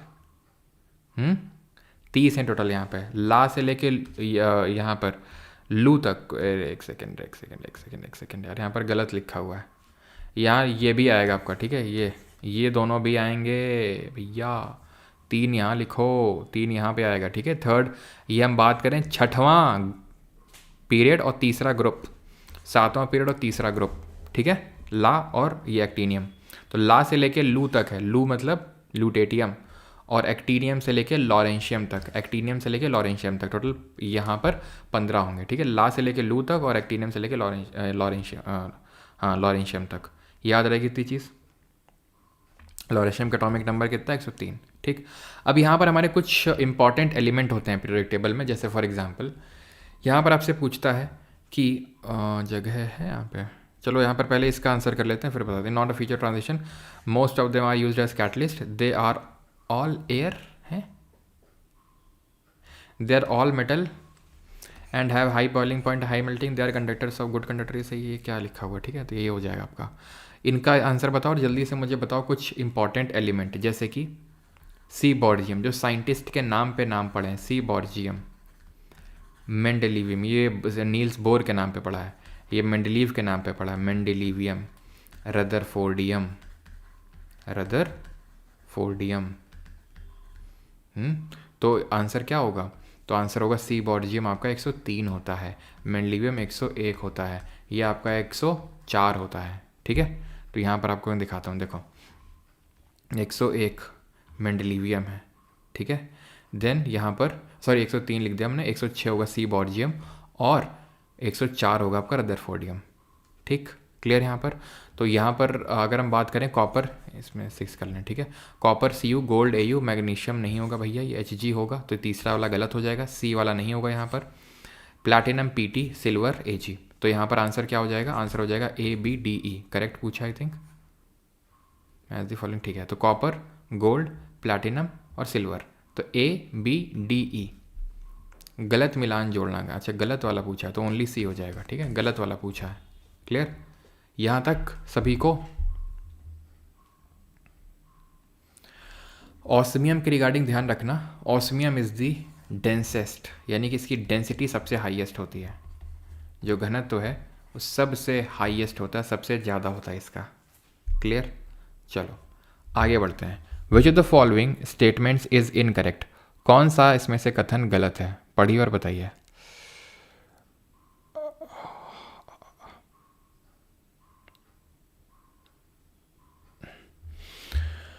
नहीं भैया, नोबेलियम 102 होता है, नोबेलियम 104 नहीं होता है, नोबेलियम 102 होता है। कहाँ है नोबेलियम? नोबेलियम ये देखो, नोबिता, ठीक है, ये नोबेलियम 102 है, 104 नहीं है वो नोबेलियम, ये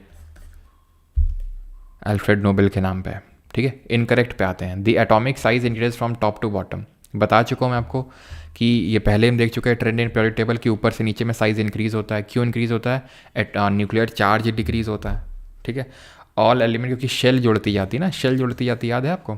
all element of the same group have same valency, ये भी सही है, हमने पढ़ा था कि सेम ग्रुप के हैं, जैसे कि फर्स्ट ग्रुप के एलिमेंट हैं एल्कली वाले, सबकी वैलेंसी एक। एल्कलाइन अर्थ मेटल हैं ये है एल्कलाइन अर्थ मेटल, तो इन सब की जो वैलेंसी है वो 2 है। ठीक है, इनकी 0 है, इनकी 1 है, -1 है, इनकी -2 है, इनकी -3 है। तो इस तरह से आपको याद रखना है। ठीक है।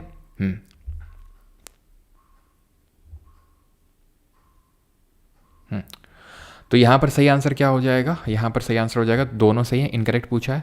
The atomic radius generally decrease from left to right, ये भी सही है। All isotope of an element are placed in the same group, इसको मतलब अब हो सकता है आपको ये देखने में सही लगे, लेकिन इसको जो लिखने का तरीका है वो थोड़ा सा यहाँ पर गलत है, ध्यान रखना। तो तीसरा वाला यहाँ पर गलत होगा, because all isotope of an element occupy the same position in the periodic table and hence they belong to the same group. तो थोड़ा इसमें रिप्रेजेंट करने का तरीका सही नहीं है, इसलिए ये वाला गलत हो जाएगा। अभी आते हैं 100th क्वेश्चन पे, 100वें क्वेश्चन पे आ जाए, बताओ जल्दी से। तैयार हैं सभी लोग 100th क्वेश्चन के लिए? ये रहा 100th क्वेश्चन, बताओ जल्दी से।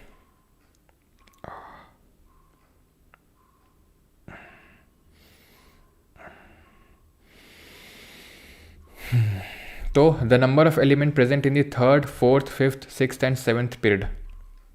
देखो पहला वाला जो पीरियड है इसमें 2, दूसरे वाले में 8, तीसरे वाले में 8, फिर 18, 18, 32, 32, 32, 32 क्यों है?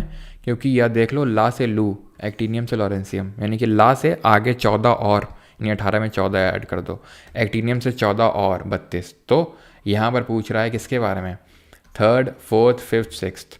3rd, 4th यानी कि 2 है पहले, ठीक है, फिर 8 है, फिर 8 है, फिर 18 है, फिर 18 है, फिर 32 है, फिर 32 है। तो टोटल 7 पीरियड में हमारे इस तरह से हैं। तो 3rd वाले में 3rd से शुरू करना है, यहाँ से शुरू करना है। तो 8, 18, 18, 32, 32, ऑप्शन नंबर सी आंसर होगा। ठीक। अच्छा ये बताओ, जो नोबल गैसेज है हमारी, ठीक है, तो हेमा, नेहा और करीना जीती रहना, इस तरह से हमने याद किया। इसको याद किया फक्कल ब्राह्मण, ठीक है, और उससे टीपो, ये हो जाएगा नल्ला पाकिस्तान और सब, ठीक है, और सब भिखारी। ठीक है, इस तरह से याद करना, नल्ला पाकिस्तान और सब भिखारी, इस तरह से। क्लियर है? तो नोबेल गैसेज में ये पूछ रहा था मैं आपसे कि हीलियम गैस की जो डिस्कवरी है वो किसने करी और इसका हम यूज़ कहाँ करते हैं। तो इसके बारे में ध्यान रखना, किसकी जो डिस्कवरी करी थी वो पीर जैनसन ने करी थी, पीर जैनसन और नॉर्मन लॉकियर, ये नाम याद रखने हैं आपको। इनकी इसको यूज़ करते हैं बलून्स में। नियॉन की अगर बात करें तो आपको पता है लाइट बल्ब्स में इसको यूज़ किया जाता है। और एक नाम याद रखना आप, विलियम रैमसे का। जो विलियम रैमसे है ये सब में कॉमन मिलेगा। विलियम रैमसे की ने आर्गन की भी डिस्कवरी करी थी, क्रिप्टन की भी, जेनॉन की भी, बट रेडॉन की अलग हो जाता है, उसमें अर्थ डॉन करके आ जाते हैं, लेकिन ठीक है उतना आपको डेप्थ में नहीं जाना है। ठीक है, ऑर्गन के बारे में ध्यान रखना कि इसको हम जो डबल पेन विंडो ग्लासेस होते हैं, डबल पेन विंडो ग्लासेस होते हैं, वहाँ पर इसका यूज़ करते हैं। क्रिप्टन आपको पता होता है कि जब न्यूक्लियर फिजन करवाते हैं तो हमें बेरियम और क्रिप्टन के न्यूक्लियस मिलते हैं, ये हमने पढ़ा था। ठीक है, तो ये ध्यान रखना है आपको। और ऑर्गन में ध्यान रखना, ऑर्गन में भी विलियम रैमसे होंगे और एक और नाम होगा जिनका नाम है रैले। ठीक है, रैले, विलियम रैमसे तो सब में कॉमन होंगे, नियॉन, ऑर्गन, क्रिप्टॉन, जेनॉन सब में। Which of the following is the correct pair according to the increase in atomic number when moving from left to right? तो कैल्शियम का 40 होता है, इसका मतलब कैल्शियम का 20 होता है, इसका 17 होता है, एटॉमिक नंबर पूछ रहा है। Beryllium, hydrogen, helium, lithium, beryllium तो 4 होता है। ठीक है। बोरॉन का 5 होता है, तो ये भी नहीं होगा क्योंकि अच्छा इंक्रीजिंग पूछा है तो यही हो जाएगा फिर, ठीक है। इंक्रीजिंग पूछा है, इसका 11 होता है, इसका 10 होता है, घट रहा है, इसका 2 होता है, इसका 1 होता है, घट रहा है, ठीक है, आसान सा है। The element with atomic number 57 belongs to, तो जिसका एटॉमिक नंबर 57 है वो किससे बिलोंग करेगा, ठीक है। तो एटॉमिक नंबर 57 किससे बिलोंग करेगा, देखो यहाँ पे 57 57 57 57 लेंथ है नहीं, ठीक है। तो ये आपका बिलोंग कर रहा है एफ ब्लॉक से, ठीक है, F block, option number B, ठीक है। तो ये चीज़ ध्यान रखनी कि जो 57 से लेकर 71 तक हैं, 51 से लेकर 71 तक हैं, ये हैं आपके लैंथेनाइट्स, और 89 से लेकर 103 तक आपके हैं एक्टिनाइट्स, ये चीज़ ध्यान रखनी, ठीक है। चलो, in both elements of the first period in the dash the valence electron are present, तो वैलेंस इलेक्ट्रॉन फर्स्ट पीरियड वाले में हाइड्रोजन और हीलियम आते हैं फर्स्ट पीरियड में, के शेल में प्रेजेंट है वैलेंस इलेक्ट्रॉन। बस 115 का सवाल है, 115 120 सवाल हैं बस, ठीक है। तो बस खत्म ही होने वाला है, तो अपने धैर्य को धारण रखें थोड़ा सा बस, है ना। विच of the following statement is correct, तो कौन सा स्टेटमेंट यहाँ पर सही है अबाउट लिटमस, तो यार अभी बताया था कि लिटमस क्या चीज़ है, स्ट्रेंजर गैस, सर अभी पढ़ा था याद, अच्छा अभी पढ़ा, याद नहीं आ रहा, अच्छा याद नहीं आ रहा है। जेनॉन को बोलते हैं स्ट्रेंजर गैस, ठीक है, xenon is called as stranger gas, xenon को स्ट्रेंजर गैस बोलते हैं। चलो अगला क्वेश्चन है आपका, एंड दैट इज लिटमस, तो लिटमस से पर्पल डाई मैंने आपको बताया था, तो ये गलत हो जाएगा, एक्सट्रैक्ट होता है ये लाइचन से, ठीक है, purple dye extracted from lichen, option number A. और लाइचन किस फाइलम से बिलोंग करता है, जरा जल्दी से बताओ, फाइलम क्या है इसका। तो यहाँ पर the following option depicts a particular characteristic of elements and their variation in the periodic table from left to right and top to bottom in the group, बताओ जरा, तो सही क्या होगा। इलेक्ट्रोपॉजिटिविटी, तो हमें पता है कि इलेक्ट्रोपॉजिटिविटी ऊपर से नीचे बढ़ती है, लेफ्ट से राइट घटती है, ठीक है। तो बोल क्या रहा है,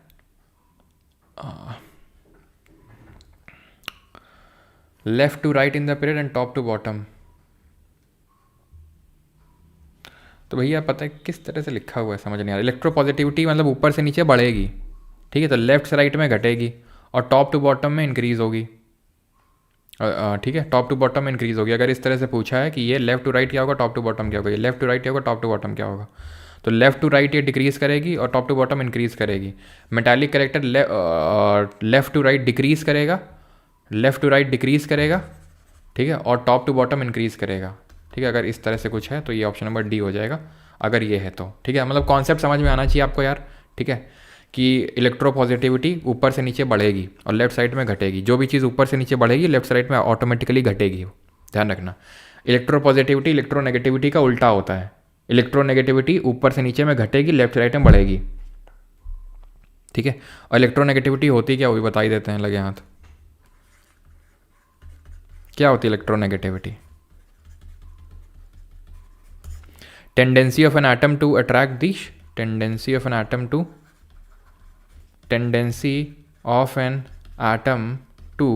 attract the shared pair of electrons, to attract the shared pair of electrons। तो तुम खुद बताओ, टेंडेंसी इलेक्ट्रॉन को अट्रैक्ट करने की ऊपर से नीचे में बढ़ती है क्या, घटती भैया, वो तो इलेक्ट्रॉन लूज करने की टेंडेंसी बढ़ती है, तो ऊपर से नीचे में इलेक्ट्रोनेगेटिविटी घटेगी तो इलेक्ट्रोपॉजिटिविटी बढ़ेगी, ठीक है, और उसका उल्टा यहाँ हो जाएगा।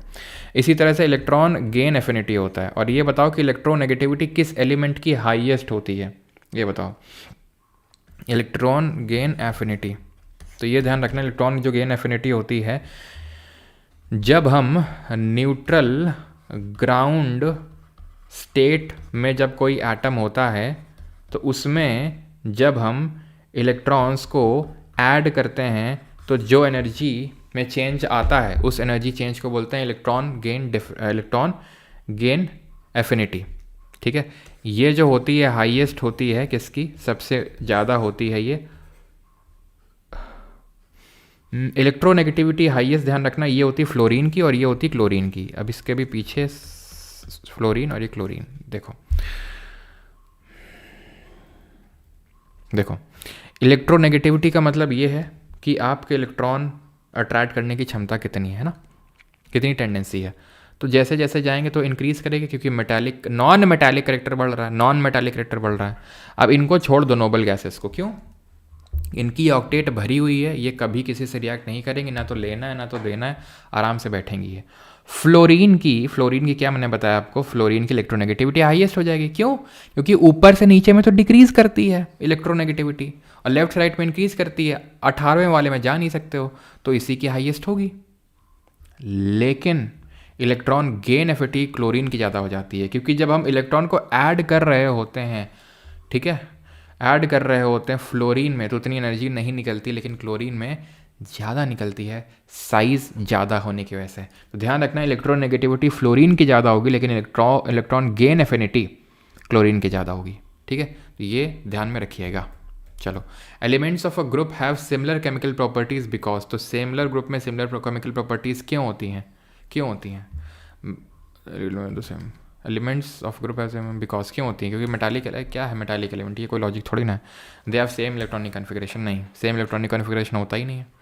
सेम वैलेंस इलेक्ट्रॉन होते हैं, ठीक है, इसलिए होता है, सेम वैलेंस इलेक्ट्रॉन होते हैं, इसलिए केमिकल प्रॉपर्टी सेम होती है, ठीक है। तो यहाँ पर नन ऑफ दी अबव हो जाएगा। Which element has the highest melting and boiling point, तो किस तत्व का गलनांक और जो क्वथनांक है वो सबसे हाईएस्ट होता है, आपसे पूछ रहा है। जल्दी बता दो, जल्दी जल्दी, बस खत्म है लेक्चर अब। सर सबसे छोटी क्लास, हाँ सबसे छोटी क्लास है, और क्या, 3 घंटे हुए हैं अभी तो बस। बायो में, सॉरी, बायो में 5 घंटे लगे थे, ज्योग्राफी में 6 घंटे लगे थे। तो सीजियम, लिथियम, गोल्ड, टंगस्टन, तो हाईएस्ट मेल्टिंग पॉइंट किसका होता है यहाँ पर? टंगस्टन का होगा। तभी तो हम इसको कहाँ यूज़ करते हैं? बल्ब का फिलामेंट बनाने में यूज़ करते हैं, बल्ब का फिलामेंट इसी से बनाते हैं। सिंबल क्या होता है? डब्ल्यू होता है। सीजियम का तो बहुत ही लो मेल्टिंग पॉइंट होता है, ठीक है। चलो, the ionization potential of nitrogen is higher than that of oxygen due to, तो आयनाइजेशन पोटेंशियल क्या चीज़ होती है? तो इसी को हम आयोनाइजेशन एनर्जी बोलते हैं। तो it is amount of energy required, कितनी एनर्जी रिक्वायर्ड है to remove the valence electron, या फिर to remove the most loosely bonded electron, ठीक, from an isolated gaseous atom, किसी आइसोलेटेड गैसियस एटम से। तो आप मुझे बताओ कि अगर मुझे इलेक्ट्रॉन रिमूव करना है, ठीक, तो किस में एनर्जी कम लगेगी? मेटल में। तो ऊपर से नीचे जाने में आयनाइजेशन एनर्जी घटेगी कि बढ़ेगी? घटेगी, क्यों? क्योंकि मेटल का तो साइज़ इंक्रीज़ होता है ऊपर से नीचे जाने में, तो साइज़ इंक्रीज़ होता है, तो वैलेंस से इलेक्ट्रॉन निकालने में तो बहुत कम एनर्जी लगेगी। तो ऊपर से नीचे में क्या होगा? आयनाइजेशन एनर्जी घटेगी, आयनाइजेशन पोटेंशियल घटेगा, लेफ्ट से राइट में बढ़ेगा। सिंपल सी बात है, जो ऊपर से नीचे में भेजे में बात चढ़ी कि भाई हमें इलेक्ट्रॉन निकालना है वैलेंस शेल से, आखिरी शेल से, तो बड़ी आसानी से निकाल पाओगे ना मेटल का तो, और नीचे मेटालिक कैरेक्टर बढ़ता है तो भाई आयनाइजेशन एनर्जी घटेगी। तो क्या आंसर होगा? Nitrogen is higher. तो इसका कारण जो होता है वो ये होता है कि जो हाफ फिल्ड पी ऑर्बिटल होती है नाइट्रोजन की, ठीक है, ऑक्सीजन के कंपैरिजन, ऑक्सीजन के पास फुल वो पी ऑर्बिटल होती है, और नाइट्रोजन के पास हाफ फिल्ड पी ऑर्बिटल होती है, और जो हाफ फिल्ड पी ऑर्बिटल होती है वो ज़्यादा स्टेबल होती है, वो ज़्यादा स्टेबल होती है, इसलिए option number D. 109, the homogenous series of is a class of carbon compound in which, तो समरूप श्रेणी कार्बन यौगिकों का एक वर्ग है जिसमें जिसमें क्या है? ये बढ़िया क्वेश्चन है, जल्दी से करो।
CH3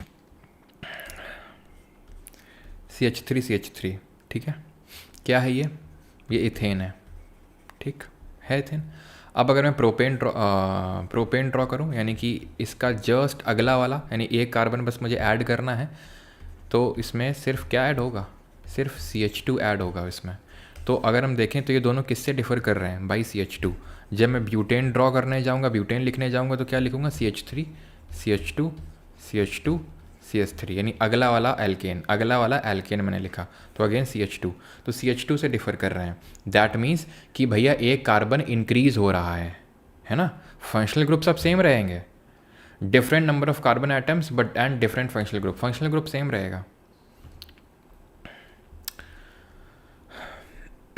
जैसे फॉर एग्जांपल अल्कोहल ले लेता हूँ, ठीक है, ये ले लेता हूँ प्रोपेनॉल और ये ले लेता हूँ ब्यूटेनॉल, तो क्या होगा, ये क्या फंक्शनल ग्रुप चेंज हुआ, नहीं हुआ, फंक्शनल ग्रुप सेम रहता है वो, ठीक है। द सेम कार्बन एटम कहाँ रहेगा, CH2 से डिफर करेगा, एक बढ़ जाता है, different number of carbon atoms but similar functional group, option number सी।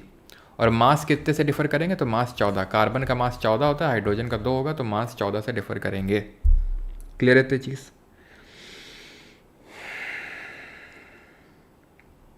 चलो, अनसैचुरेटेड हाइड्रोकार्बन कंटेनिंग वन और more double bonds are called as, unsaturated hydrocarbon है और एक या एक से ज़्यादा डबल बॉन्ड है, वन और मोर डबल बॉन्ड्स, ठीक,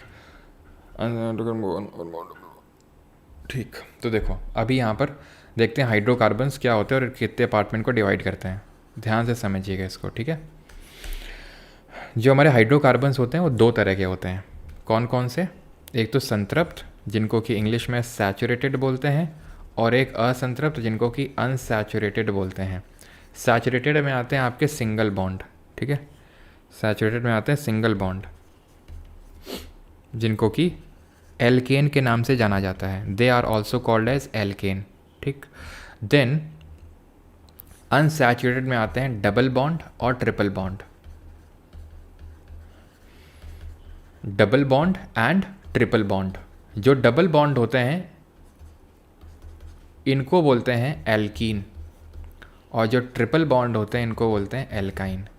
इनका जनरल फार्मूला भी हमें पता होना चाहिए कि जैसे एल्केन का जो जनरल फार्मूला होता है वो CnH2n+2 होता है, एल्कीन का जनरल फार्मूला CnH2n होता है, और एल्काइन का जनरल फार्मूला CnH2n-2 होता है, CnH2n-2, ठीक।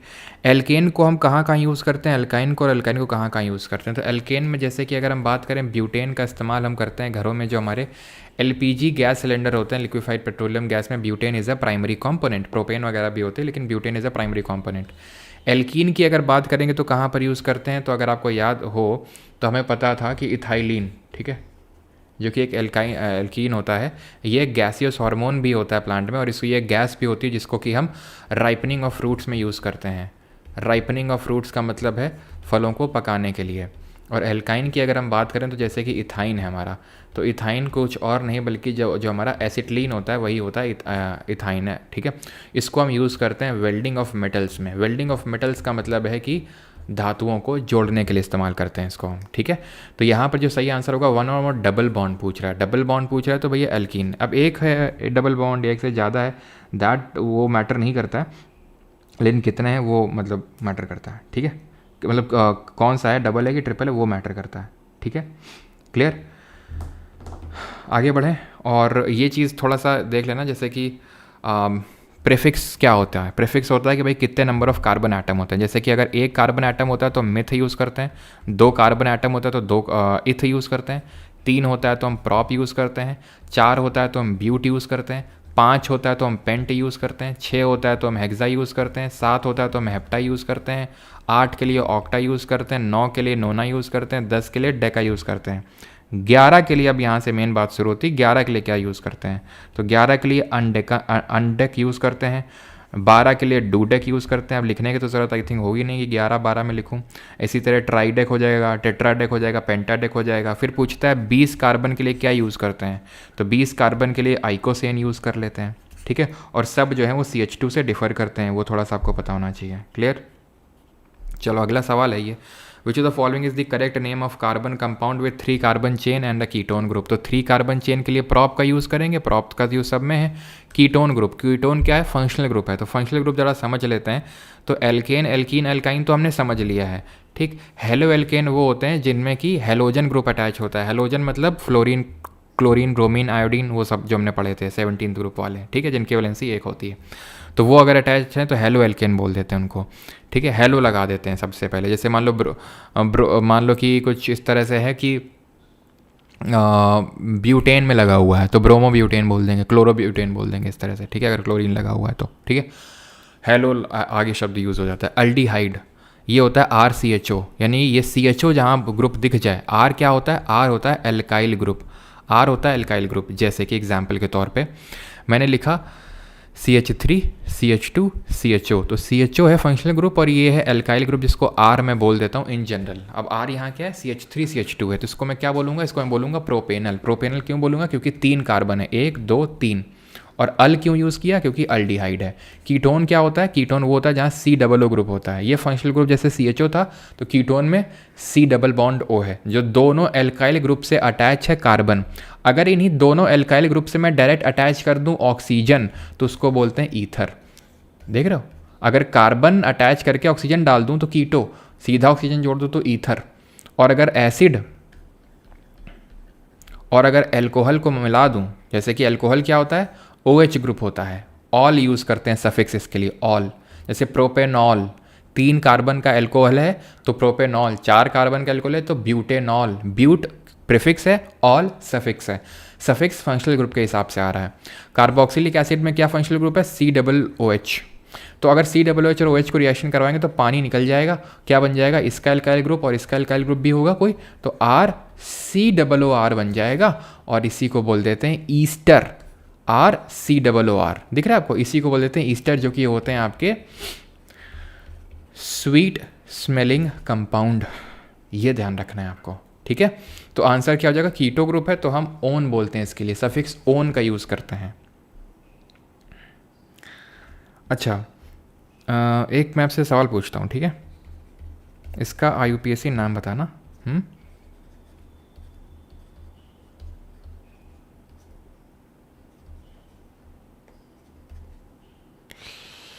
एक सेकेंड रुकना थोड़ा सा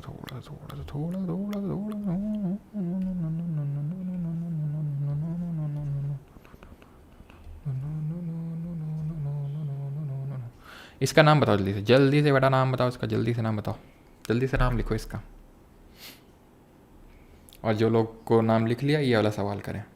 112 नाम कैसे लिखते हैं नाम, हम नाम ऐसे लिखते हैं कि हम सबसे लंबी चेन लेते हैं, लॉन्गेस्ट कॉन्टिन्यूस चेन लेना पड़ता है हमें, लॉन्गेस्ट कॉन्टिन्यूस चेन लेनी पड़ती है, एंड इसको बोलते हैं रूट। इसको केमिस्ट्री में बोला जाता है रूट। ऐसा हमारा IUPAC बोलता है, international union of pure and applied chemistry, जिसकी 2 किताबें होती हैं, एक रेड बुक होती है और एक ब्लू बुक होती है। जल्दी से बताओ ऑर्गेनिक केमिस्ट्री के लिए कौन सी होती है। तो लंबी चेन कौन सी होगी, 1 2 3 4 या 1 2 3 4 5। तो भैया इधर जाएंगे तो लंबी चेन मिलती है, इधर जा रहे हैं तो लंबी चेन मिल रही है। समझ में आ रहा है कि नहीं में आ रहा है।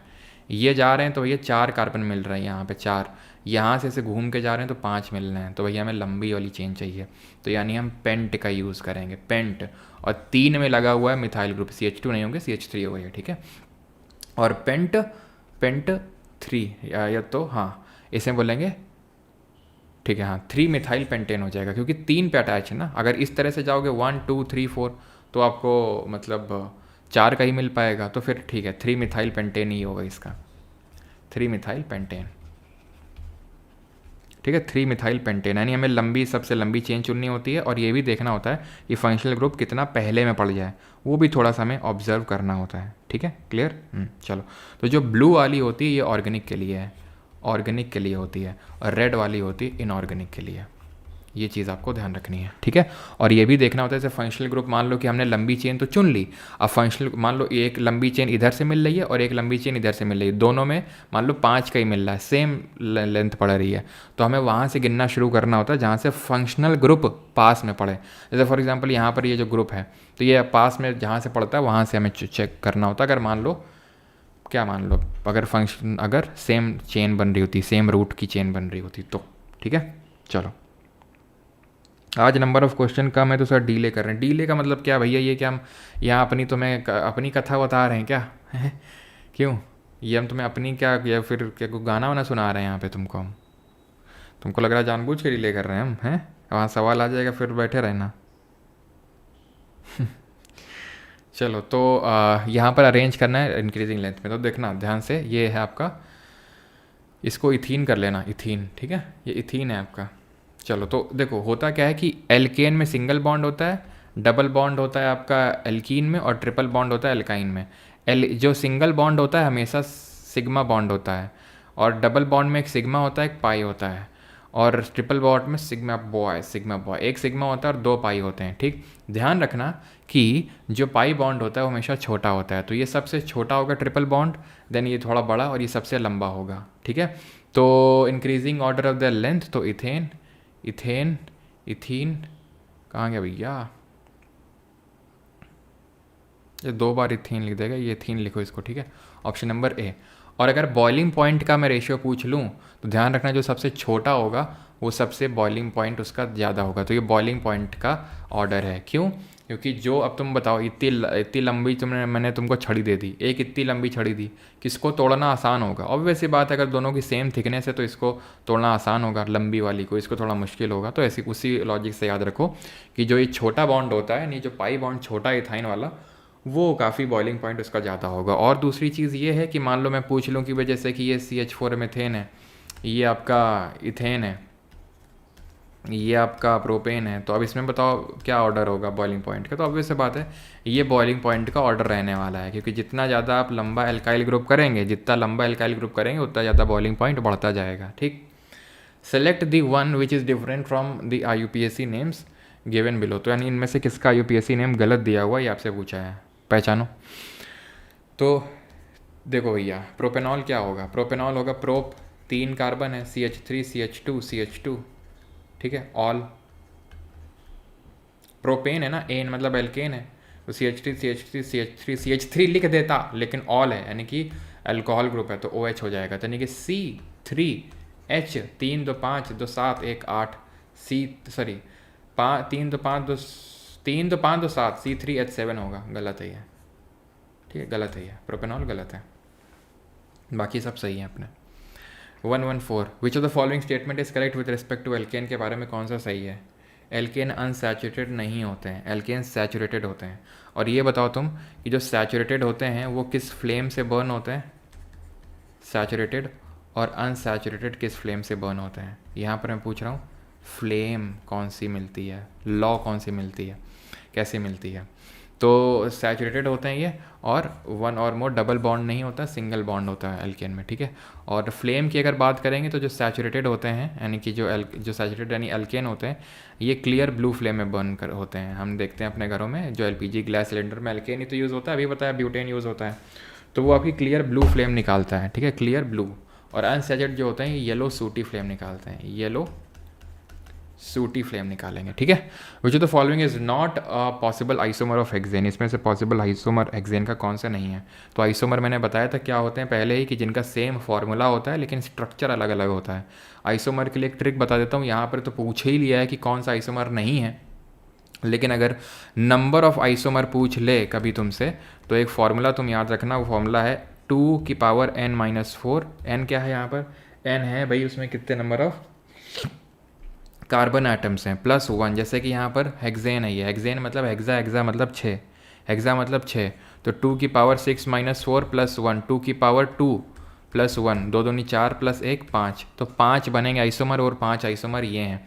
ये तो है आपका नॉर्मल हेक्सेन, n हेक्सेन बोलते हैं इसको। ठीक है, देन 2-मिथाइल पेंटेन, 2-मिथाइल पेंटेन हो गया आपका ये 3-मिथाइल पेंटेन हो गया आपका। ठीक है, ये 2,3 मिथाइल और 2,2 डाईमिथाइल। सर ये क्या है? ये डंडी बनी हुई है बेटा, डंडी का मतलब होता है ये CH3 है, ये CH2 है, ये CH2 है, ये CH2 है, ये CH2 है, ये CH3 है। लिखने का तरीका अलग अलग होता है, अलग अलग तरह का होते हैं। जैसे कि एक केकूले स्ट्रक्चर होता है,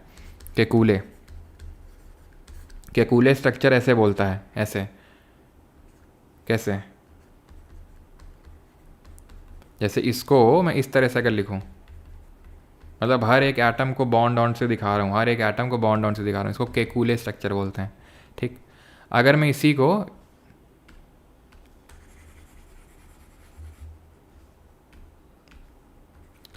को मैं इस तरह से लिख दूँ, सेम चीज़ है, 3 2 सेम चीज़ है, 3 3 6 सेम चीज़ है। इसको बोलते हैं कंडेंस्ड स्ट्रक्चर, कंडेंस्ड स्ट्रक्चर।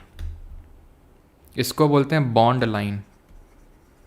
ठीक है, बॉन्ड लाइन स्ट्रक्चर। और एक होता है वेज डैश, वेज डैश में इस तरह से बनाते हैं, ऐसे करके ऐसे ऐसे ऐसे ऐसे बनाते हैं, उसको बोलते हैं वेज डैश स्ट्रक्चर। ठीक है, समझ आ गया? तो केकूले, कंडेंस्ड, बॉन्ड लाइन और वेज डैश।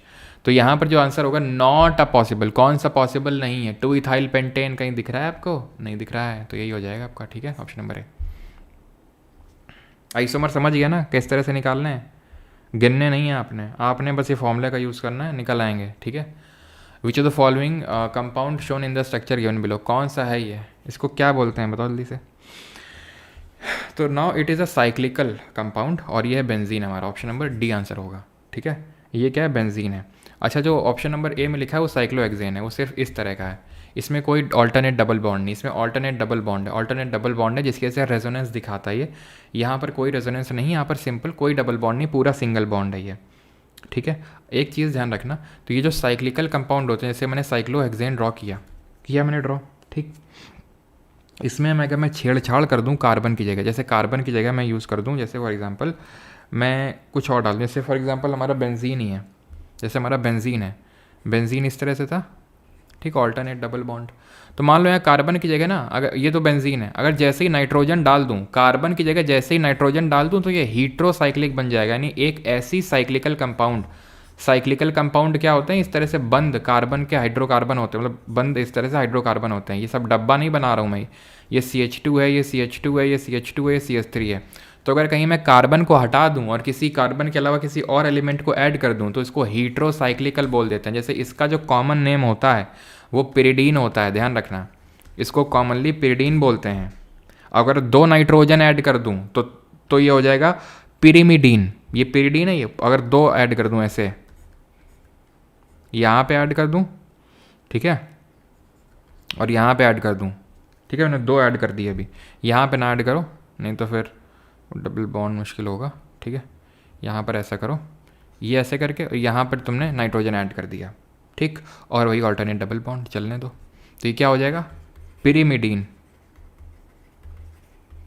इसी तरह से ये क्या है, हैं, कहीं हर जगह कार्बन है, लेकिन अगर मैं यहाँ पे उठा के नाइट्रोजन जोड़ दूँ, मतलब नाइट्रोजन जोड़ना पड़ेगा और उसकी वैलेंसी फुलफिल करने के लिए एक हाइड्रोजन जोड़ना पड़ेगा, तो अब इसमें एक लोन पेयर आ जाएगा, वो हमने पढ़ा था, ये लुईस डॉट स्ट्रक्चर होता है। ठीक है, जो कि लुईस बेस होगा, ये होगा पाइरोल, इसको बोलते हैं पाइरोल, यानी कि इसमें नाइट्रोजन जोड़ दिया हमने, ठीक है, एक कार्बन की जगह, पाइरोल।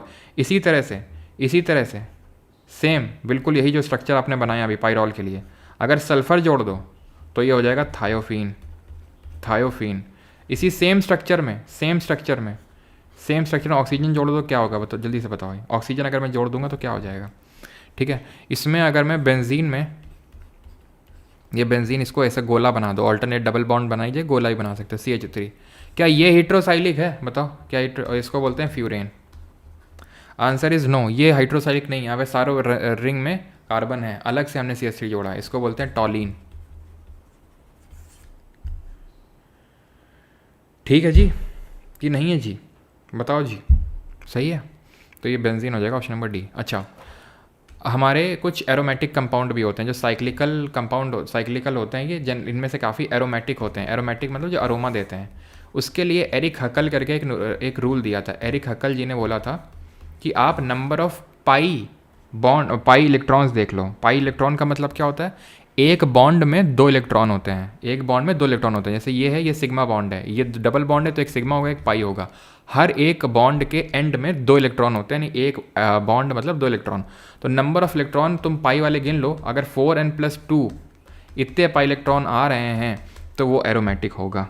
अगर वो साइक्लिकल कंपाउंड है तो उसमें 4n+2 पाई इलेक्ट्रॉन होगा, तो वो आपका कैसा होगा? एरोमेटिक नेचर का होगा। ठीक है, which of the following is N, इसको हकल रूल बोलते हैं, इज एन अनसैचुरेटेड कंपाउंड। तो अनसैचुरेटेड का मतलब क्या, डबल या ट्रिपल बॉन्ड होना चाहिए। 118 the colours are added to the alcohol to make it blue so that it can be easily identified, this alcohol is called as. तो आपने देखा होगा, मतलब देखा क्या होगा, अल्कोहल, अब जैसे मान लो कहीं इंडस्ट्री वगैरह है, ठीक है, वहाँ पर अल्कोहल का कुछ काम है। अब भाई इंडस्ट्री के वर्कर लोग हैं, अब उनका मन लगेगा, तुम्हें लगता है, नहीं तुम्हें लगता है कि उनका मन लगेगा काम करने में? भाई उनका मन तो दारू में लगा रहे। तो ऐसे जो काफ़ी जगह जगह होता है, क्या किया जाता है कि अल्कोहल में ब्लू कलर ऐड कर दिया जाता है, जो कि उसको पॉइजन करने के लिए, सो दैट उसको पिया ना जा सके। तो पॉइजनस डिफॉर्म्ड होता है, या फिर इसी को हम बोलते हैं डी नेचर्ड स्पिरिट। एथनॉल जो होता है भैया, ध्यान रखना, एथनॉल जो होता है ये पीने योग्य, ये होता है C2H5OH, तो ये पीने योग्य आपका दारू होती है। जो मेथनॉल होता है CH3OH, ये भैया जहरीला होता है, बहुत जहरीला होता है, तुरंत ये फेटल, मतलब तुरंत डेथ करता है ये, ठीक है। और इसी को बोलते हैं वुड स्पिरिट, ठीक है, वुड स्पिरिट। और इसको बोलेंगे जहाँ पर एथनॉल में हमने क्या किया, पॉइजन मिला दिया, तो इसको बोलते हैं डी नेचर्ड स्पिरिट या फिर डिफॉर्म्ड, ठीक है, पॉइजनस हो जाता है ये। क्लियर रहती चीज़, ठीक। अगला करो। The functional group which has more than one oxygen atom is, जिसमें एक से ज़्यादा ऑक्सीजन एटम है, कौन सा फंक्शनल ग्रुप है? यही है, COOH है ना, इसमें तो CHO है, एक ही है, इसमें OH एक ही है, इसमें भी एक है, C डबल बॉन्ड हो। अच्छा एक चीज़ मैं तुमसे पूछता हूँ, ये बताओ बेंजीन में कितने हाइड्रोजन है? नंबर ऑफ हाइड्रोजन गिन के बताओ। Select the functional group in 5 carbon atom compound Pantanal. Pantanal में आपको बताने कितने 5 हैं भाई, 5 कार्बन है, तभी पेंट हुआ ही है। अल का मतलब है अल्डिहाइड है, वो अल्डिहाइड है, मतलब ऑप्शन नंबर बी है, वो ऑप्शन नंबर बी आंसर हो जाएगा, ठीक है। देन बेंजीन में अगर आप गिनने जाओगे तो 6 आपको मिलेंगे। कैसे? जैसे ये कार्बन है, ये कार्बन है, ये कार्बन है, ये कार्बन है, ये कार्बन है, ये कार्बन है, और ये, ठीक। तो यहाँ पर आप देखो, और ज़रा ये भी बता दो कि total number of covalent bond कितने हैं बेंजीन में। Total number of covalent bond, total number of sigma bond और पाई बॉन्ड अलग अलग, सब बताओ जल्दी से। टोटल नंबर ऑफ सिग्मा और पाई बॉन्ड बताओ कितने हैं। Total number of sigma bond, total number of pi bond. तो इसमें ऑल्टरनेट डबल होगा, ऑल्टरनेट डबल कर दिया मैंने। कार्बन की वैलेंसी 4 होती है, 4, एक ये बॉन्ड है, 2 ये बॉन्ड है, एक बॉन्ड और बनाना पड़ेगा 4 वैलेंसी फुलफिल करने के लिए। यहाँ भी एक बॉन्ड बनेगा, यहाँ भी एक बॉन्ड बनेगा, यहाँ भी एक बॉन्ड बनेगा, यहाँ भी एक बॉन्ड बनेगा, यहाँ भी एक बॉन्ड बनेगा, यानी कि टोटल अगर आप देखो तो सिग्मा बॉन्ड कितने बन रहे हैं, 1 2 3 4 5 6, 6 प्लस 1 2 3 4 5 6, यानी कि 12 सिग्मा और 3 पाई, 12 सिग्मा और 3 पाई, क्योंकि डबल बॉन्ड में 1 सिग्मा 1 पाई होता है, ध्यान रखना आपको, ठीक है। क्लियर इतनी चीज़। तो अगले वाले पे आ जाते हैं, ठीक है, क्योंकि मतलब पता होना चाहिए हाइड्रोजन भी अटैच है। अब ऐसा नहीं कि यार ऐसा लिखा हुआ है तो हाइड्रोजन तो हमें नहीं दिख रहा है, अरे तुम्हें नहीं दिख रहा तो मतलब ये थोड़ी ना है नहीं उसमें, तो तुम्हें वैलेंसी फुलफिल करनी होती है। कार्बन की वैलेंसी 4 होती है और वो वैलेंसी को फुलफिल करना होता है। तो टोटल नंबर ऑफ बॉन्ड कितने हो गए इसमें? 15 बॉन्ड हो गए इसमें। हो गए कि नहीं हो गए बताओ? अरे बताओ भैया, हो गया कि नहीं हो गया? क्यों भैया, आगे बढ़ाएं चलो। अच्छा ये एक चीज़ बताओ, जो कार्बन होता है, कार्बन जिसकी वैलेंसी 4 होती है, ठीक है, और जिसका एटॉमिक नंबर 6 होता है, तो ये हमारी अर्थ क्रस्ट में कितना पाया जाता है और ये एटमॉस्फेयर में कितना पाया जाता है, जल्दी से बताओ। और ये जो carbon carbon carbon carbon carbon carbon carbon carbon की लंबी चेन बनती रहती है, उसको प्रॉपर्टी को क्या बोलते हैं?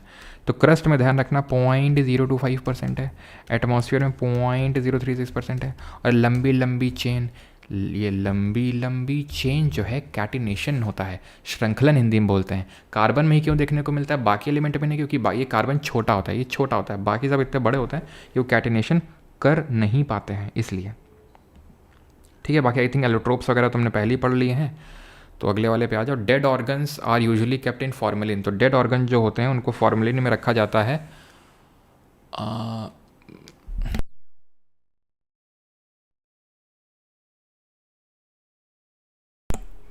ठीक है, तो dead organs are usually kept in formalin. Formalin 1 क्या है? तो फॉर्मेलिन 1 है aqueous formaldehyde, option number A. ठीक है भाई, देखो मेरे भी खाने का बुलावा आ चुका है, तो तुम्हारा भी आ ही गया होगा। तो मैं बस इतना बोल रहा था कि बस 130 सवाल है, बस जल्दी जल्दी कर लो, खाना खाते हैं दोनों सार लोग साथ मिलके। वो why does carbon make a stable compound? तो अभी मैंने बताया श्रृंखलन, यानी कि लंबी लंबी लंबी लंबी लंबी लंबी बनती जाती हैं क्या कार्बन की चेन्स। ठीक है, तो आंसर क्या हो जाएगा? Due to small size of carbon, option number B. ठीक है, चलो। अच्छा, एक सवाल मेरे दिमाग में आ रहा था कि सवाल वो है कि बताओ तुम जल्दी से, जैसे सोडियम, जैसे सॉरी ये जो, चलो भी बताएंगे। ठीक है, ये बताओ जल्दी से, arrange the following organic compound in the increasing order of their boiling point.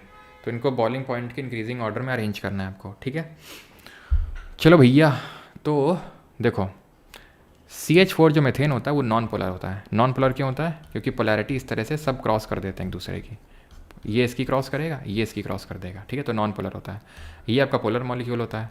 ठीक है, तो इसमें वीक वॉन डर वाल फोर्सेस होते हैं, इसमें डाइपोल टाइपोल इंटरेक्शन होते हैं। ठीक है, हायर बॉइलिंग पॉइंट होता है, तो वेरी लो होगा, यानी कि CH4 का सबसे कम होगा, यानी ये तो गलत हो जाएगा। ठीक, अब देखो यहाँ पर हमारे पास एथेनॉल है और यहाँ पर हमारा एसिटिक एसिड है। अब दोनों में ज़्यादा किसका होगा? एसिटिक एसिड का ज़्यादा होगा। क्यों क्यों क्यों क्यों? क्योंकि इसमें जो स्ट्रॉन्ग जो हाइड्रोजन बॉन्ड बनते हैं, जो कि डाइमर्स बना लेते हैं आपके, तो इसकी वजह से जो एसिटिक एसिड है, जिसको ग्लेशियल एसिटिक एसिड भी बोलते हैं, उसका हाईएस्ट हो जाएगा। अब यहाँ पर हम तुमसे एक सवाल पूछेंगे, ठीक है, डरना नहीं। ठीक है, तो CH3COOH जो होता है, ठीक है, इसकी जगह मैं ले लेता हूँ इथाइल। ठीक है, ये मैंने ले लिया।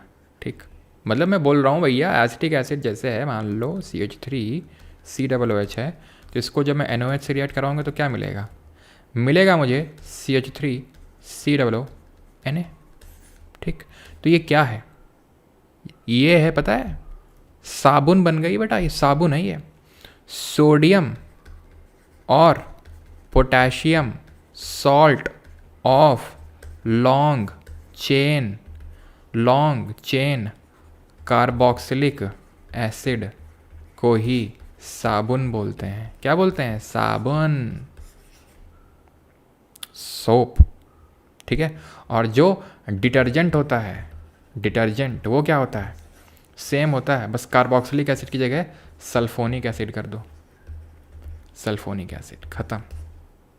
देख रहे हो कितनी तुरंत साबुन और तुरंत डिटर्जेंट। तो अब मतलब मान लो मम्मी ने तुमसे बोला बेटा घर में साबुन खत्म हो गए, डिटर्जेंट खत्म हो गए, तो बना पाओगे ना? अब ऐसा तो नहीं कि नहीं बस हमें तो नहीं आता है, केमिस्ट्री पूरी पढ़ ली लेकिन साबुन और डिटर्जेंट बनाना ना आया। गाँव में गए, पता चला किसी ने बोला बेटा साबुन बना के दिखाओ हमें, और नहीं बना पा रहे हैं, तो क्या बोलेगा आदमी? हैं, यही पढ़ते हो शहर में, यही पढ़ते हो जाके मुखर्जी नगर में रखे हो, साबुन और डिटर्जेंट नहीं बना पा रहे हो तुम, तो ना मत बस तुम बदनाम कर देना हमारा। विच of the following statement about double displacement reaction is correct? तो कौन सा यहाँ पर डबल डिस्प्लेसमेंट के बारे में सही है? अब यहाँ पर हम आ चुके हैं कहाँ पर? यहाँ पर आ चुके हैं वहाँ पर मतलब हमने अपने आखिरी चैप्टर में आ चुके हैं, जो कि केमिकल रिएक्शन।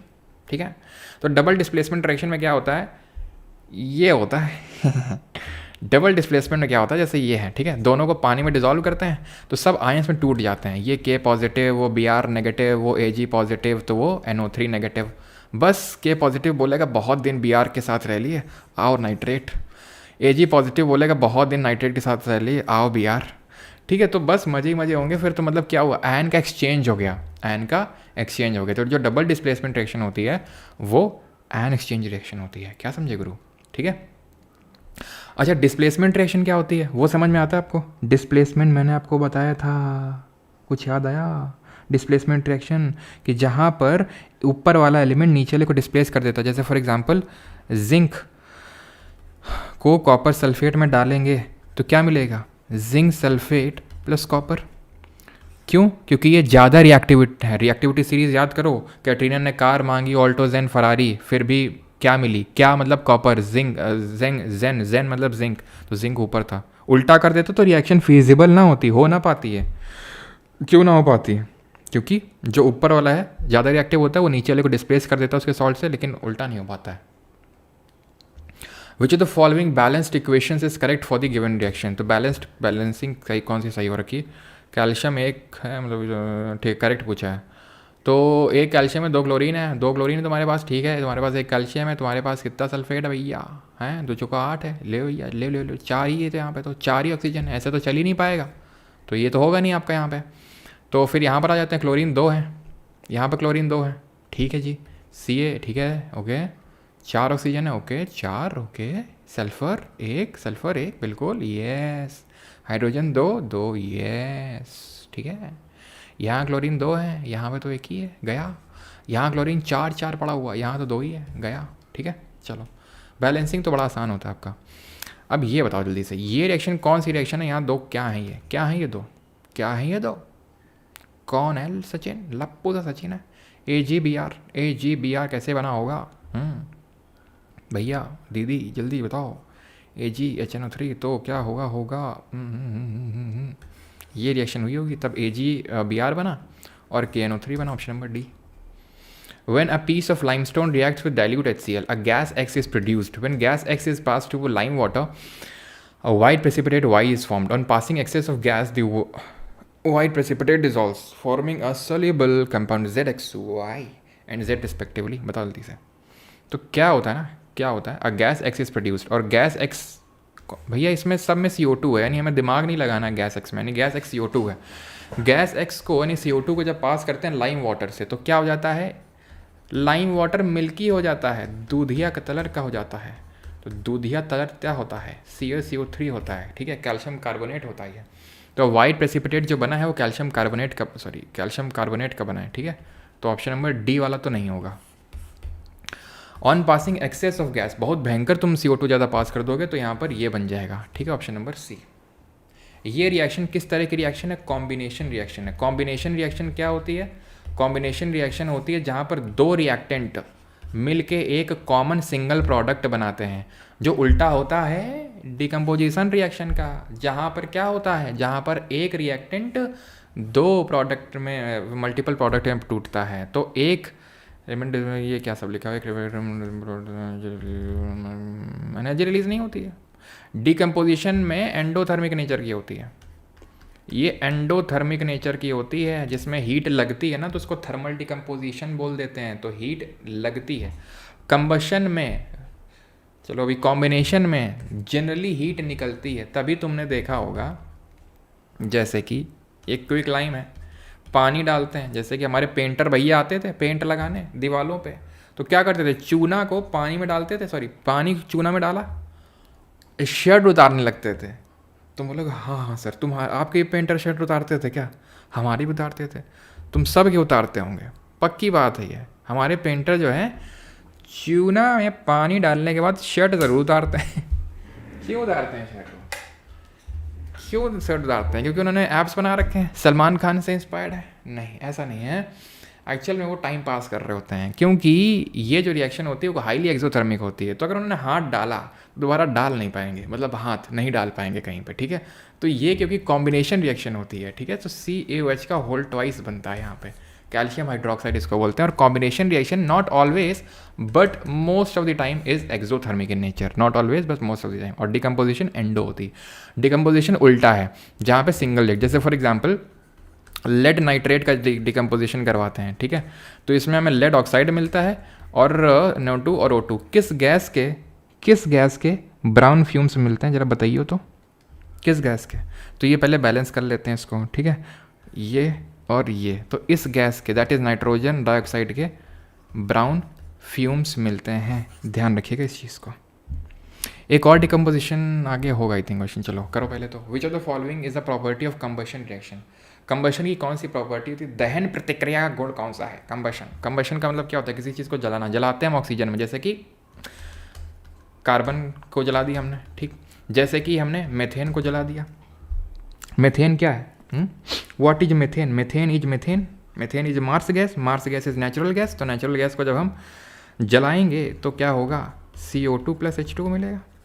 तो ये जो कॉम्बशन रिएक्शन है ये एक्सोथर्मिक नेचर की होती है। ये कॉम्बिनेशन भी है, देखो 2 रिएक्टेंट मिलकर सिंगल प्रोडक्ट बना रहे हैं, ठीक है, जनरली, ठीक है। तो जो कंबशन रिएक्शन होती है ये एक्सोथर्मिक नेचर की होती है, हीट निकलती है इसमें। तो this reaction happens with absorption of heat, नहीं, एब्जॉर्प्शन का तो मतलब एंडोथर्मिक हो गया। An element Burns in the presence of oxygen बिल्कुल बात सही है, ये कंबशन होता ही ऑक्सीजन की प्रेजेंस में है, तो ये सही होगा। The reaction happens with absorption of light, no. ठीक है, ऑप्शन नंबर बी होगा। What happens when quick lime reacts with vigorously with water, तो वही है, क्विक लाइम मतलब चूना पानी में डाला तो क्या हुआ, क्या हुआ वहाँ पर एक्सोथर्मिक रिएक्शन हुई, हीट बहुत ज़्यादा निकली है वहाँ पे। और CO2 क्या होती है, वो गैस होती है जो टर्न करती है लाइम वाटर मिल्की को।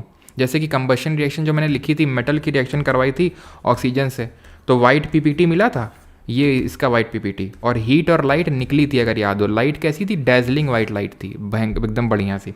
तभी इसको हम फायर वर्क में भी यूज़ करते हैं, जो तुम्हारी वो नहीं होती छुरिया, हमारे यहाँ बोलते हैं उसको, फुलझड़ी। अच्छा हाँ, शहरी भाषा में, खड़ी भाषा में फुलझड़ी बोलते हैं। मतलब वैसे टाइप आता है, थोड़ा सा ऑकवर्ड लगता है बोलने में, जब तब ये खड़ी भाषा को बोलना ऑकवर्ड लगता था कि भाई कैसे बोल रहे हैं, मतलब अजीब सा। फिर जैसे गाँव जाते थे तो फिर तो जैसे मतलब आ गए यहाँ पे, फिर गाँव जाते थे कभी, तो गाँव जाते थे तो प्योर वही गाँव की भाषा बोलते थे, क्योंकि फिर शर्म आती थी कि भाई शहर की बोलेंगे लोग क्या कहेंगे कि 2 दिन हुए गए नहीं और शहर की बोल रहे हैं यहाँ पे। वहाँ निकलती नहीं थी, वहाँ खड़ी भाषा निकलती नहीं थी। Buffering buffering buffering buffering buffering buffering.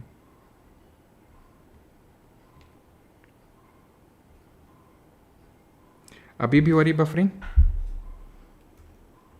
अभी भी बफरिंग हो रही है क्या?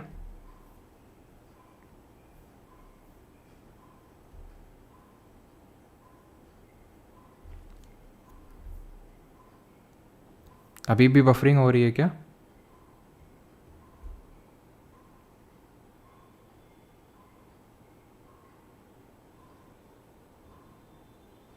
कहाँ से स्टार्ट करना है, कहाँ से स्टार्ट करना है एक बार बताओ, कहाँ से नहीं समझ में आया था, एक बार कंफर्म कर दो, कहाँ से प्रॉब्लम आई थी?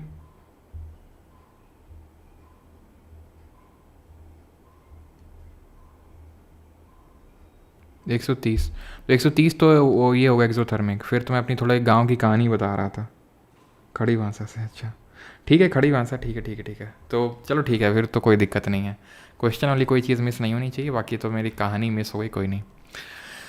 मतलब कहानी है कि यार ठीक है, कुछ नहीं है। Which of the following is exothermic reaction, तो एक्सोथर्मिक कौन सी है? मेकिंग ऑफ स्लेग लाइम, अभी पढ़ा था, स्लेग लाइम ऐसे बनता है पानी डालने से, चोई, ठीक है, CH का ऑल्टॉइस। बर्निंग ऑफ नेचुरल गैस, ठीक है, एक्सोथर्मिक है। रेस्पिरेशन भी एक्सोथर्मिक है, रेस्पिरेशन पढ़ा था हम लोगों ने कल, याद है? सॉरी कल बोल रहा हूँ, परसों। एक्सोथर्मिक रिएक्शन, सब में एनर्जी निकल रही थी कि नहीं निकल रही थी, एरोबिक एनारोबिक और मसल में सब में एनर्जी निकल रही थी कि नहीं? तो रेस्पिरेशन एक्सोथर्मिक रिएक्शन होती है, ऑप्शन नंबर बी। भूख जोरों की लग रही, कड़कड़ाक एकदम। द केमिकल रिएक्शन, बस तीन क्वेश्चन है बेटा, 3 क्वेश्चन है, ठीक, 3 क्वेश्चन है बस। हम्म 3 क्वेश्चन है बस। क्या 128, क्या लिख रहा है 128? हाँ, 150 थोड़ी ना, 150 थोड़ी ना बेटा, 135 से ऊपर जाऊँ तो कहना। The chemical reaction between cement and water, cement और वाटर के बीच में ये होता है हाइड्रेशन रिएक्शन, ठीक है, hydration. Which the following is not an example of combination reaction. अब तुम मुझे बता दो बेटा, बेटी हूँ, तुम मुझे बता दो क्या छूटा है। अब छूटा ही क्या है, बचा ही क्या है, तुम बताओ दो मुझे, नहीं तुम बता दो, तुम मुझे छूटा क्या है, तुम बताओ जल्दी से, छूटा क्या है? Not an example of combination, combination का एग्जाम्पल कौन नहीं, नेचुरल गैस को बर्न कर रहे हो, कॉम्बिनेशन है, कंबाइन कर रहे हैं यहाँ पर, ठीक है, CO2H2 बना रहे हैं। Calcium oxide react CaO react करके, वही यार बार बार क्या लिखूँ मैं, मतलब है कॉम्बिनेशन ही तो, 2 रिएक्टेंट मिलकर प्रोडक्ट बना रहा है सिंगल।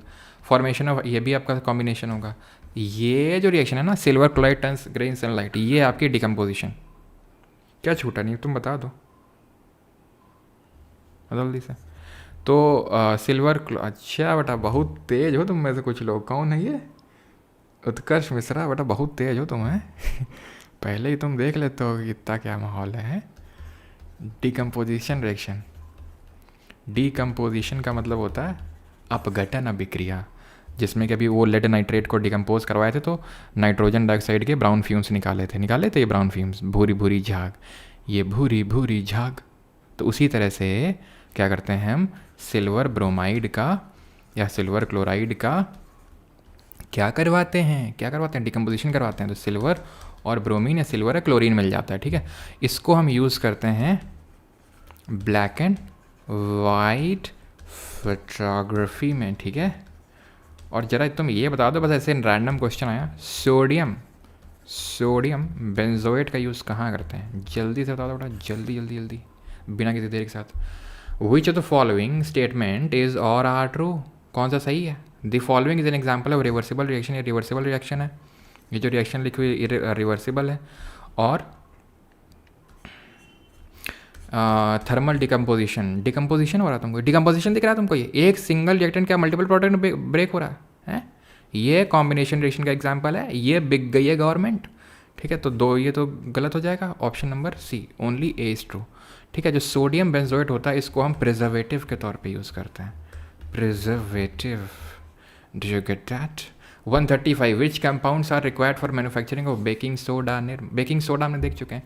थोड़ा स्वादानुसार पानी लेना, नमक लेना होता था, थोड़ा स्वादानुसार पानी, स्वादानुसार कार्बन डाइऑक्साइड फूंक के अमोनिया डाल देनी होती थी, और बेकिंग सोडा प्लस एक सबलाइम कंपाउंड बनता, तो सबलाइम कंपाउंड का नाम बताओ जल्दी से। गद्दारी कर बे नहीं बेटा, गद्दारी तो कर बे, देखो गद्दारी तो कर बे, थोड़ी गद्दारी तो चलती है। मैंने तुमसे कहा था 135 के आगे करूँ तो बताना, तो तुम बताओ मुझे क्या बताना चाहते हो, बताओ जल्दी बताओ। Which of the following compound is और are use in black and white photography? किसको यूज़ करते हैं? तो दोनों को यूज़ करते हैं, ऑप्शन नंबर सी, ठीक है।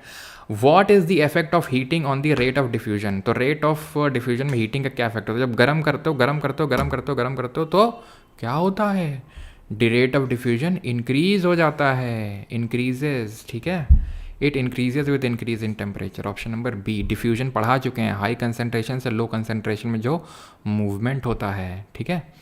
चलो भैया, ये है आखिरी क्वेश्चन। अब तुमको लग रहा होगा पागल समझ रखा है, तुमने मेरे को पागल समझ रखा है? ये देख रहे हो थैंक यू की स्लाइड, थैंक यू स्लाइड देख रही है तुम्हें? हाँ, तो आखिरी है।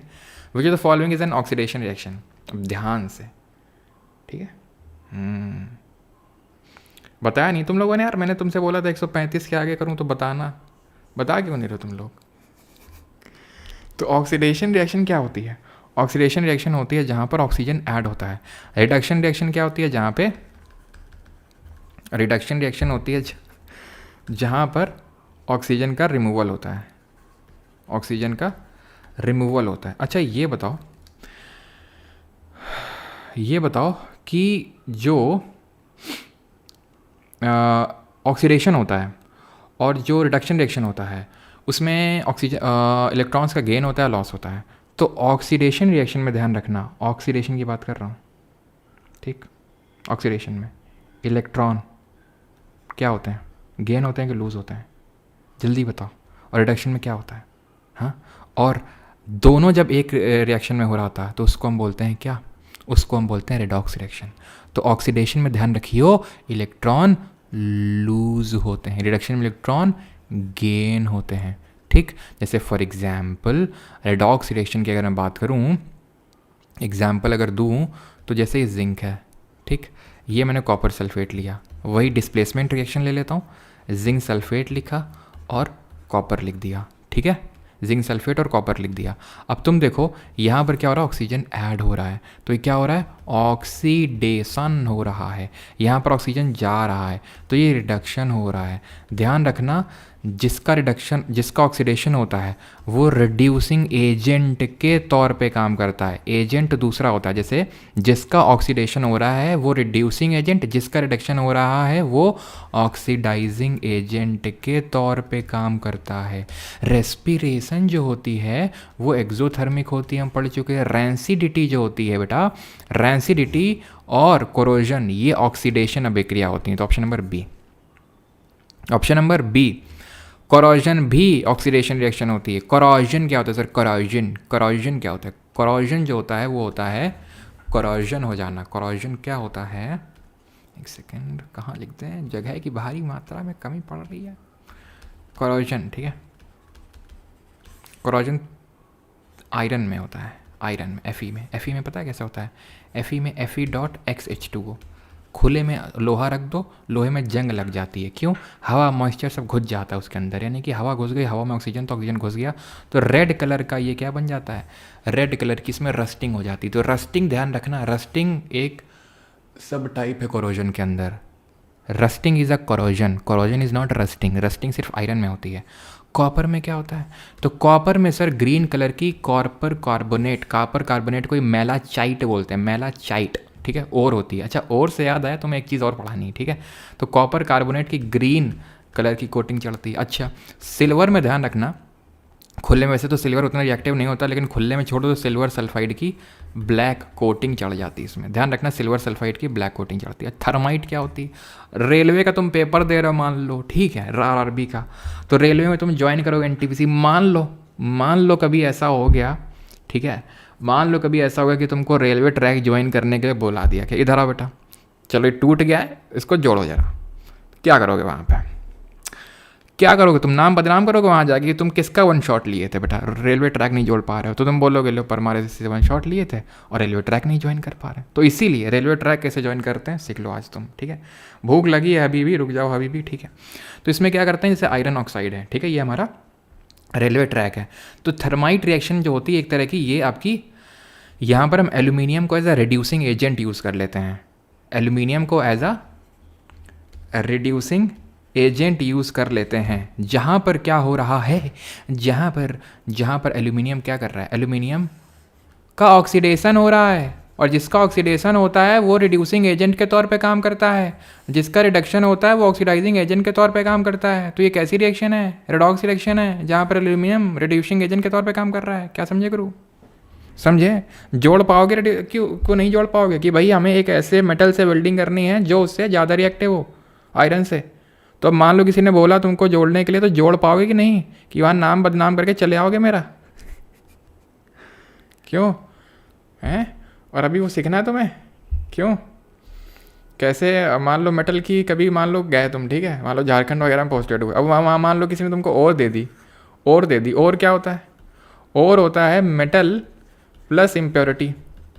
इम्प्योरिटी को गैंग बोला जाता है, ठीक।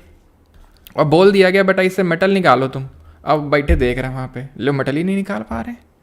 तो इसीलिए सीख लो, ठीक है, बाकी नहीं सीखो, खाना खाते हो, खाना खाते रह जाओगे, फिर मेटल वेटल कभी निकालना पड़ गया नहीं निकाल पाओगे फिर। तो देखो करना क्या होता है, मेटल तुम पहले तो ये देख लो कि भाई ये कैसा है, ये हाई रिएक्टिविटी का है, ठीक है, ये हाई रिएक्टिविटी का है, ये मीडियम रिएक्टिविटी का है, या लो रिएक्टिविटी का है। पहले तो ये देख लो तुम, ठीक है, ये देख लेना, फिर जो है हमें कॉल करना तुम कि सर इसके आगे क्या करें, तो हम तुम्हें बताएंगे, ठीक है।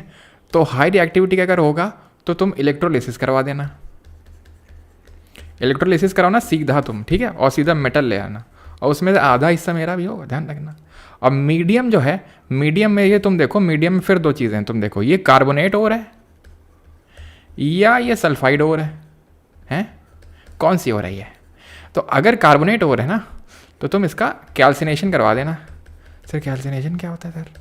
सल्फाइड है तो रोस्टिंग करवा देना। सर रोस्टिंग सर वो कैरीमिनाटी वाली नहीं बेटा, कैल्सिनेशन का मतलब होता है, देखो ऐसे समझ लो, कैल्सिनेशन होता है it is done in the absence of air, या फिर एब्सेंस ऑफ जो लो रिएक्टिविटी वाले होते हैं वो हमेशा सल्फाइड और में एग्जिस्ट करेंगे। सल्फाइड के साथ तुम्हें पता है तुमको क्या करना होता है, रोस्टिंग करो, रोस्टिंग के बाद उसको मेटल में लाओ, और मेटल में फिर लाने के बाद थोड़ा सा उसकी रिफाइनिंग भी कर दो, ठीक है, ख़त्म।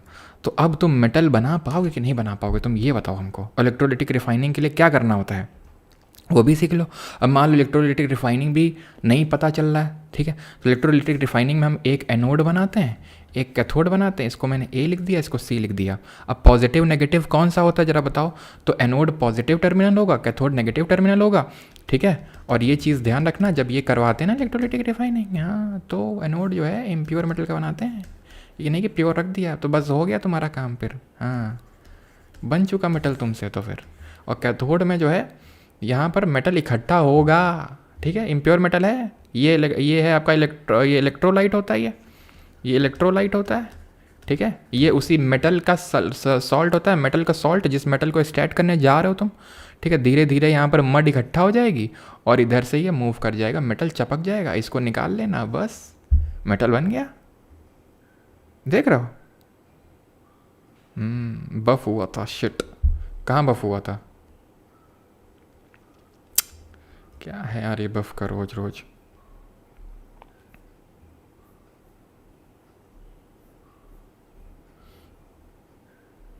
कब हुआ था यार बफ? कब हुआ था बफ?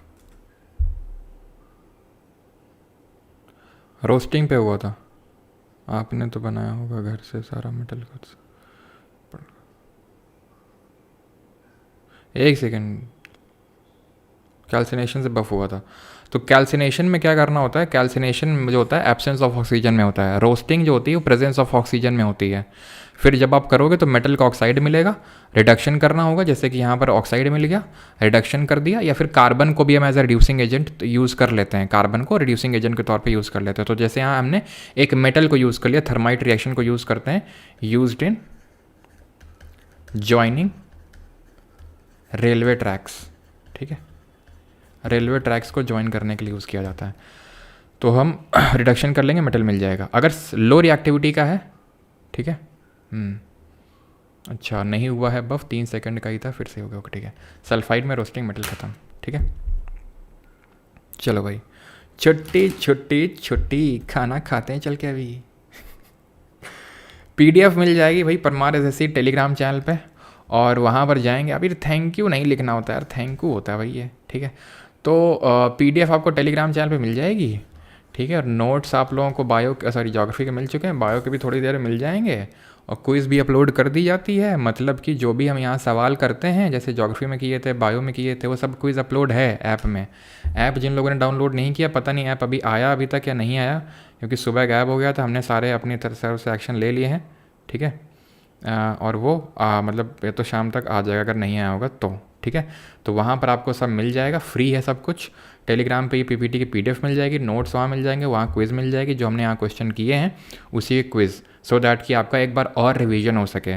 तो आप जब को रिवीजन करना हो तो उन क्वेश्चंस को फिर से अटैम्प्ट कर लेना। कैसा लगा आज का सेशन ये बताइए, ठीक है। मम्मी बोल रही सर मस्त जोक मारते हैं, थैंक यू मम्मी जी को प्रणाम करिए, मतलब कहिए मेरा, ठीक है। और तुम भी करो, ठीक है। कितने लोग मम्मी के पैर छूते हैं अपने सुबह सुबह, नहीं छूते ना, छूना चाहिए।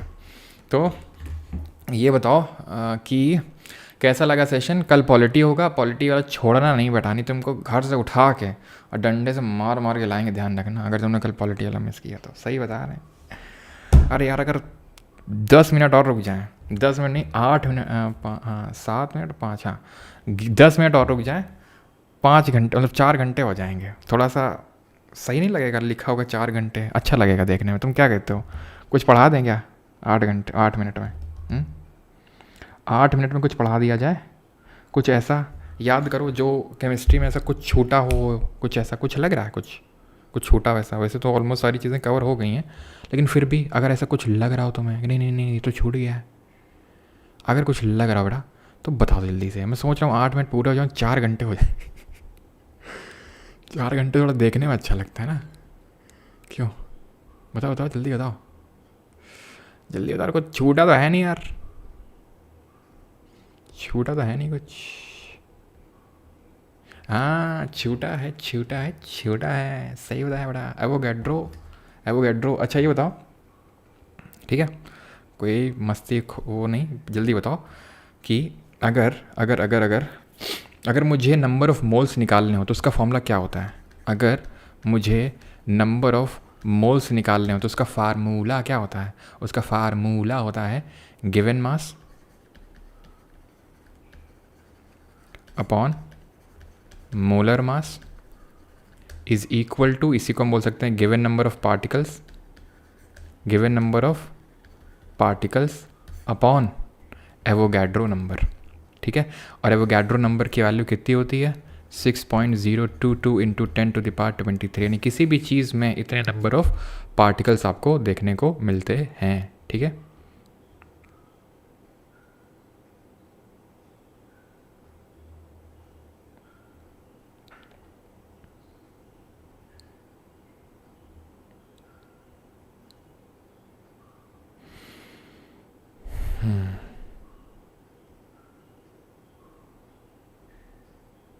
ओ क्या लिख रहे हैं ये? देखो एक ने लिखा कि ये डायगोनल रिलेशनशिप भी हमने नहीं देखा है। डायगोनल रिलेशनशिप देख लेते हैं, ये पीरियोडिक टेबल का पार्ट है डायगोनल रिलेशनशिप। और जिसको जो लग रहा हो पूछ लेगा, ठीक है, डाउट है कुछ वो है। डायगोनल रिलेशनशिप ये होता है कि जब हम ऊपर से नीचे जाते हैं, ठीक है, तो कोई भी चीज़ जैसे बढ़ रही है, एटॉमिक साइज़ लेफ्ट साइड में घट रहा है, तो अगर हम ऐसे चले जाएँ तो भाई ये लिथियम मैग्नीशियम में डायगोनल रिलेशनशिप देखने को मिलती है। बेरिलियम और एल्यूमिनियम में, बेरिलियम ये और एल्यूमिनियम इनमें डायगोनल रिलेशनशिप देखने को मिलती है, ठीक है। तो इसको बोलते हैं डायगोनल रिलेशनशिप, ठीक। और कुछ? चलो चलो भाई, थैंक यू सभी को, और आई थिंक सब कुछ क्लियर हो चुका है अभी। अब चलते हैं, ठीक है। Thank you. कल पॉलिटी का होगा, उसको मिस मत करिएगा, ठीक है। पॉलिटी वाला आपने मिस नहीं करना है। दुकेश भाई के बारे में बात करें। आईएस मतलब एलॉय ना, एलॉय तो पढ़ चुके हैं, गन मेटल और सब जर्मन से सब में लिखवा चुका हूँ। तो चलो भाई, प्लीज़ चेक क्वेश्चन नंबर 112। अच्छा 112 चेक करना है, एक second. Arrange the following compound increasing order of the length of their carbon bond.